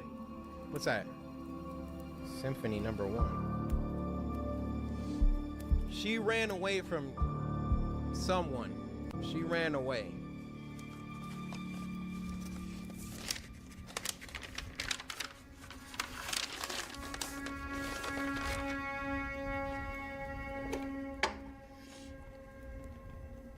Well, that's the death record.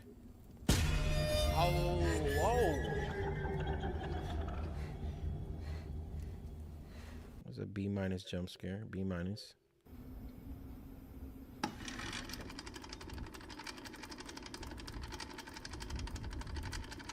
She's dead. You learn this power. Turn you into a statue. Tell me.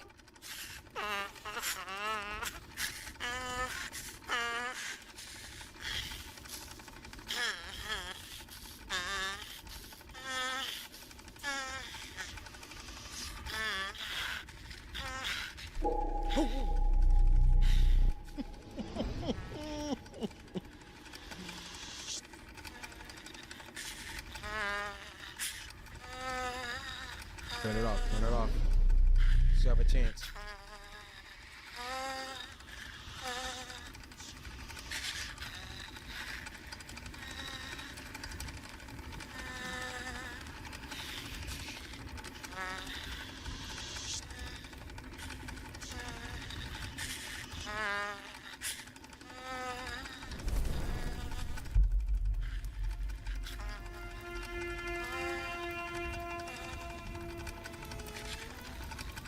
Hey, turn it off.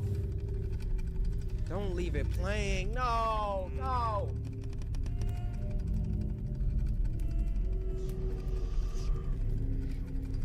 Oh, she about to stick her head in there.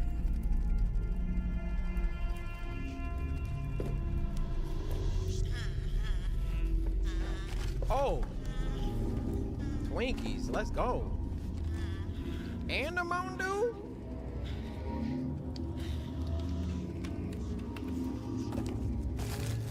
She hit the jackpot.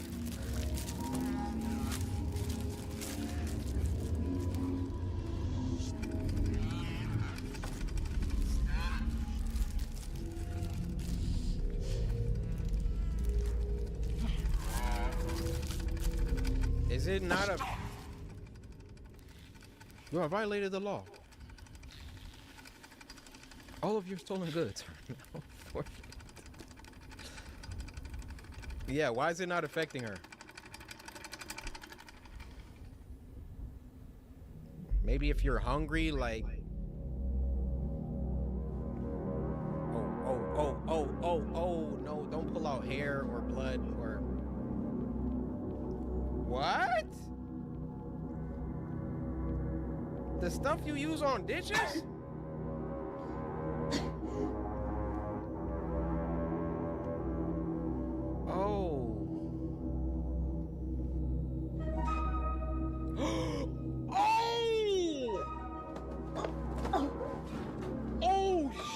She drank a lot too.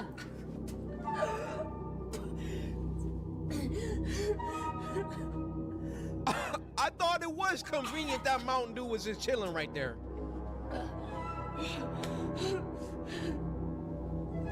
She just drank bleach like it was nothing.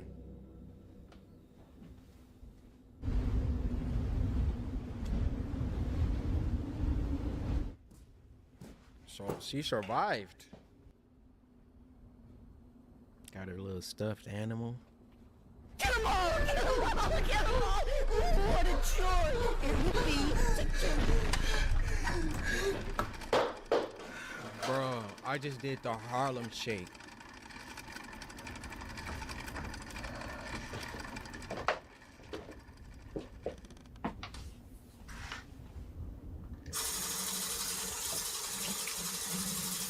B+ jump scare on that one.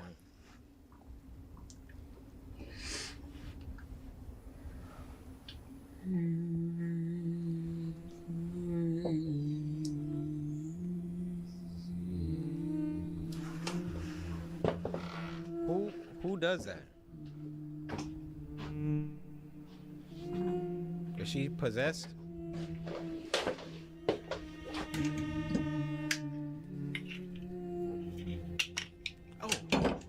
I'm a germaphobe. She just put her own toothbrush against the tube of toothpaste. She doesn't know where that tip of that tube has been.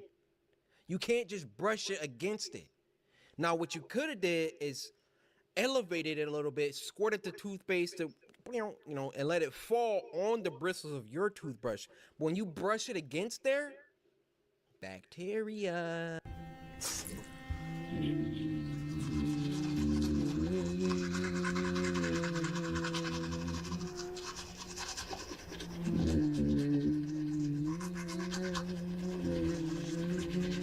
She about to brush her freaking gums off, dude. Don't brush too hard.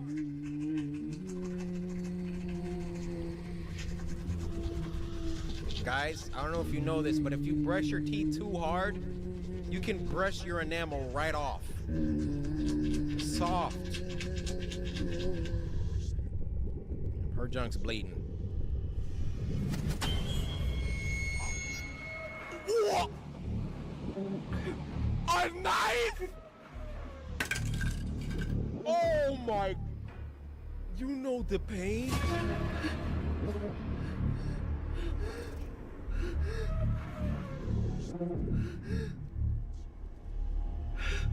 Break the mirror.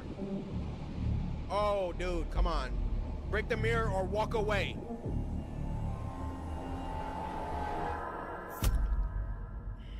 So you're just gonna let it watch? You just gonna watch it happen? I don't feel bad for you, dude. Like.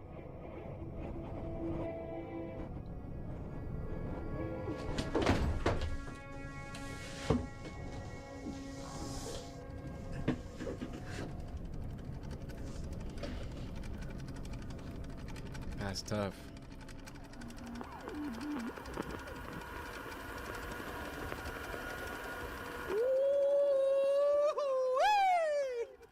not too shabby. And there's 3 parts to this. Hey. Death Record. Part 1. Don't listen to the Death Record. You gonna be a Death Record. Death Record. Death Record. What the freak runs with Death Record. Woody Woodpecker about to come up in your crib and do better than you. Boy, get a clue. Run up with the AK-47. All right, but for real, somebody please send in a tweet for part 2 next week, because we gotta see how this ends, bro.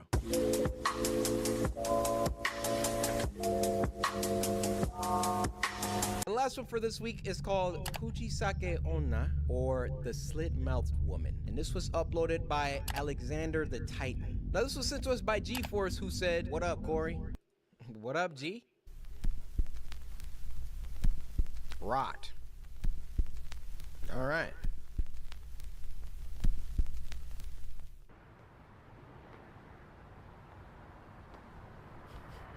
Look at this guy.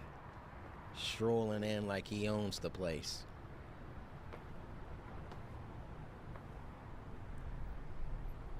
Smile, even though it's aching. Smile, even though it's breaking. When there are clouds in the sky, you'll get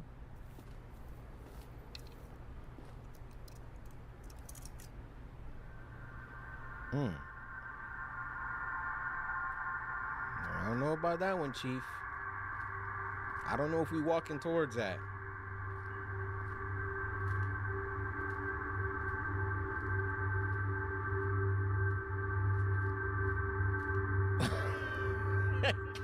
Hey, my boy is on one.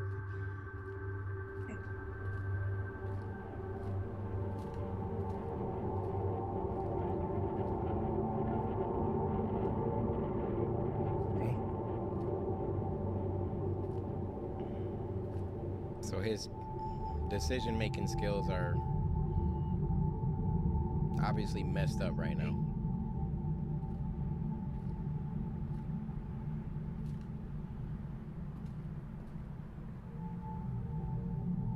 Do you think I'm beautiful?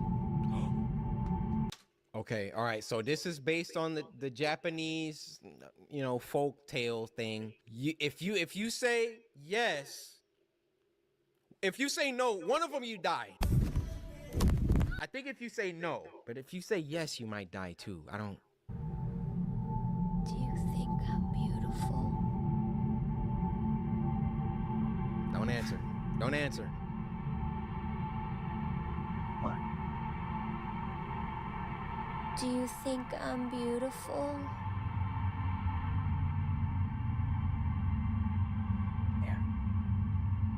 You dead. Yeah. You dead. As a matter of fact, I do.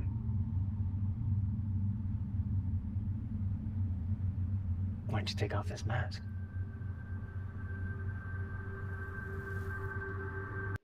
Work out and perk out with the Planet Fitness Black Card. Join for just $1 down and $24.99 a month.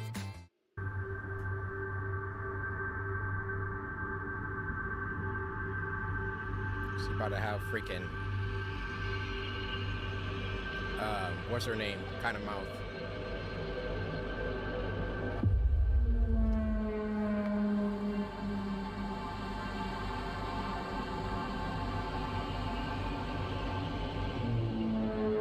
Do you still think I'm beautiful? Say yes. Just say yes again. What happened to you? Oh.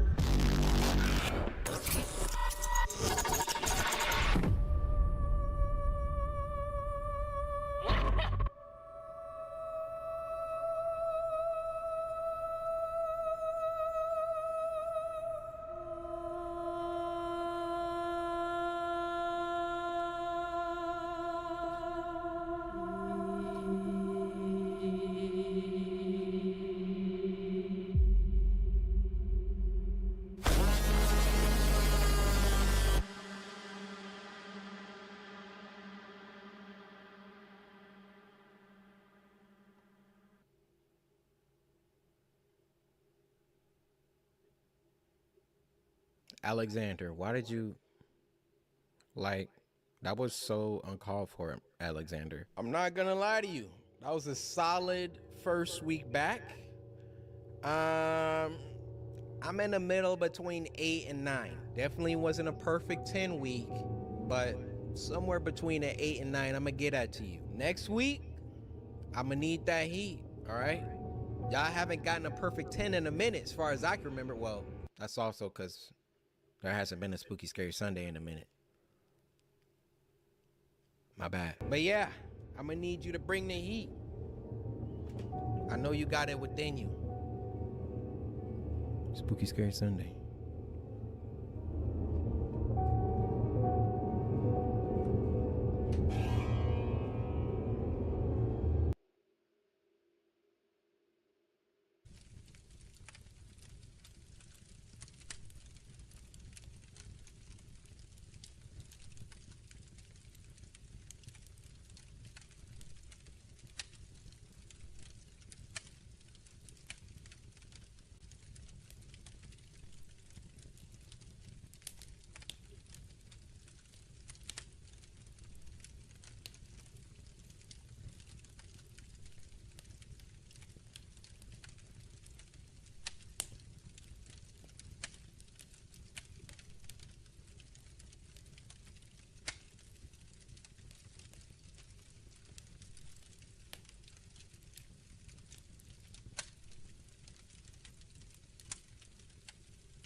We're sorry. Every college student needs to have Grammarly in their life. If you didn't know, Grammarly is an AI writing partner that helps students with their writing from beginning to end so that they can get good grades with integrity and pretty good. That was perfect. I'm sorry. That screech was so loud. Oh. Good story, right? Good story. La mimica. It's not bad. It sucked. Whatever. What, you didn't get scared? No. Not even a little bit? The screech? No, I mean, it was startling, yeah, but from like the actual story or whatever, no. I can just tell it's not real. No, it's real. My grandma really told me that story. Okay, but the only problem is everyone in it acts dumb as hell, just like every other ghost story. Whoa. My man Arthur was chilling there for like an hour and he was very smart. Okay, well, one, if the natives were all dying, they would just move. It seems easy enough. Okay, also, if the woods are so dangerous at night, they'd only go in there during the daytime. Yeah, okay, and La Mimica can mimic any human voice, right? Any voice it hears at all? Okay, well then your ancestor is dumb as hell because he didn't have, a backup plan to ask the native something only he would know? I mean, come on. If real people were hunting something that's known to imitate humans, you'd think they'd be able to tell it apart from other stuff. Oh, you say that now. It's easy to be logical here and in the moment. But when you're in a stressful situation, it's impossible to be fully prepared. I'd still be more prepared than something going on with that one. An ancestor. Hey, my man Arthur was a homie. Whatever happened to him? He was never heard from again. Good. I share genetics with that guy. You're not about to disrespect my great-great-grandpa. Come catch these hands. Wait, what? I'm just leaving to take a piss. Did I really startle you? You. La mimica.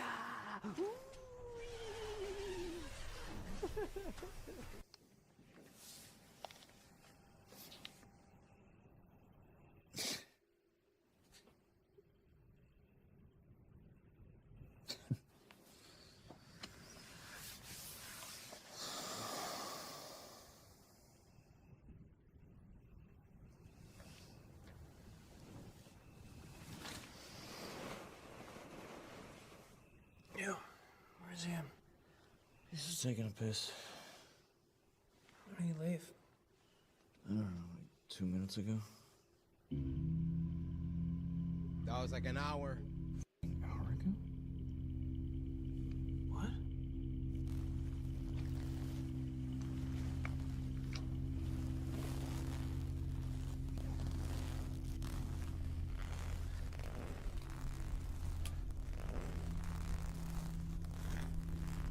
Oh, I'm...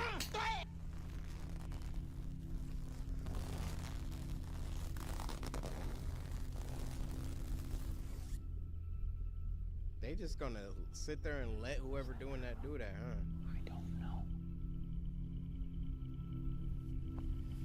I would have started spazzing immediately.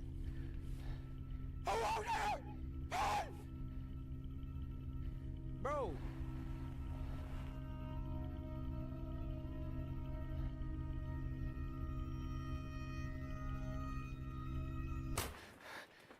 Oh, yeah, that's gonna hurt him. I think it's Ian. He's been gone for over an hour. Maybe he's just with us. No, there could be some stranger out there. I think we should... Ian! Ian, is that you?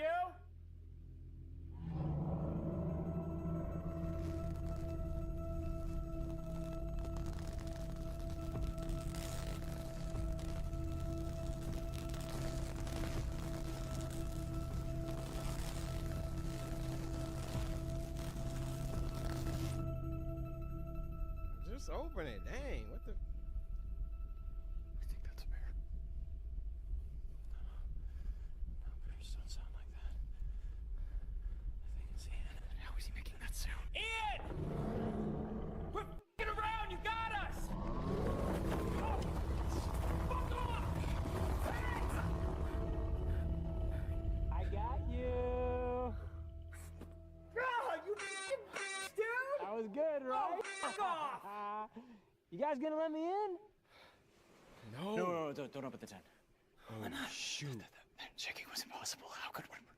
I don't trust them. That's actually Ian. I'm freezing out here. Let me Mimika in. needed to trick it. It's praying. Is that guy a moron or what? He didn't need no help leaving. Why he all of a sudden need help to come back in? Unzip the tent, Ian. Come on in. I'm thinking it was some real, Alex, okay?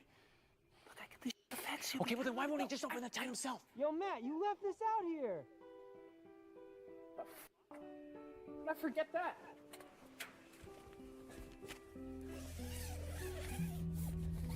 No, Matt, wait! Hold it back! Hold it back!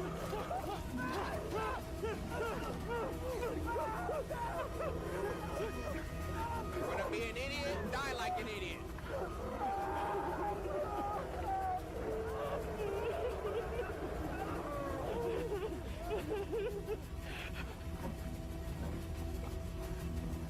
Now it's over. We got you good, right? Alex. Bro, are you good? We were just messing with you, man. Yeah, it's just a joke. Matt, are you okay? Yeah, That's man. crazy. What the f is this real? The blood? No, dude. I got it at a Halloween store. It's fake. Seemed pretty real, though, right? Oh, and before you ask, you have a cat. Her name is Tina, and she's adorable. There. Now you know it's us. We good to come in? What the f you were asking for? Just let yourself in. I was just making sure, bro. I didn't know it would freak you out this much. You just sprayed blood all over me. You're still playing this mind game with La Mimica. Yeah, dude, we're done with that. I know. I feel bad, though. No, you don't. You know I can get paranoid sometimes. You're still f***ing with me. Just open the tent yourself. Okay, dude, okay. No worries. I think it's stuck.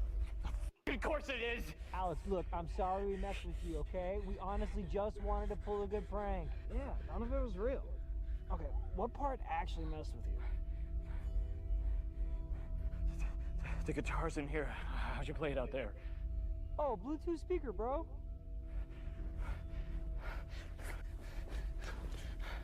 Also, how I did the growling. Man, that How'd thing... you do the shaking?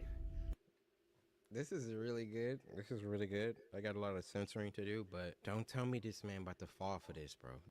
I just shook it a bunch, man. No, that's not. It was not just you. It's not f***ing possible. There's nothing else out here, Alex. I think it just seemed like a lot because we're inside it. Yeah, I swear, it was only me. Dude, you actually need to let us in. The zipper's stuck. It's freezing out here. We're like 4 hours away from the car. It's dark as shit. We're not safe here. It's just... Why the f*** would you do this whole thing as a prank in the first place? Like, it's just f*** up. Okay, I'm assuming you made up La Mimica, but the fact that you're doing this, it makes me think it's real, and I'm scared. Guys, shh, shut the f*** up. Holy shit, that was for sure a bear. Dude, what the f***? I'm sorry, Matt.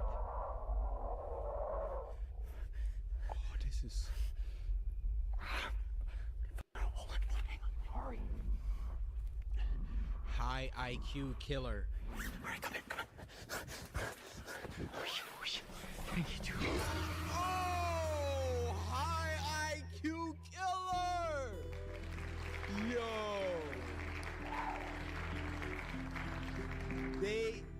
You gotta give it to him. La Mimica earned that one. It was like, I'm about to create a whole noise. Have the other two voices react to that noise. Like, what? He playing chess, not checkers. Miss Jen 512, you wasn't lying. That was actually a 10.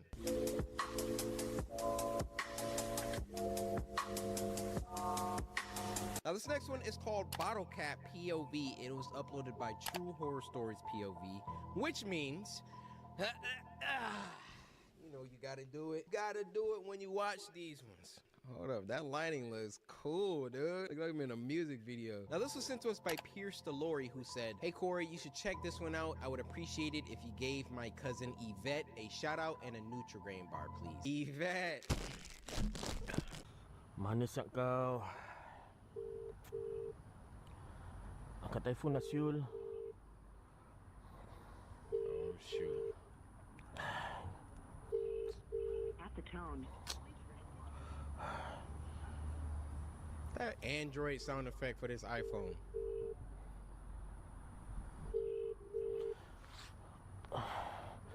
Angkat telefon lah, siap dia.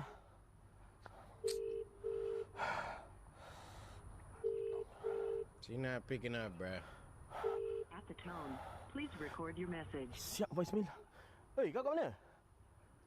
Aku dari tadi kat sini tau. Aku pergi rumah kau tak ada. Kau gimana ni? Jangan buat perangai lah, siap. Apa benda siap tu? Just a cat. Hopefully. Apa siap? Sounds like somebody dropped a pencil. Betul lah aku pula. Mana siap kau dia?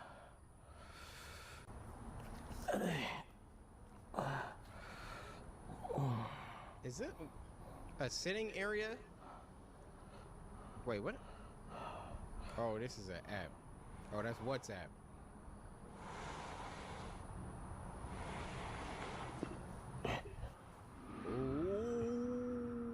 Dea? B? That don't look like no Dea. Look like a Bruja. But he gonna turn his back. Angkatlah, Syul. Penat siap aku kau. I guess they had a date or something. Meet me at the park at 9. Kau Yuwin.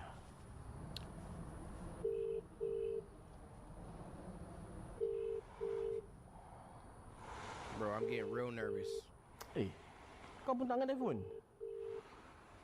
Kau pun sama lah, Win.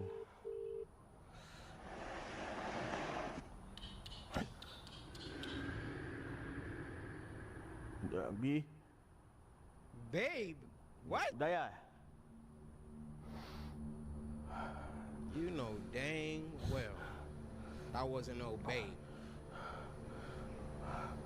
Apa sih aku nampak?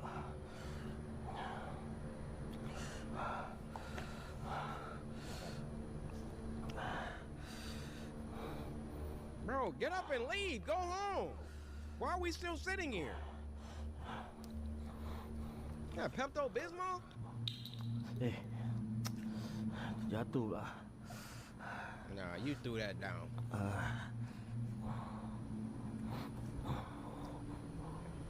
Why's he acting like this?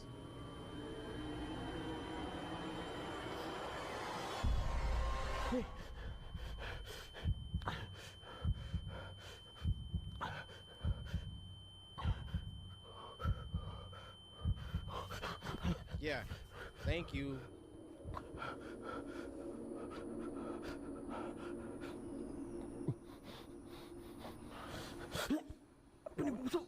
Oh. I thought somebody... Wait, what? Accidentally what? Oh.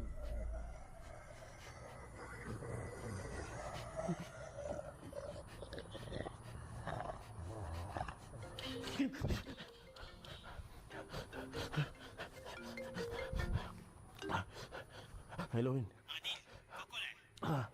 Aku kau. Tak apa. Kau kat mana? Aku dengan D. Kau kat mana? Aku kat daerah rumah Daya. Apa cerita ni? Aku need kau punya help. Asal macam rabak ni? Datang sini. Kau kat mana sekarang? Aku kat bawah blok gini. Bawah blok Daya? Kau tengah ada problem ke? Tak. Memang ada problem lah. Tapi tak apa, kau datang sini cepatlah. Okey, kasi aku hantar D. Lepas tu aku gerak sana. Okey. Okey, kau tunggu. Okey.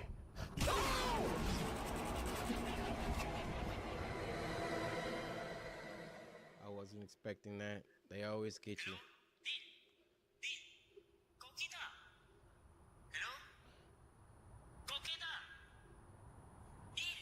Deal dead.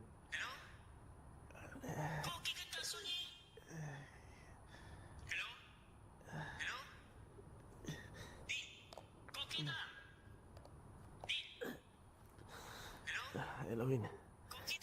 Aku okey. No, I'm not okay. Kau peluk dah ni. Help me. Aku okey. Aku okey. Kau tak dengar apa? Hello. Kau kita.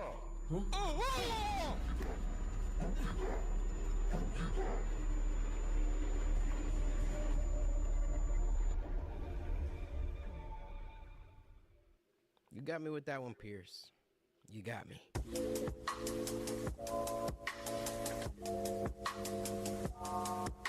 This next one is called Night Visit, and it was uploaded by Spencer Keller. Now, this was sent to us by Joe Freddy28, who said, "What's up, Corey? Everything in this film is awesome. Balance horror and thriller. Hope you like it. Give me a bar, cause I'm hungry." Joe Fred, hey! My main man. I feel like you're gonna need a little assistance opening it. So I'm gonna go ahead and open the bar for you. And just in case some of you guys have never eaten a Nutri-Grain bar, look at the texture. Here you go, Joe. Here you go, Joe. This is another bar. This isn't Joe's bar. I gave Joe's bar to Joe. Yeah, her name's Heather Feldman. Never called in. They haven't seen her for a month or so. What? Police. This looks professional as freak.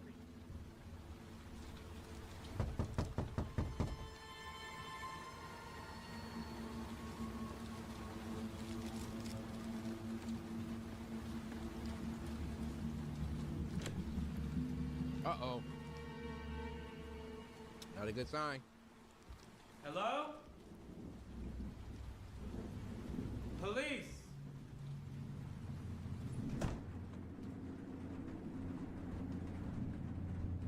You got a warrant, officer? What you doing?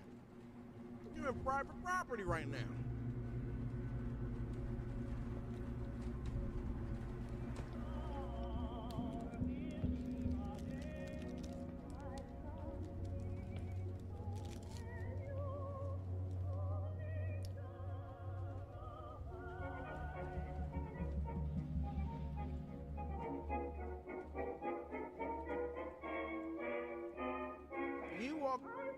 You better sit down and watch TV?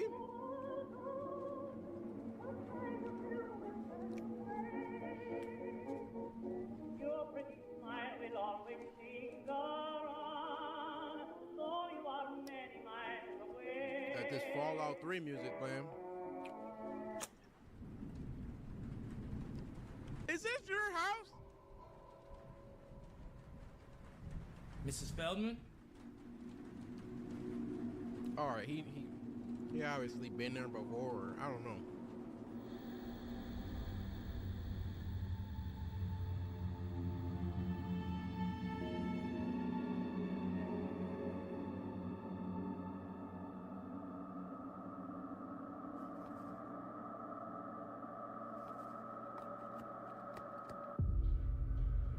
Oh boy. Who's gonna help you? Mrs. Feldman. What the heck?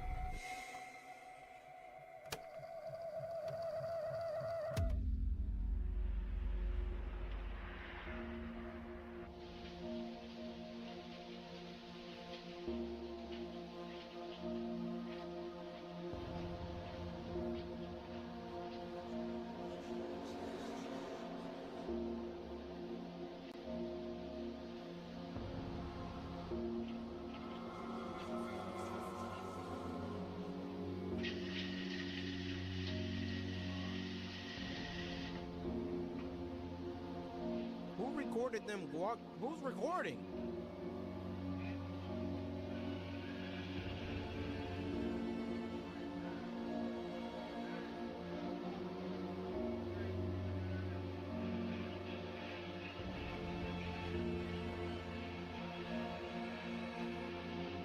Oh nah.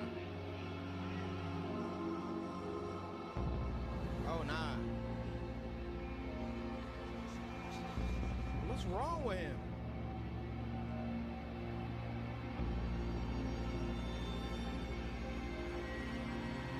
whole snuff tank?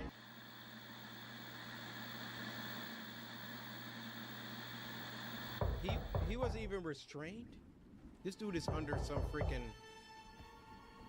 mind control.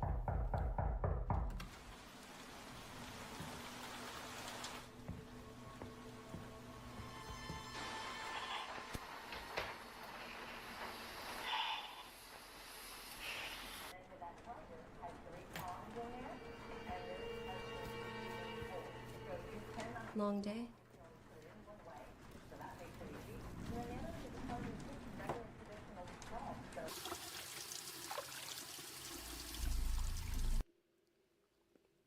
Y'all see where this is going.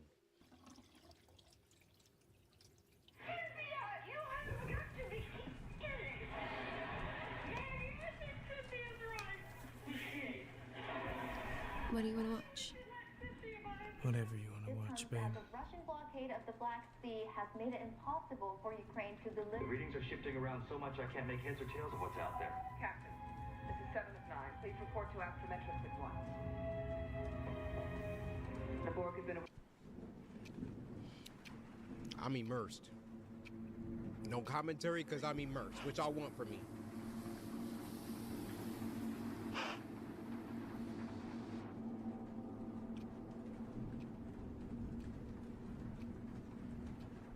Oh boy. So he's gonna tie her up this time?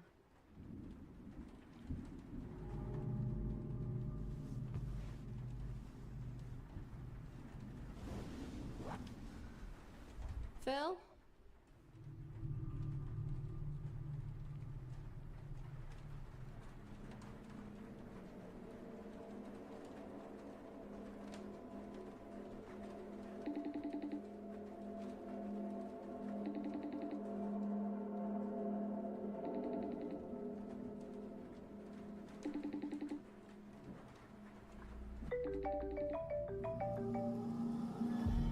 That delayed, dang! Babe, what are you doing? Babe, what are you doing?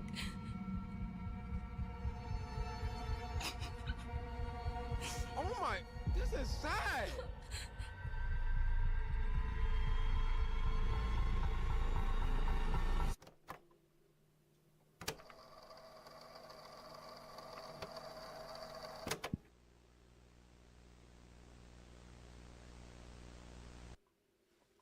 Hey, yo, that was crazy.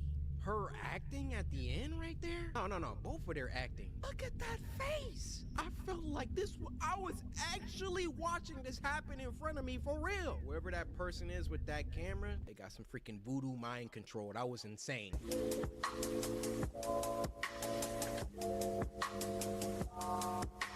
And y'all know we had to end it with a Christmas one called Merry Christmas, again, by ACM Official. Now this was sent to us by Justice So I Am, who said, Christmas themed short film just in time for Spooky Scary Sunday. Love you, Corey. Hope you're generally doing okay. Merry Christmas. Also, can I have a Nutri-Green bar? Listen, Justice. Merry Christmas to you, and you know I got you. Go long. Oops.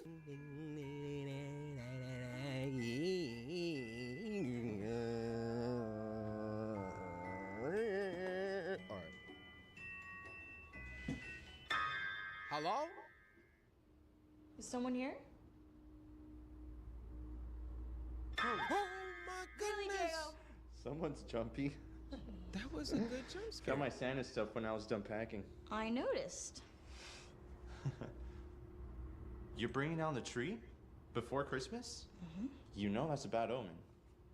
What she just did triggered a yawn. She's deconstructing the Christmas tree before Christmas? Whatever happens to her, I don't feel bad. We're not even gonna be here, and I don't want to deal with it when we get back from our trip, so I'll take my chances. Deal with it? You've been warned. Okay. Anyways, I'm gonna go to the store. Do you want anything? Oh, ginger snaps? You got it. Thank you. What kind of shot was that?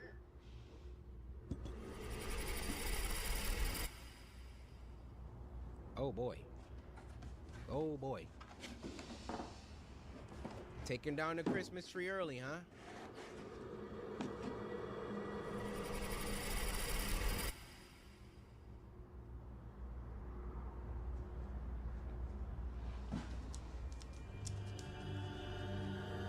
What the heck? What the heck?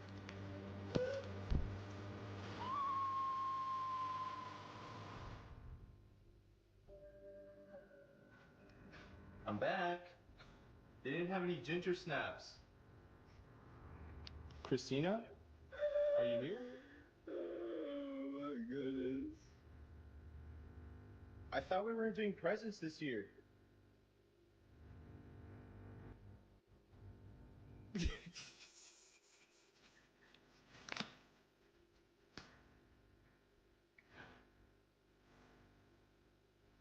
Christina?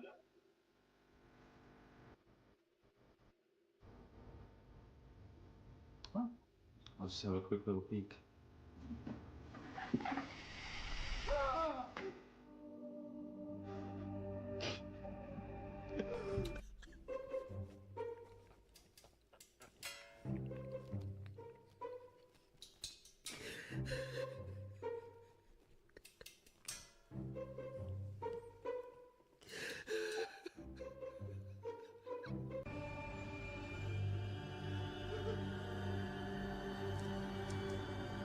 You're next, Diego. You're next, Diego.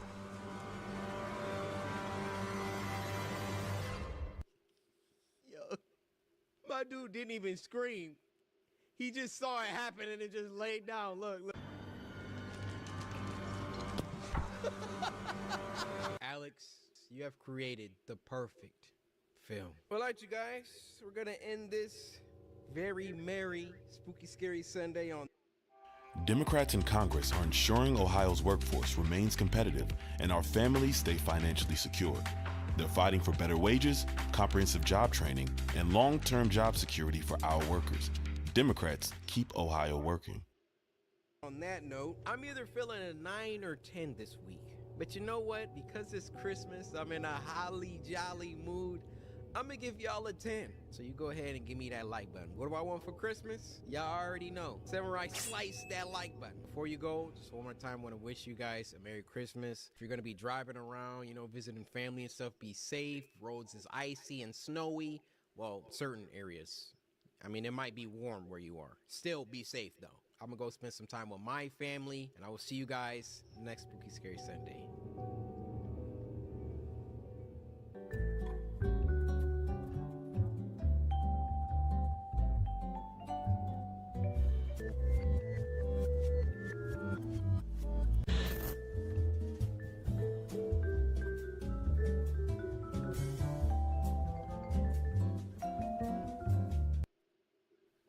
Hey yo, guys. I don't want to alarm anyone. You know, I don't.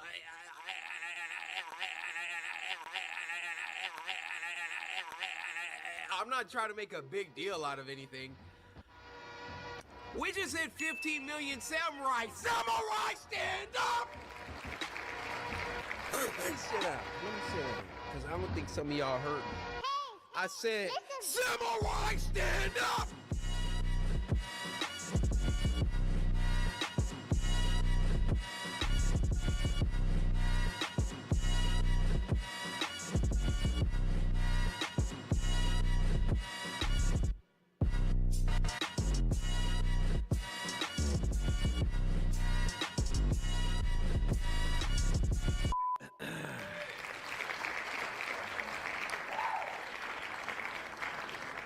I'm in a good mood. I'm in a good mood. All right, I'm sorry.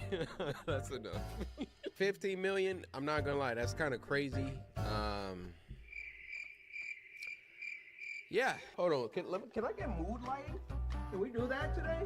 You know, usually this is a horror game thing, but give me mood lighting today. 15 million is bonkers. Gotta thank God. Y'all already know how I do. Shout out to my Lord and Savior Jesus Christ. I really appreciate you guys supporting me in any way that you do, watching the videos, merch, in any format that you show support, and you know, tag along to all the shenanigans that we get up to here on the Corey Kenshin channel.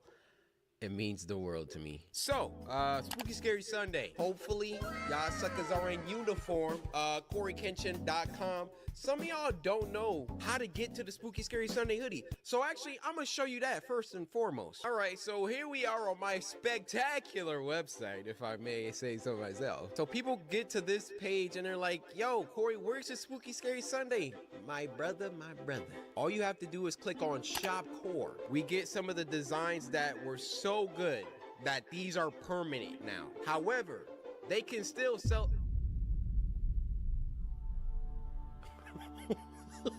What? Wait, why is that sold out? That's embarrassing. Hold on, let me make a quick call. You know, how about we leave a voice note? I do like to record at obscene hours of the day. Yo, Vincent! All right, I'm a little extra because I'm recording a video right now, but the Spooky Scary Sunday hoodies are sold out again. I thought those were on pre-sale. Can we please look into that? I appreciate you. Love you, bro. Hope you having a nice Saturday evening. Because it's Saturday, guys, when I'm recording. All right, so hopefully by the time y'all see this will, you'll be able to order something. But I keep telling y'all, bro, the black ones, they go crazy. Now the gray ones are also sold out. Dang, did y'all leave some t-shirts? What the just keep a lookout on Shop Core. Just keep checking back here. I'm gonna get this sorted, but for now, take a swig of my water. Oh, this is Michigan. You know, the college that I went to. It's no big deal, just whooped Ohio State today. Stay hydrated, people. Spooky Scary Sunday. It's a series where every Sunday the samurai come together and we have a great time. We sit back and we watch some scary videos sent in by you guys via Twitter using the hashtag Spooky Scary Sunday. You go to Twitter, follow me at Corey Kenshin, use the hashtag Spooky Scary Sunday, and leave a link to the scariest video that you know. And if your video gets picked, You get shut up! Happy 15 million! thank you. So sit back, relax, grab some snacks. Go ahead, get you some Funyuns. No, make it the hot Funyuns. Some Skittles and an orange Faygo. And with all that being said, first video.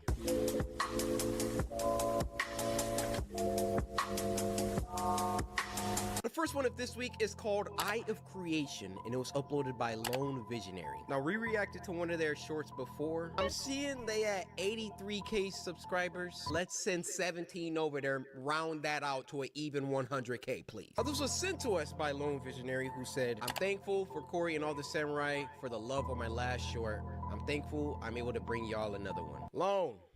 Can I call you Lone? No. If this is anywhere close to the first one we reacted to, oh, it's showtime. I don't understand how something like this could be challenging to paint. PMT has put 4 emails in my inbox about next week. 4 emails, Desmond.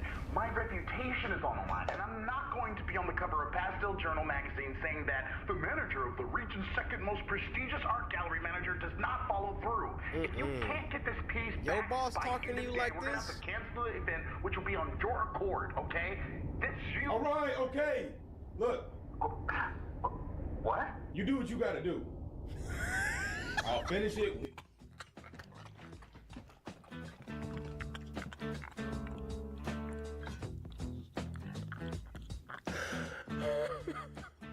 That reaction. Hey, listen, I know you got all that going on. You do what you gotta do, all right? I wish I said that to my boss when I worked in the cafeteria. I would have been like, listen, you got me on the schedule for 5 a.m. I don't wake up till noon. You do what you gotta do. All right, okay. Look. What? You do what you gotta do. I'll finish it. I just resonate, like, that line delivery was just perfect. All right, okay. Look. What? You do what you gotta do. I'll finish it when I finish it. Talk to him. I'd be talking to me crazy like that. Oh, you calling back? Yeah. Catch this voicemail work.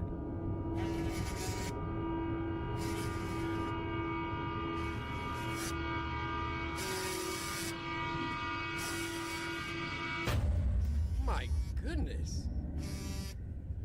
You can't rush creativity, man. I know from experience. It just gotta come to you. Deadlines and all of that, it just makes you rush. It makes you put out stuff that you don't like, not proud of.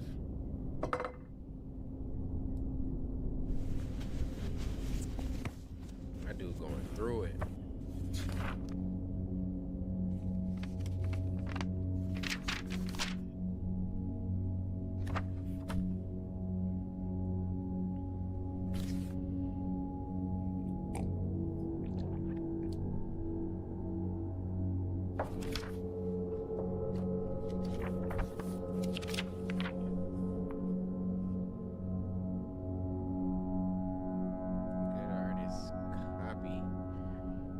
Great artist steal what? I don't know if I can get behind that.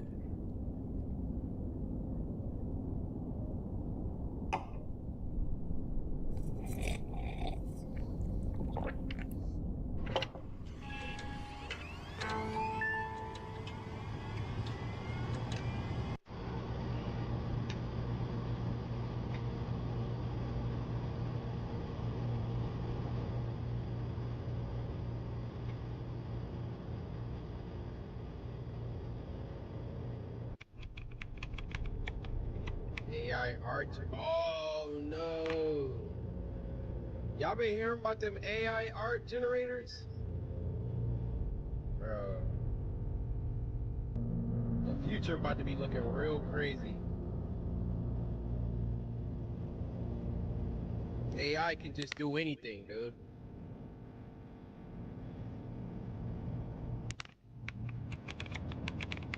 Innocent faces.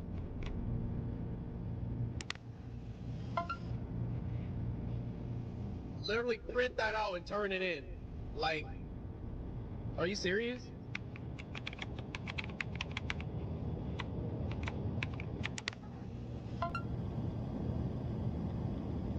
What? Yeah, that's abstract, alright. Dang, artists can do this and then...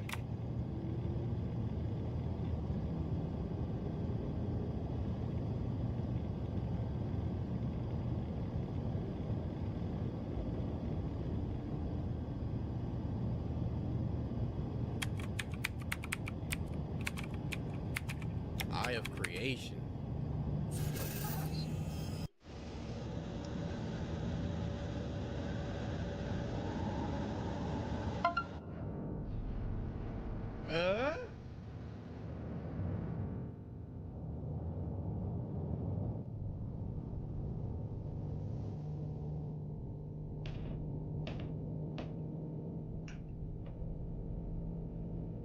He like, why that look like my door?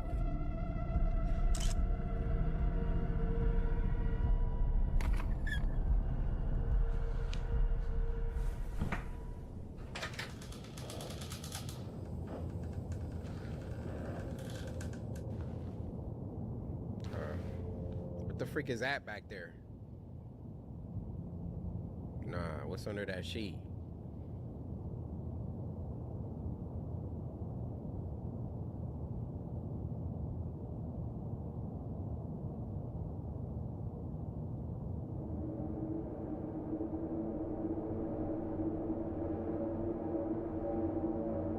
Oh no. Oh no.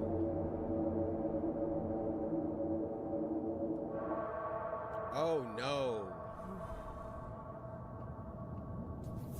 Nah, we gotta leave the house. What the freak am I looking at?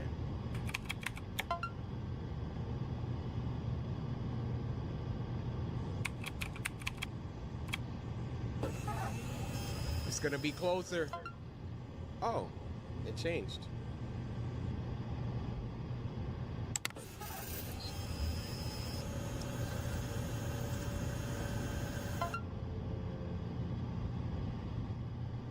Bro. A second.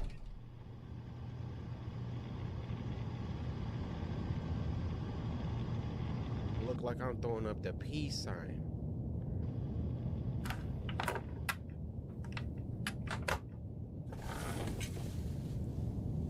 I mean, decent weapon.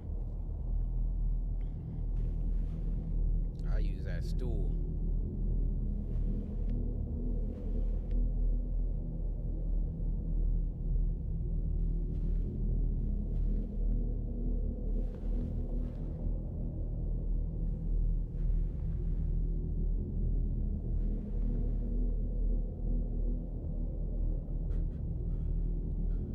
Notice he didn't grab his phone and call police.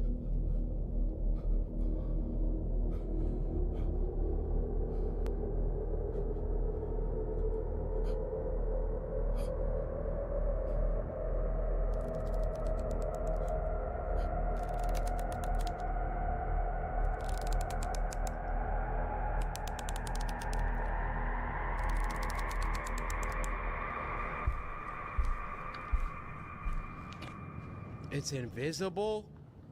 Oh, that sucks.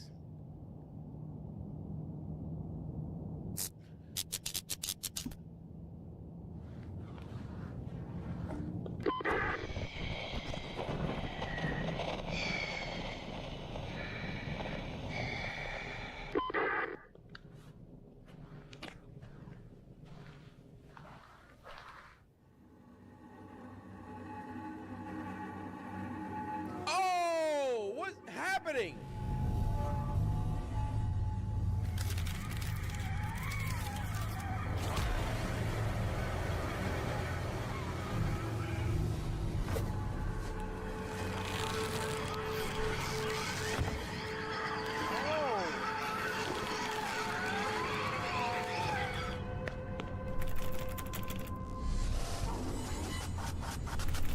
What?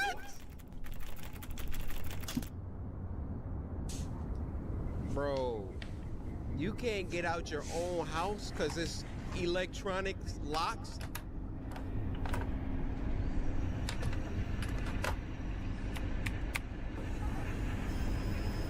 What you searching for?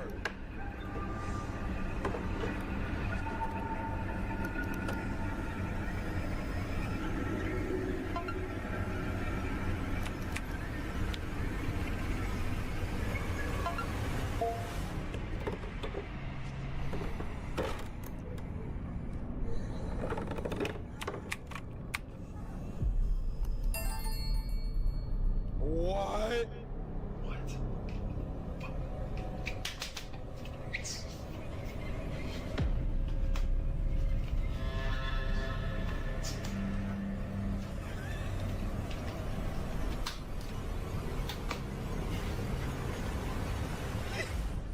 Yo, he's gotta punch in 16 numbers, bro. Plus the date, plus the code on the back. Yo, this monster is so lenient, so generous, giving him all this time. He's like, should have used Apple Pay.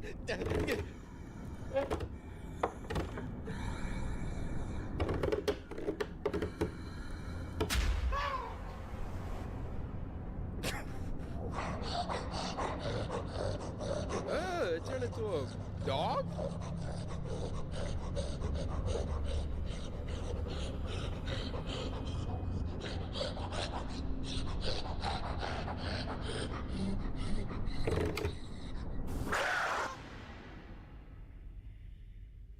That was crazy, man. I really enjoy that for multiple reasons. You do what you gotta do.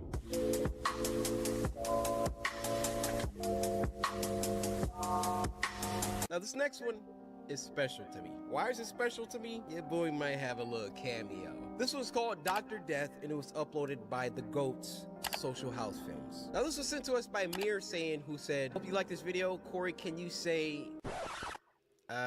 hold on, you ain't about to catch me slipping. What do this mean? So I will say blessings to you and your family. I hope you are all well and give you this Nutri-Grain bar. Social Health Film! Oh yes. Oh my.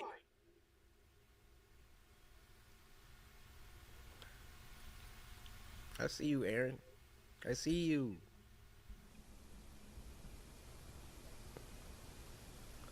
Y'all see that on the right? It's definitely spiders! Oh my god! I've been jump scared twice. It's been 30 seconds. Ooh, what is that? Like a human spider. Where is he? Where is he? No! No! Get up! No! Get off! What are we watching? Oh, Or she's like reacting to it. I don't know where he is. It's 4 o'clock in the morning.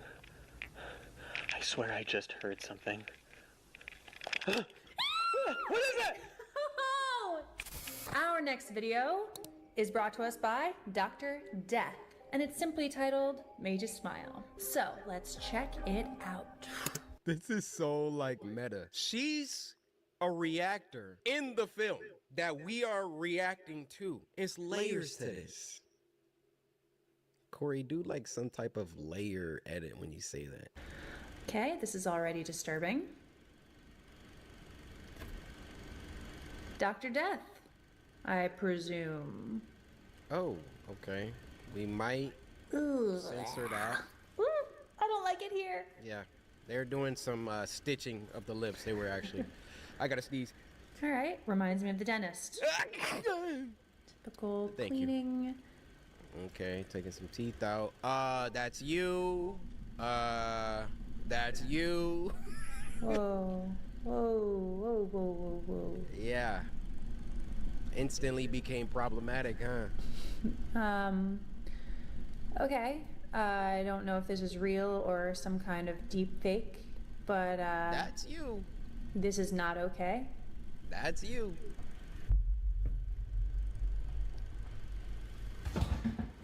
Wearing that outfit?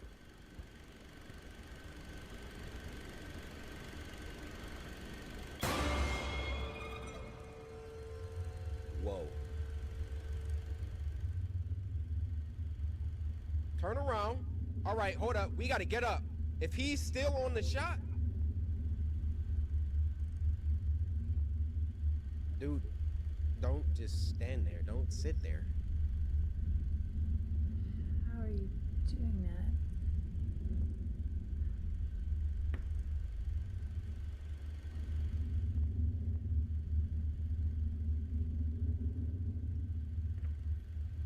Don't just sit there. That's the worst thing you can do.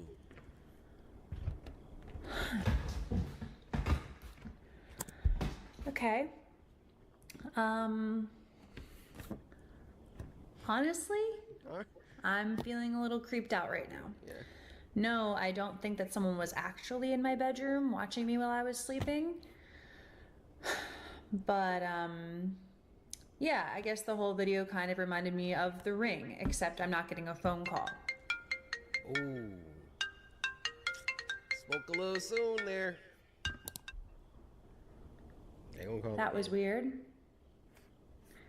Anyway.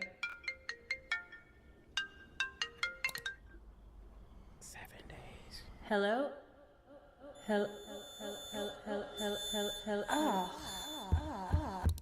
Dr. Death needs a new phone. So, here, this part. Not totally sure how they got their guy into my live footage. Kind of reminds me of like a really good TikTok filter. Or they hacked my webcam, which is really, really not cool. The logistics of what just happened go beyond TikTok filter. Like, you're recording a video live.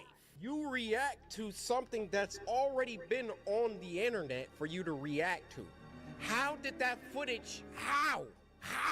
So,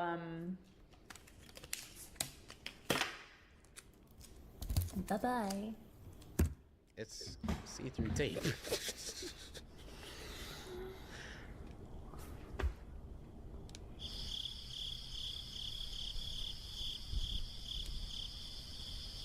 Oh, dude. No curtains for that?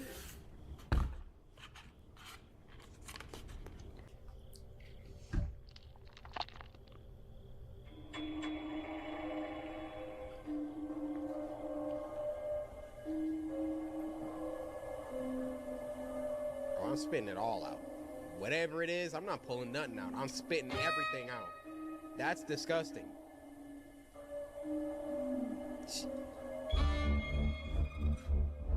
A hook? Oh yeah. All that's going in the garbage.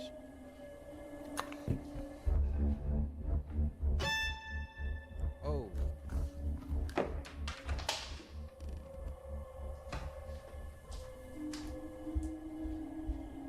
Oh boy.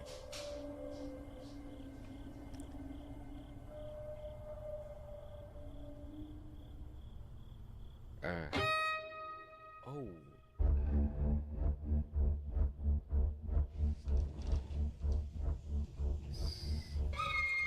actual person interacting with the physical realm had to open that door. Interesting.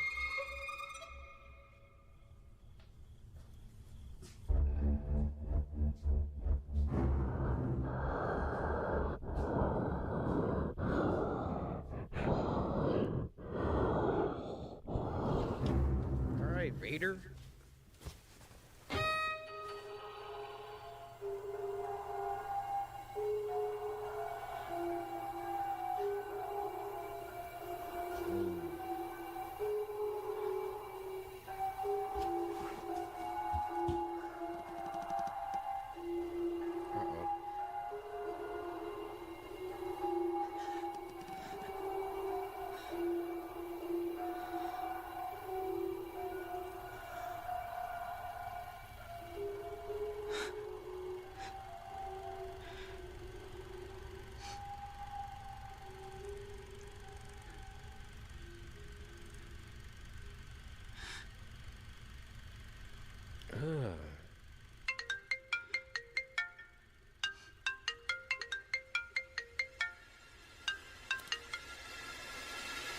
Oh, what?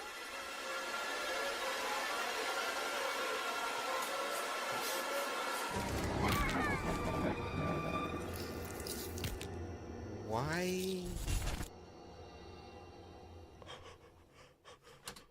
Wait. I'm looking down at my office? Whoa! This is weird. That's a nice wall right there.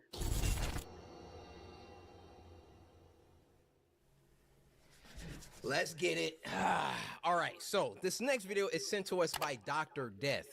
Weird name, but we're not gonna question it. Let's see what this medical professional has to offer. Oh, yes, sir, yes, sir. You know, I be making moves sometimes. IMDb, see me, Michael B. Jordan. Did you see the acting? All right, so this next video is sent. Let's get it. All right, so this next video is sent to us by Dr. Death. Weird name, but we're not gonna question it. Let's see what this medical professional has to offer. Bro, another certified banger, Social House Films. Everybody clap that up. They had asked me to make a cameo, and at first I'm nervous. I'm like, yo, what? I'm a reactor. They're like, nah, you know, just be you. I'm like, all right, let's get it. And the premise of the short film is so dope. A YouTuber reacting to like a cursed video with the video just being spread on Twitter. Just imagine how fast we would all die. This ain't like The Ring where you gotta have the physical tape to like and put it in and watch it. Like, dude, anybody can upload a video on Twitter. That junk go viral, we all dead.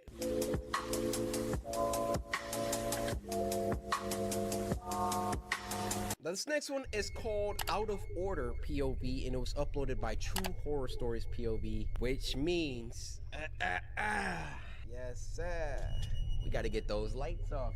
Ooh, setting the mood, right? Now this was sent to us by Wada, who said, hey Corey, how are you, my guy? Can I get some bars and not the Nutrigrain? Trying to get some bars? Hold up. Get that right. I step on stage, suckers didn't even know. Listen to my bars, you de-age, and that's the way that it go.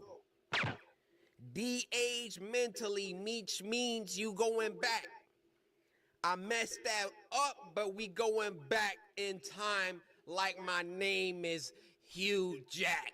Man. What movie did he make going back in time? I don't know. Don't matter. My rhymes is too sublime. Zoom in on the mic when I speak. Girl looking like she got stank feet. I said, girl, why your feet black?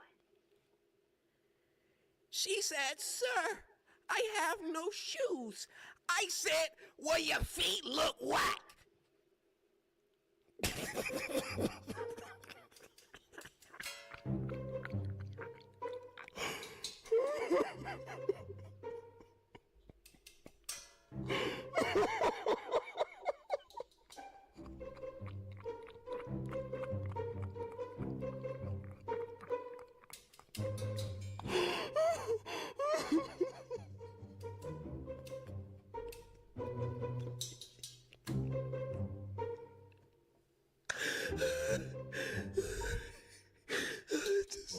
I just spit bars to some homeless woman.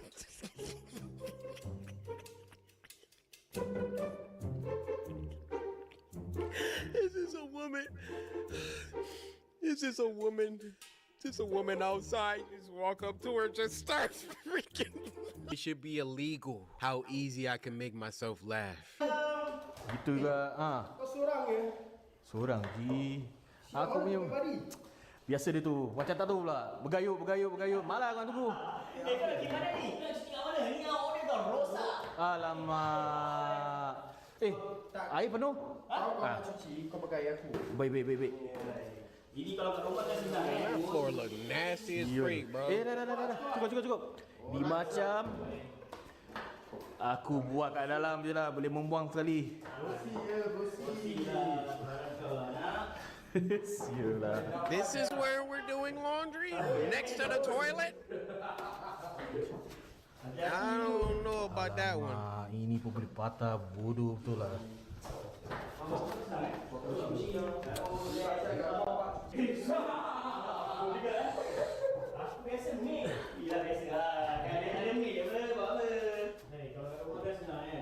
He already touched it. You gotta wash your hands. Oh no. Oh, I'm grossed out. Oh.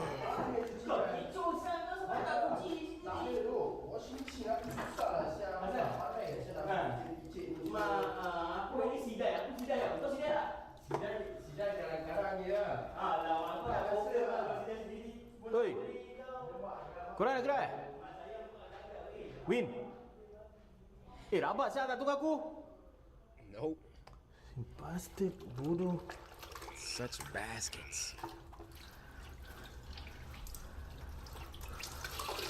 Water splashing on your exposed feet. Hey, someone inside. Someone inside. Hey, he's speaking English. Someone inside. Inilah gelap. Bro, they feet about to be pointed this way.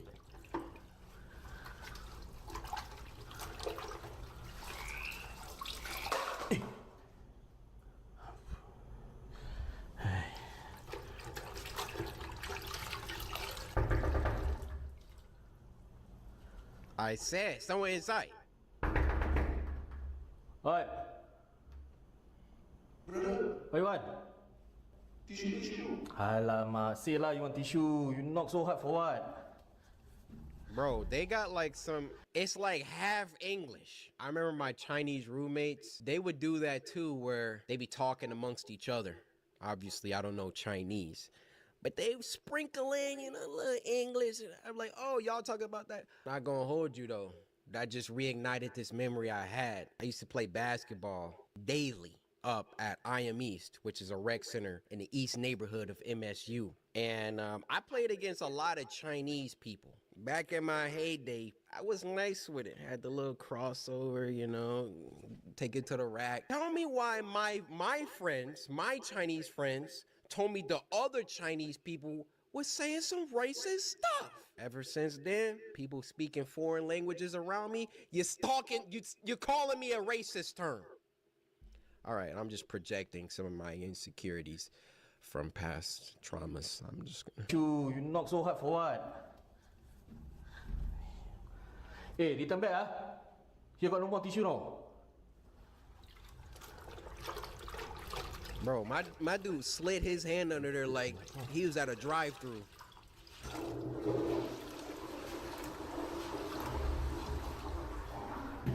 Hey, my tissue. Hey, never return back. Oh, he getting his tissue back. By any means necessary. Alamak, never return my tissue ah. Sial lah.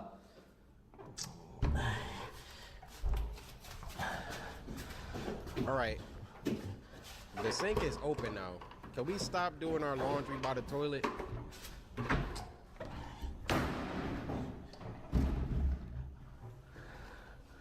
Alah, kena lock. Sial lah. Tissue pun kat return.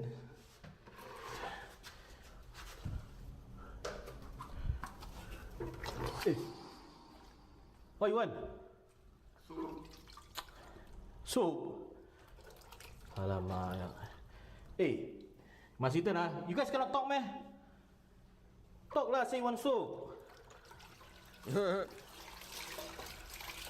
this guy is very generous. After I didn't get my tissue back, they ruined it for the rest. Aye. What now? Brush. Wait. There's a rhythm in the markets. And if you want to learn to listen for it, we'll show you how. Bro. Hey, must return back I still want to use no. Just now one guy take the tissue roll, never return. Oi. After finish return no.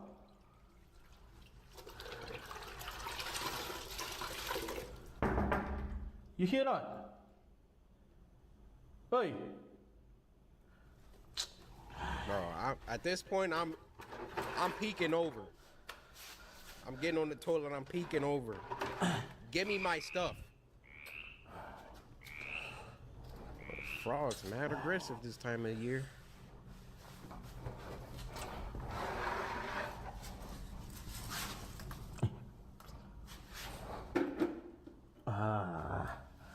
Bro, you there not? Hey, I need my brush leh.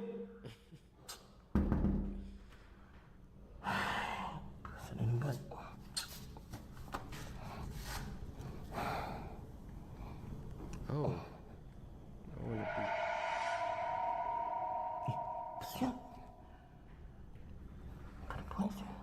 On your tippy toes? Oh my goodness! Woo! Hey, pakai luar ni. Eh, jangan main-main lah siap.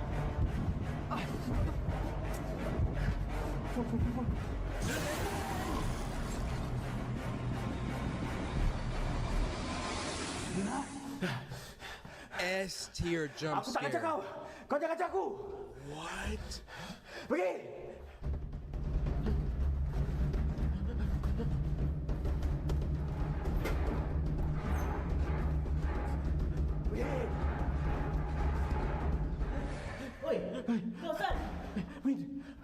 Just sitting on the bathroom floor. Oh, I gotta get out of here. Aku nampak benda. Kan aku dah cakap nak pergi badi.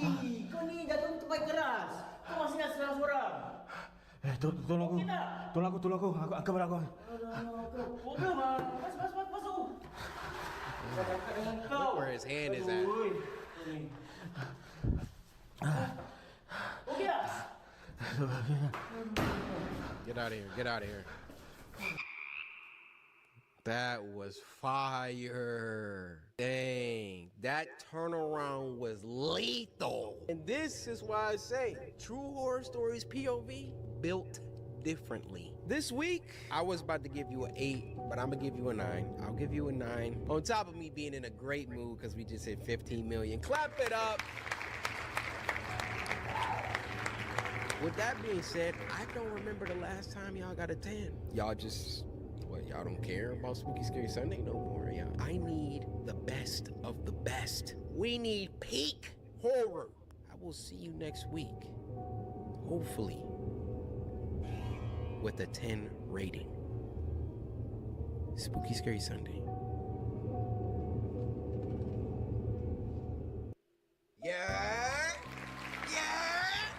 listen. I already know what you're thinking. I already know, boo-boo. Corey, what's going on with the spooky, scary Sundays, bruh? All we seeing is God of War Ragnarok on your channel. And I'm playing that by myself, so I'm not even watching your playthrough. Listen, I get it. I understand. But it's like this, right? We already knee deep in it. I can't stop now. Y'all want me to add yet another unfinished game to my catalog? No. So Ragnarok's almost done. Things are gonna go back to normal after that. And back to normal, what the frick does that mean, Corey? You don't even, just random indie horror games. And then right after that, Callisto Protocol. Anyways, that's not what we're here for today. Hopefully y'all suckers are in uniform. If not, CoreyKenshin.com. This is your chance. The Spooky Scary Sunday hoodies is always sold out. If you trying to get one, now is the time. So, with that being said, Spooky Scary Sunday. I'm guessing a lot of y'all probably don't even know what that is. Got a good influx of new viewers from Ragnarok, but also we haven't done a Spooky Scary Sunday in like a month. So why don't the veterans on the channel go down in the comments, go ahead and write out what Spooky Scary Sunday is for these amateurs.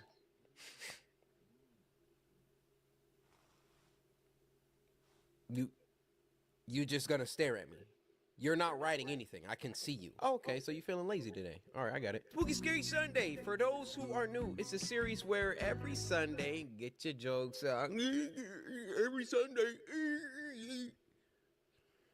Every Sunday, the samurai come together and we have a blast. We watch some scary videos sent in by you guys via Twitter using the hashtag Spooky Scary Sunday. You go to Twitter, follow me at Corey Kenshin, use the hashtag Spooky Scary Sunday, and send me a link to the scariest video that you know. And if your video gets picked, you get a shout out. I forgot you was back. Freak you want with me. So sit back, relax, grab some snacks. Go and get you a pack of Now Laters, a bag of those honey barbecue lays, and a bottle of water. And with all that being said, first video.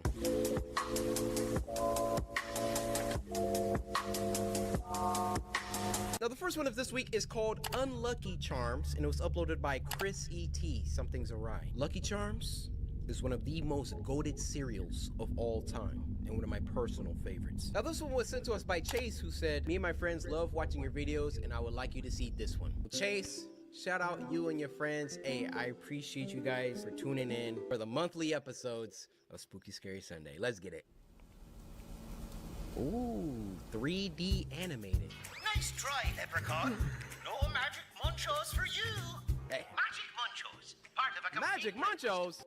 I don't know what that is, but they stealing Lucky's whole flow. Part of a complete breakfast. Introducing the Wee Folk Challenge.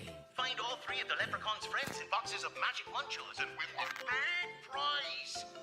About the Magic Munchos every day, and your Magic Muncho troubles away. Bro, why you wasting it like that? And is it worth money? Like, gotta be worth some money. Why else would he do that? Hello?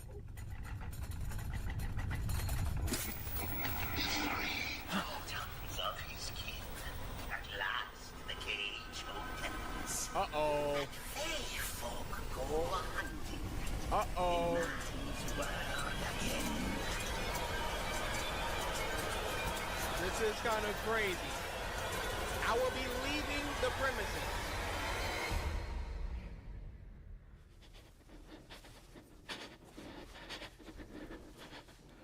Uh-oh, uh-oh, uh-oh, uh-oh.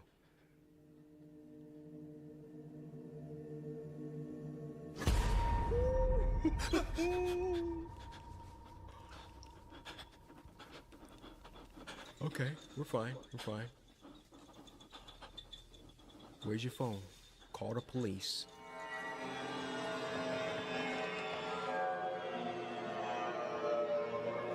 Oh boy. Oh boy. Y'all been noticing they like got the real snack names like Cheetos? Y'all can do that? Hold on. $1.99? What the?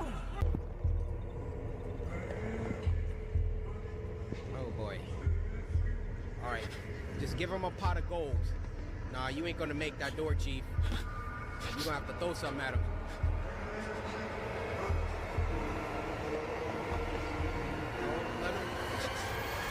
There we go. Distraction. Why would you throw it towards the door, dude?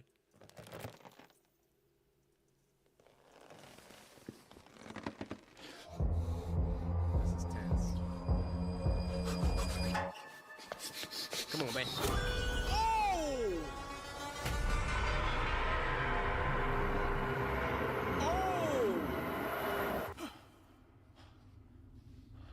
He got him with that quick scope headshot, too.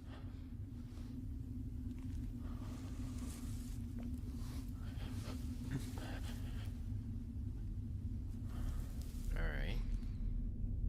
Them marshmallows be tasting so good, too. I don't think he's,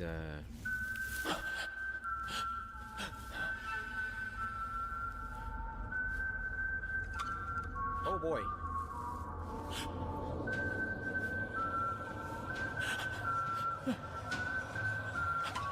Oh no.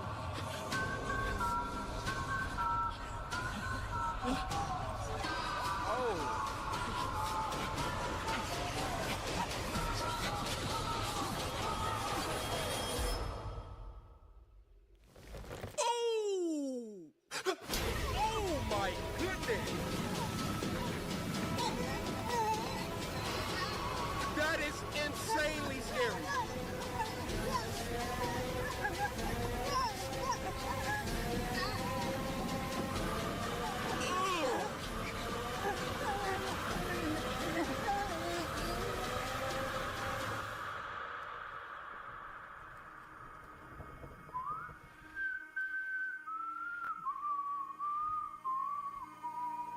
He's trapped in a sunken place.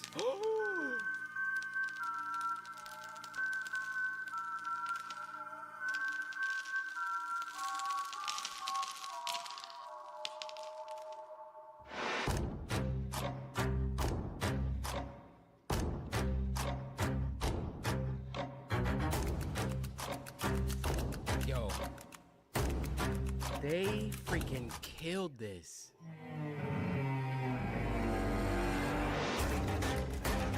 Wow.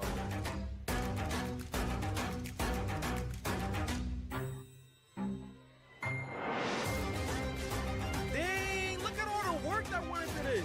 Well, obviously I knew it was a lot of work, but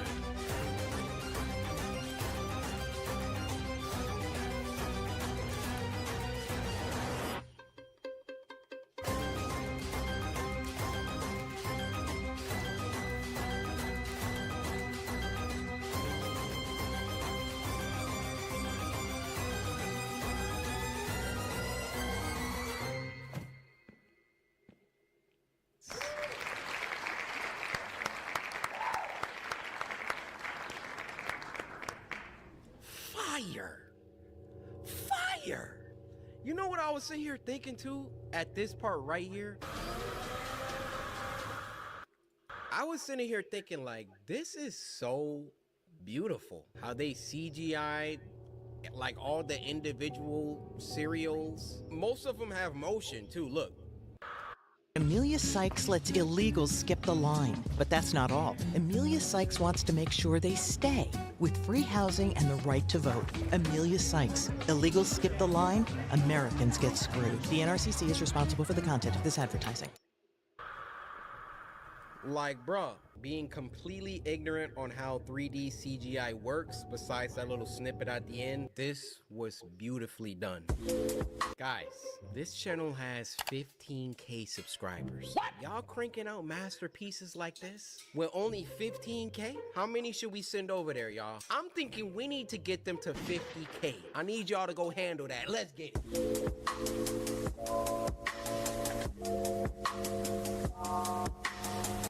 Let me drop that a little bit. Much better. Now this first one is called Mukbang, short horror film, and it was uploaded by ACM Official. Now this was sent to us by Zalzin Gaming, who said, can I have one of them Nutri-Grain bars? Have a nice meal. Nutri-Grain bars. Zalzin. Can I call you Z? Z, you didn't even have to ask. You were getting it regardless. Open up.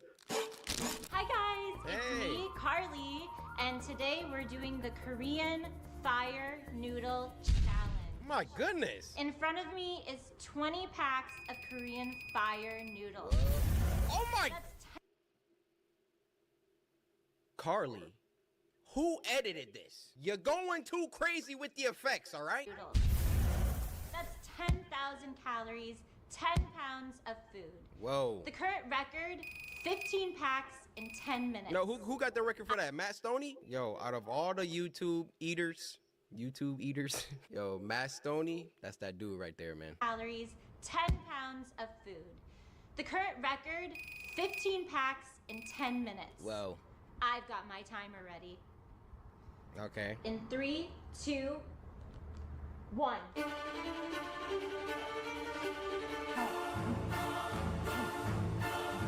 Her technique's off.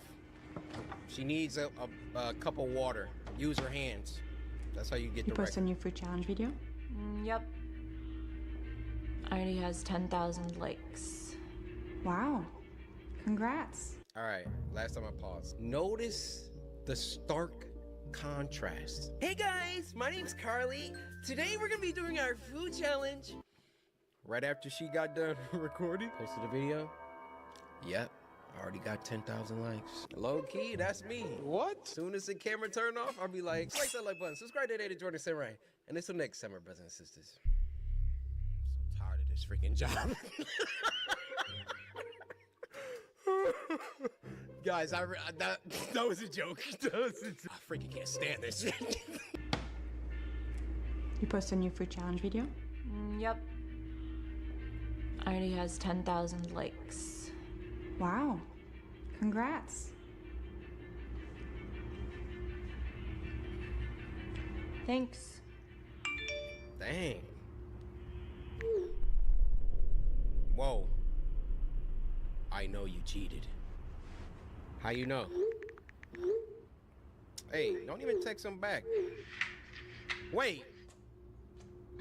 How'd they get this angle? Oh, you're trash.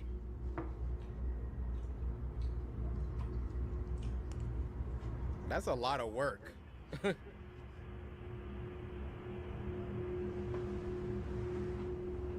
Yeah. Can we look at the ceiling, please?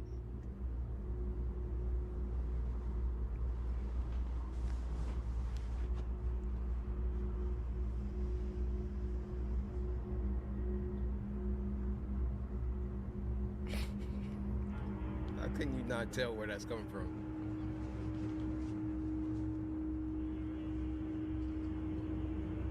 Oh, dang. Yeah, we gotta move. We gotta move.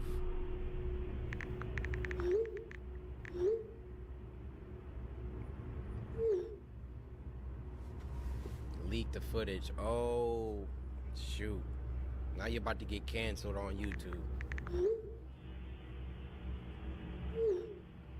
Do the challenge for real. Live stream. Okay. No problem. You're gonna fail it. My stomach will explode. Do it or I expose you. TikTok. You won't like what happens if I'm kept waiting. And I'll know if you cheat. It's a live stream, idiot. Everyone will know. Now here's the thing. Hey guys, it's me, Carly, and today is my first ever live challenge. And I thought we would start off by doing the last challenge, but me beating it this time. In front of me is 20 Why did you say that? of Korean fire noodles. I've got my timer ready. In 3, 2, Good luck. 1. Bro, put your phone away. Number 2, all you have to say is like, well, guys, I don't know if I'm gonna beat it today, but I'm gonna try, you know, do it a little training.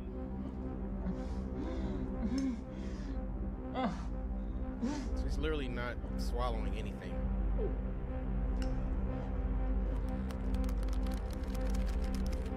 Whoa. What, in the Disney Channel? Whoa, whoa.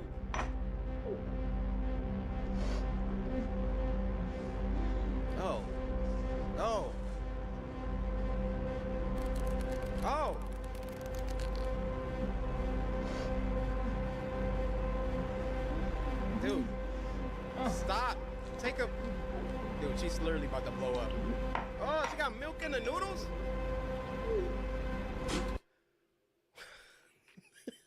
Dude, this junk say Michelangelo Kawabunga. Random Ninja Turtles reference.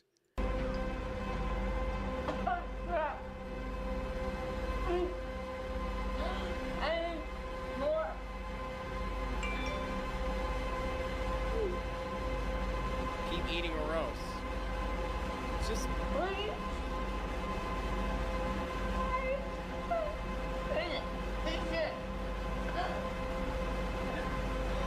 Oh, this is gross.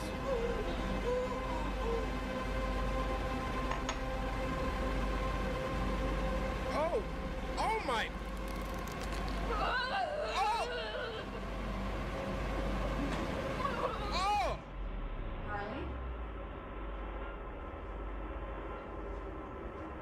Jigsaw game Are over. you okay? Look at this chat.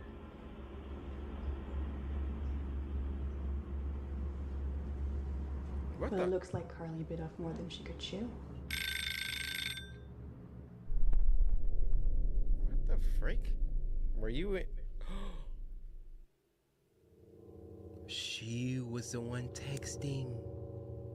Wow. I like that, Alex. I like that. Well, that just goes to show. Please, mukbang responsibly.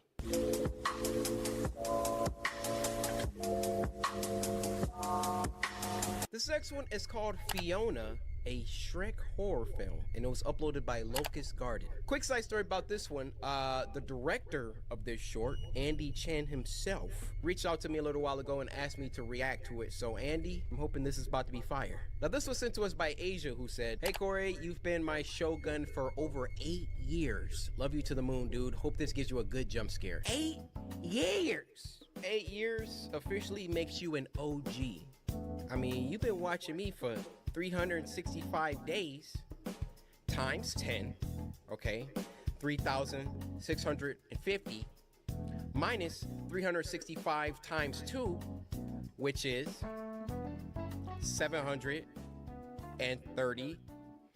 So 3,650 minus 730 is... Hey Mom, sorry for the late message. It's been absolutely crazy here. And this morning I went for a run on Kailua Beach and saw the most insane sunrise. I sent some photos. And then this afternoon we worked on another Black Hawk. My new unit is amazing. I'm learning a ton. And guess what? You called it. I'm going surfing on Sunday. And we're going to... All right, yeah, cool. Be right there.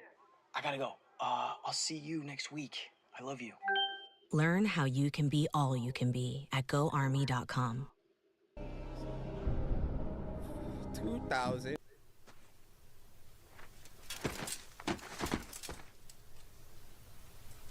The heck?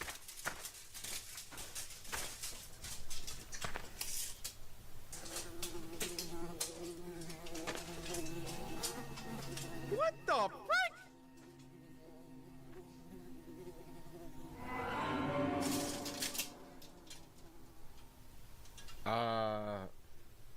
Somebody got dismembered. Somebody got their organs extracted back there.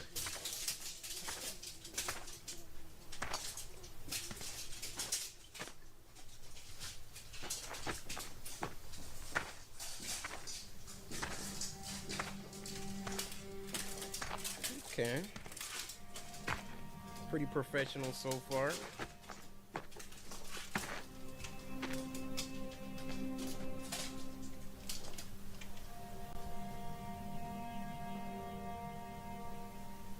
Is it daylight still? Is Fiona?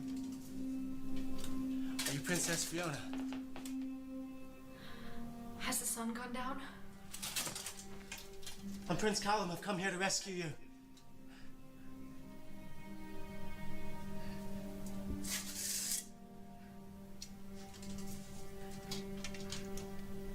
Thank you. We must go. No, we have to get going. No, it's too late. No. turned into an ogre!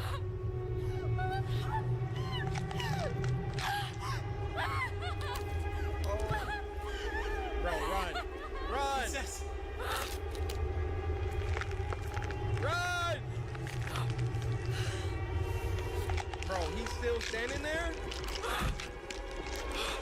Oh, boy. Oh!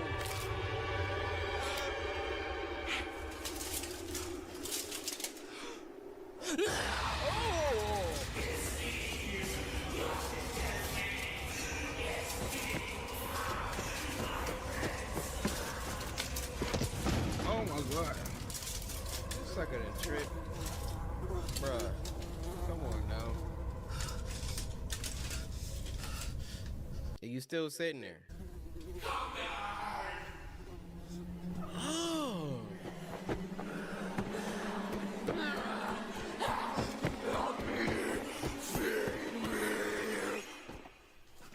He really just closed his eyes and... Oh, that's gross.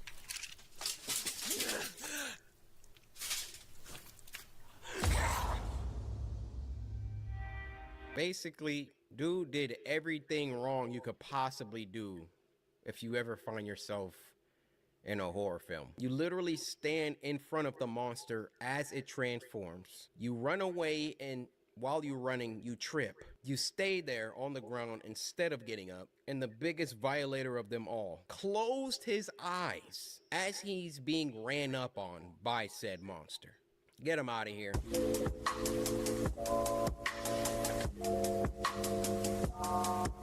This next one is called Lost Dog, and it was uploaded by Burnt Mill Road. Now, this was sent to us by Yalitza Mello. Sorry if I said that wrong. And they said, just finished all 61 Spooky Scary Sunday. My boyfriend and I love your videos. Figured I should send one myself. This one made me jump. Can I get a Nutri-Grain bar? Yalitza, and once again, my apologies if I'm mispronouncing that. You finished all 61 episodes of Spooky Scary Sunday. 2 Nutri-Grain bars. One for you, one for that boyfriend of yours. Boyfriend, I'm gonna start with you. Open your... Yo. We watched some of Burnt Mill Road stuff before, and that intro is always... Thanks for helping me out, man. Yeah. I can't believe she just ran off. Anyone else coming to help? Nah.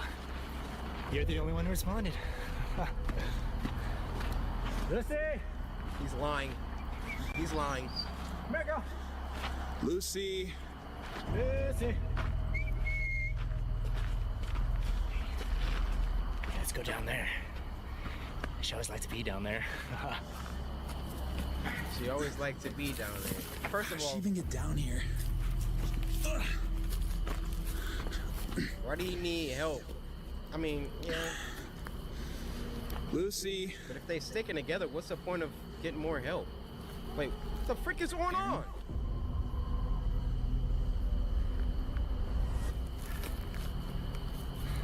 I'm going home. I have to tell you something. Don't want to hear it. I'm going home. You're such a nice lad. What?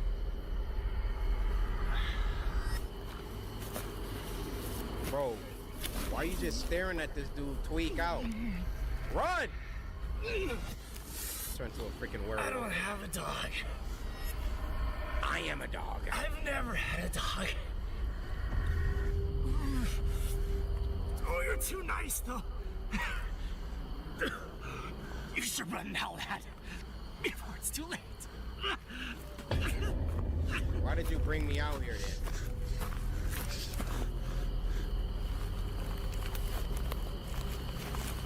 Aaron? Yeah. I don't know who this is holding a flashlight. Oh! That is not a werewolf.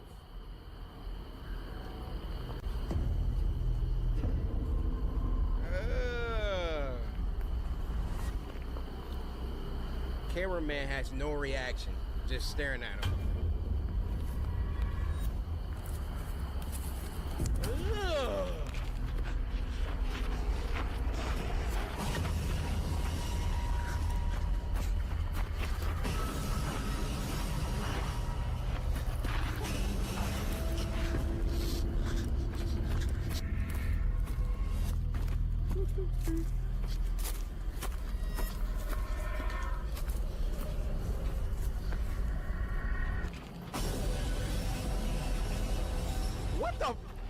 Bro, I can't see. Oh, that is a dog.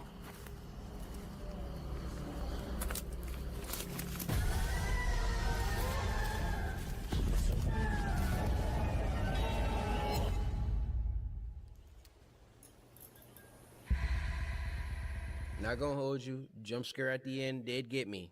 However, that was pretty weird. Cameraman, or he's not holding a camera. Guy holding the flashlight, literally just backing up, making no noise as we got some monster freak. Like, where was the screaming? Where was the urgency?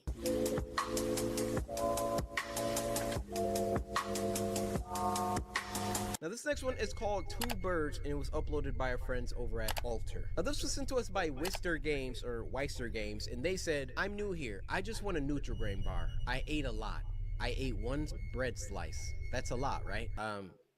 Maybe if you're a bird, I'm not. How about this? A lot is subjective, right? I mean, that could be a lot for you. Is that a lot for me? Nah. But hey, who am I to judge? Nutri-Grain bar, just like you asked.